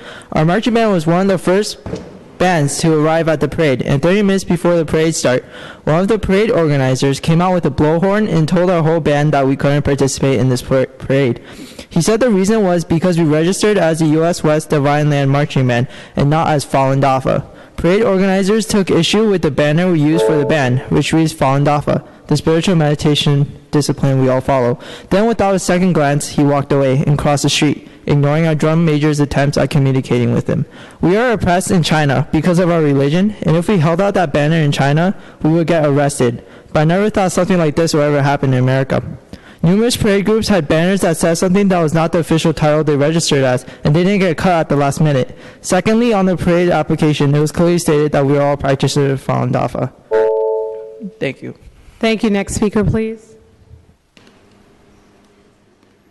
Hello, my name is Jack Shang, and I'm going to read where my brother left off. I was upset, disappointed, and frustrated. We all spent so much time and effort preparing for this parade and ended up getting cut for clear reasons of discrimination. Our marching band is one of the best community marching bands in the Bay Area. We just came back from Portland's Grand Floral Parade, which was named the best in the world by the International Festivals and Events Association in 2007 and 2011. Unlike other marching bands who must wait 5 years to return to the Rose Festival Parade, we were invited back next year because they loved our performance, professionality, and diversity. We have also won multiple awards here in San Francisco.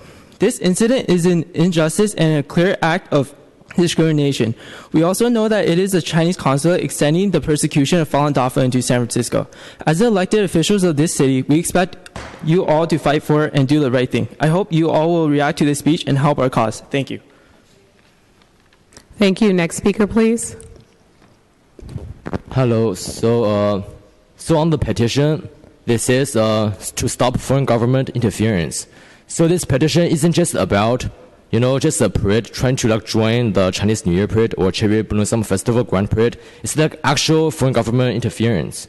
So it's been rumored the Chinese government have people over here. They give out Chinese people free green card, free citizenship and other benefit. And then they will vote for them, and they'll have their lawyers and have their people over here, and then soon they have Chinese Communist Party influence over here. Chinese Communist Party, they use fear and use fear to maintain power, and then we believe in truthfulness, compassion, tolerance, and that's the opposite to our spiritual standard. So that's one reason why they persecute us.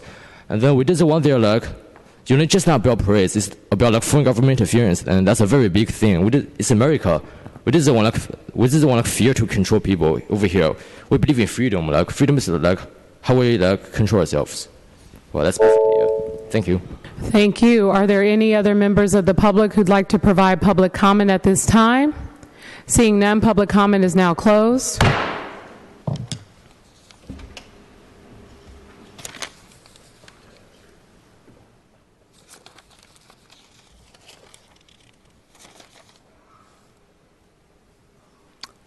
And colleagues, I need a 1-minute break. Madam Clerk.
Okay, welcome back, colleagues. I'd like to make a motion to rescind the vote for item number 53 and 54. We had some confusion with some folks from the public who came here to speak on those items. They were being prevented from entering into the chamber, and I definitely think that it's important for us to not only rescind the vote, but also continue this item to next week. Seconded by Supervisor Yee. Colleagues, can we take the motion to rescind without objection? Without objection, item 53 and 54 the votes are rescinded. And then can I entertain a motion to continue the item as a committee of the whole to the meeting of August 2nd, 2016, moved by Supervisor Yee, seconded by Supervisor Campos. Colleagues, can we take that without objection? At 3 p.m., Madam President? At 3 p.m., special order committee of the whole for this particular item. Without objection, that will be the order. Okay, Madam Clerk, can you call item number 77? Item 77 is on the without reference to committee agenda. It's a resolution to urge the California Public Utilities Commission to adopt regulations of transportation network companies that comply with San Francisco's 2014 Fair Chance Ordinance.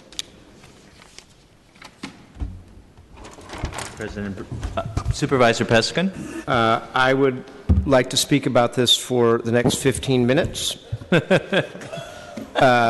Thank you, Mr. Acting President. I'll be brief. As I already stated at some length over the last two board meetings relative to the changes that have been made to this, about the changes that I made to this resolution, I would like to thank particularly my staff, Lee Hepner, as well as Legal Services for Prisoners with Children, the African American Chamber of Commerce, the ACLU, and the San Francisco branch of the NAACP for their feedback on this resolution. As I said last week, the amended resolution before you reflects the true impetus behind it, and that is to rectify and address the two-tiered regulatory system that exists between taxi cab companies and transportation network companies like Uber and Lyft.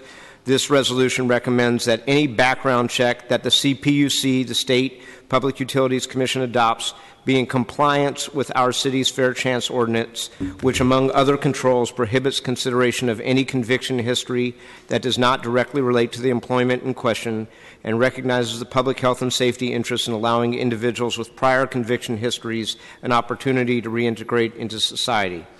Critically, this resolution also makes clear that we must continue to seek opportunities to level the extremely unequal playing field that has unfairly thrust our taxi cab industry into peril, whether that's through our own regulations of traditional taxi cab companies or by urging the CPUC to regulate TNCs in kind. It is my sincere hope that by putting these positions on record, this board will open the door to working with the CPUC on more responsible regulation of the TNC companies that proliferate throughout the city and the state. And with that, colleagues, I request your support for this resolution. President Breed. Thank you. Supervisor Peskin, through the chair. So has the ACLU, the NAACP, and the San Francisco Black Chamber agreed to support your amended legislation?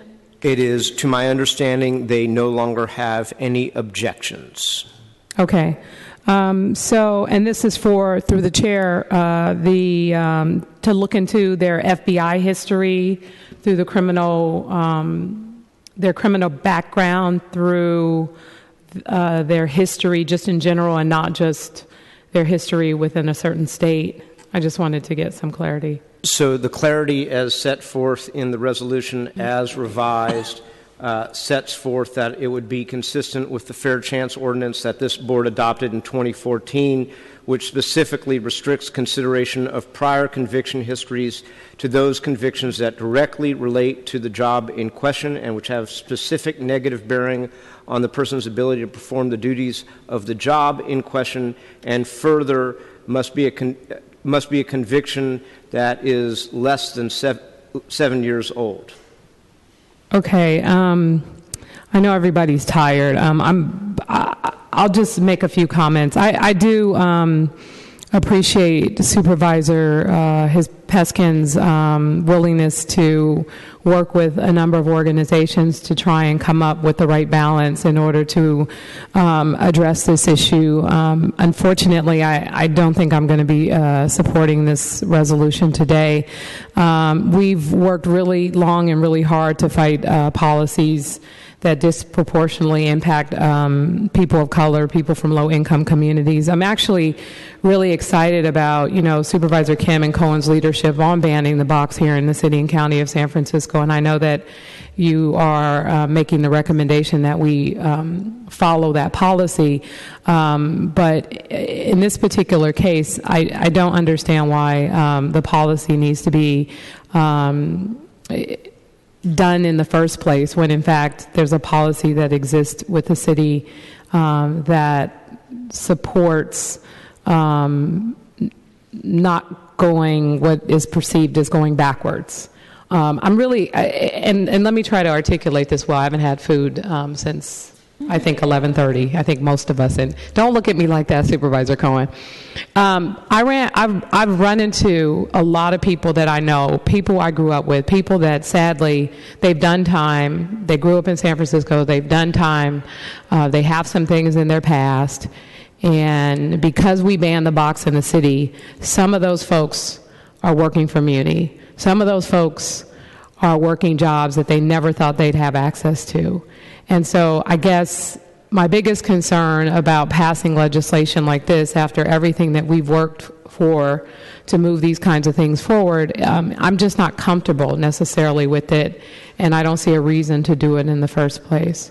So with that, colleagues, I'm just, not uncomfortable. I'm not comfortable, and I haven't had a chance to connect with some of the organizations who I know agree with me on this in time for this particular meeting, but I appreciate your feedback, your willingness to make adjustments.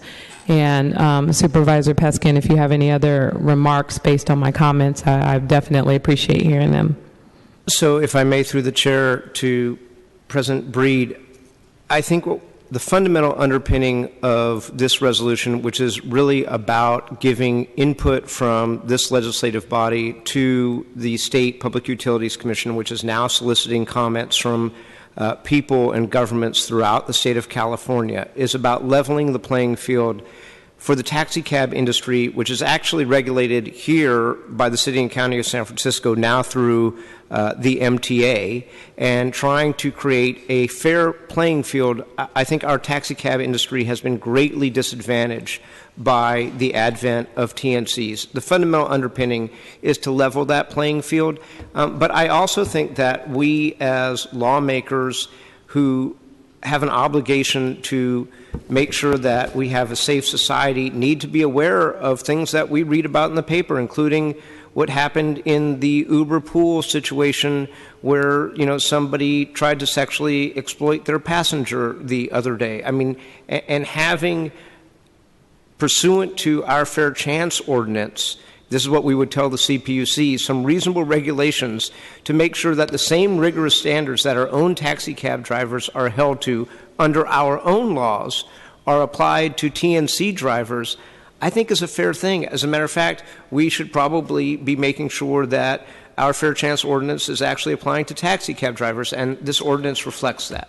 And through the chair, Supervisor Peskin, and that's exactly, I think, my point. Why aren't we focusing on trying to change this for taxi cab drivers rather than, and the other point that I forgot to bring up is just having people that I know, personal friends, again, who just got out of jail, making a living, driving Uber and not out there committing crimes and getting caught up again. I don't want to see this all of a sudden get regulated to death. Too often in this city, I feel like every time there's a potential opportunity to help support people who need it, then here comes a city with its new regulations, its new codes, and instead of trying to make it better for the taxi industry so that it's not as problematic, so that folks that I know can actually have or afford a medallion or drive taxi cabs.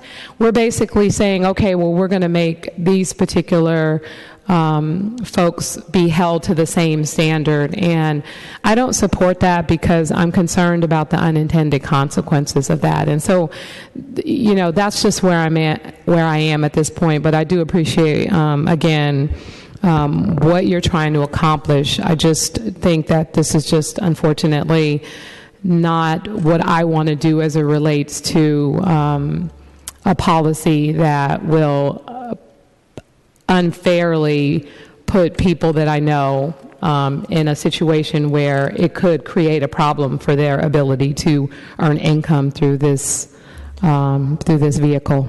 And if I may respectfully, through the chair, to President Breed, say that there are so many inequalities between the TNC industry and our local taxi industry. I would love to work with you on trying to address many of those inequalities, whether in the case of the taxi industry, you need minimal amounts of training, you need higher levels of insurance. All of those things would help level the playing field as well as make the consumer experience a better experience.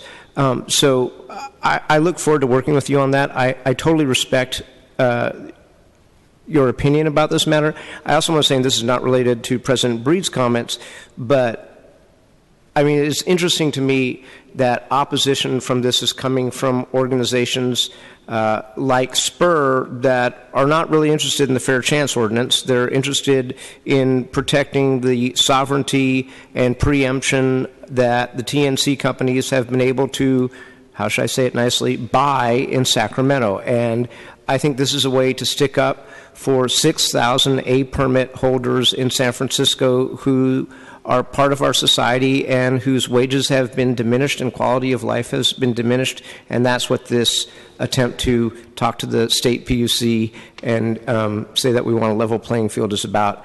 And with that, after we hear from our other colleagues, I'm happy to vote it up one way or another, up or down one way or another. Thank you. And through the chair, I appreciate that, and I see just the opposite. Someone who's actually able to pay child support and see their daughter because this is the way they're able to make a living after, unfortunately, just being, you know, released from jail and wanting to change their life. Or someone who's paying for college for their daughter who and able to afford to buy plane tickets for their kid to come back and forth in order for them to go to school in New Orleans. I mean, just the examples of people that I personally know who are using this as a way to take care of their families. I just see it from a different perspective. I mean, I could care less about the fact that, you know, when you look at the industry and the people who are making the money that they're making from this, they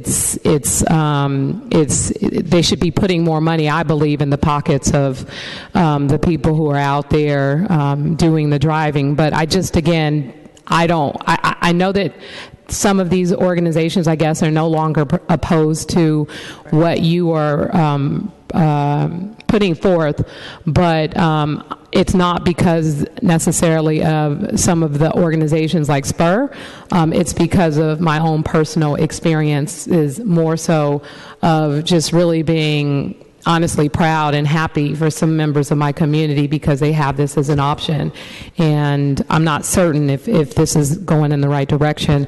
And I just think we should focus on the taxi industry and trying to, you know, make the appropriate changes or repairs to that. And with that, thank you, Supervisor Peskin, for understanding. And thank you, colleagues, for hearing my arguments this late in the evening. Supervisor Peskin, you wanted to respond? And if I may, through the chair, to President Breed, to say that, you know, I was profoundly hopeful that we could join Los Angeles Mayor Garcetti and the LA City Council, who submitted a letter in support very similar to what I'm proposing here. And then given that three of our colleagues have left, maybe even though this has been before us 3 times, that the right thing to do would be to continue it to our last meeting before the summer recess when we have a full complement of the board. So we have a motion to continue until the August 2nd meeting, seconded by Supervisor Kim. Supervisor Cohen. On the roster. Okay. Supervisor Peskin, anything else? So can we take the motion to Supervisor Wiener? No, I just want to acknowledge Supervisor Peskin. This is probably required a lot more work than most resolutions do, and I appreciate that. I'm open to supporting this, but I think you need all 8 of us right now, and clearly you don't have that, so I think it makes sense to continue it.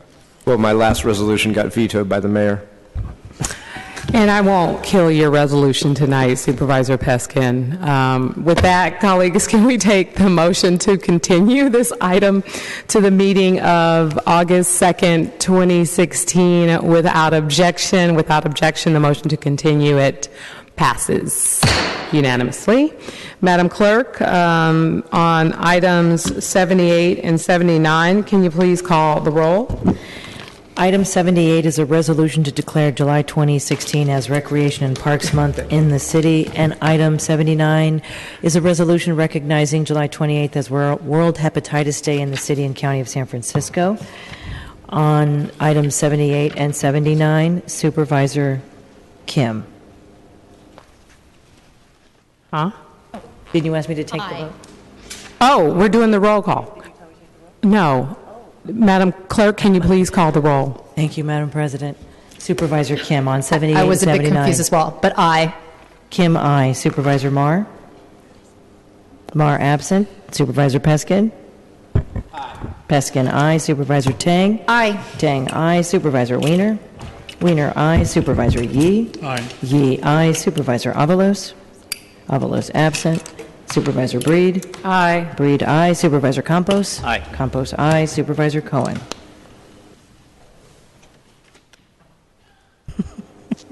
Cohen, aye. There are 8 ayes. The resolutions are adopted unanimously.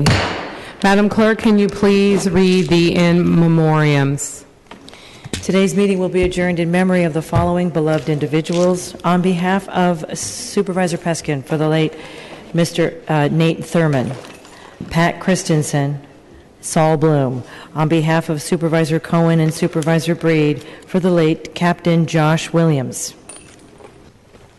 Okay, Madam, this brings us to the end of our agenda. Madam Clerk, are there any other items before us today? That concludes our business for today. Okay, we are adjourned. Thank you, everyone.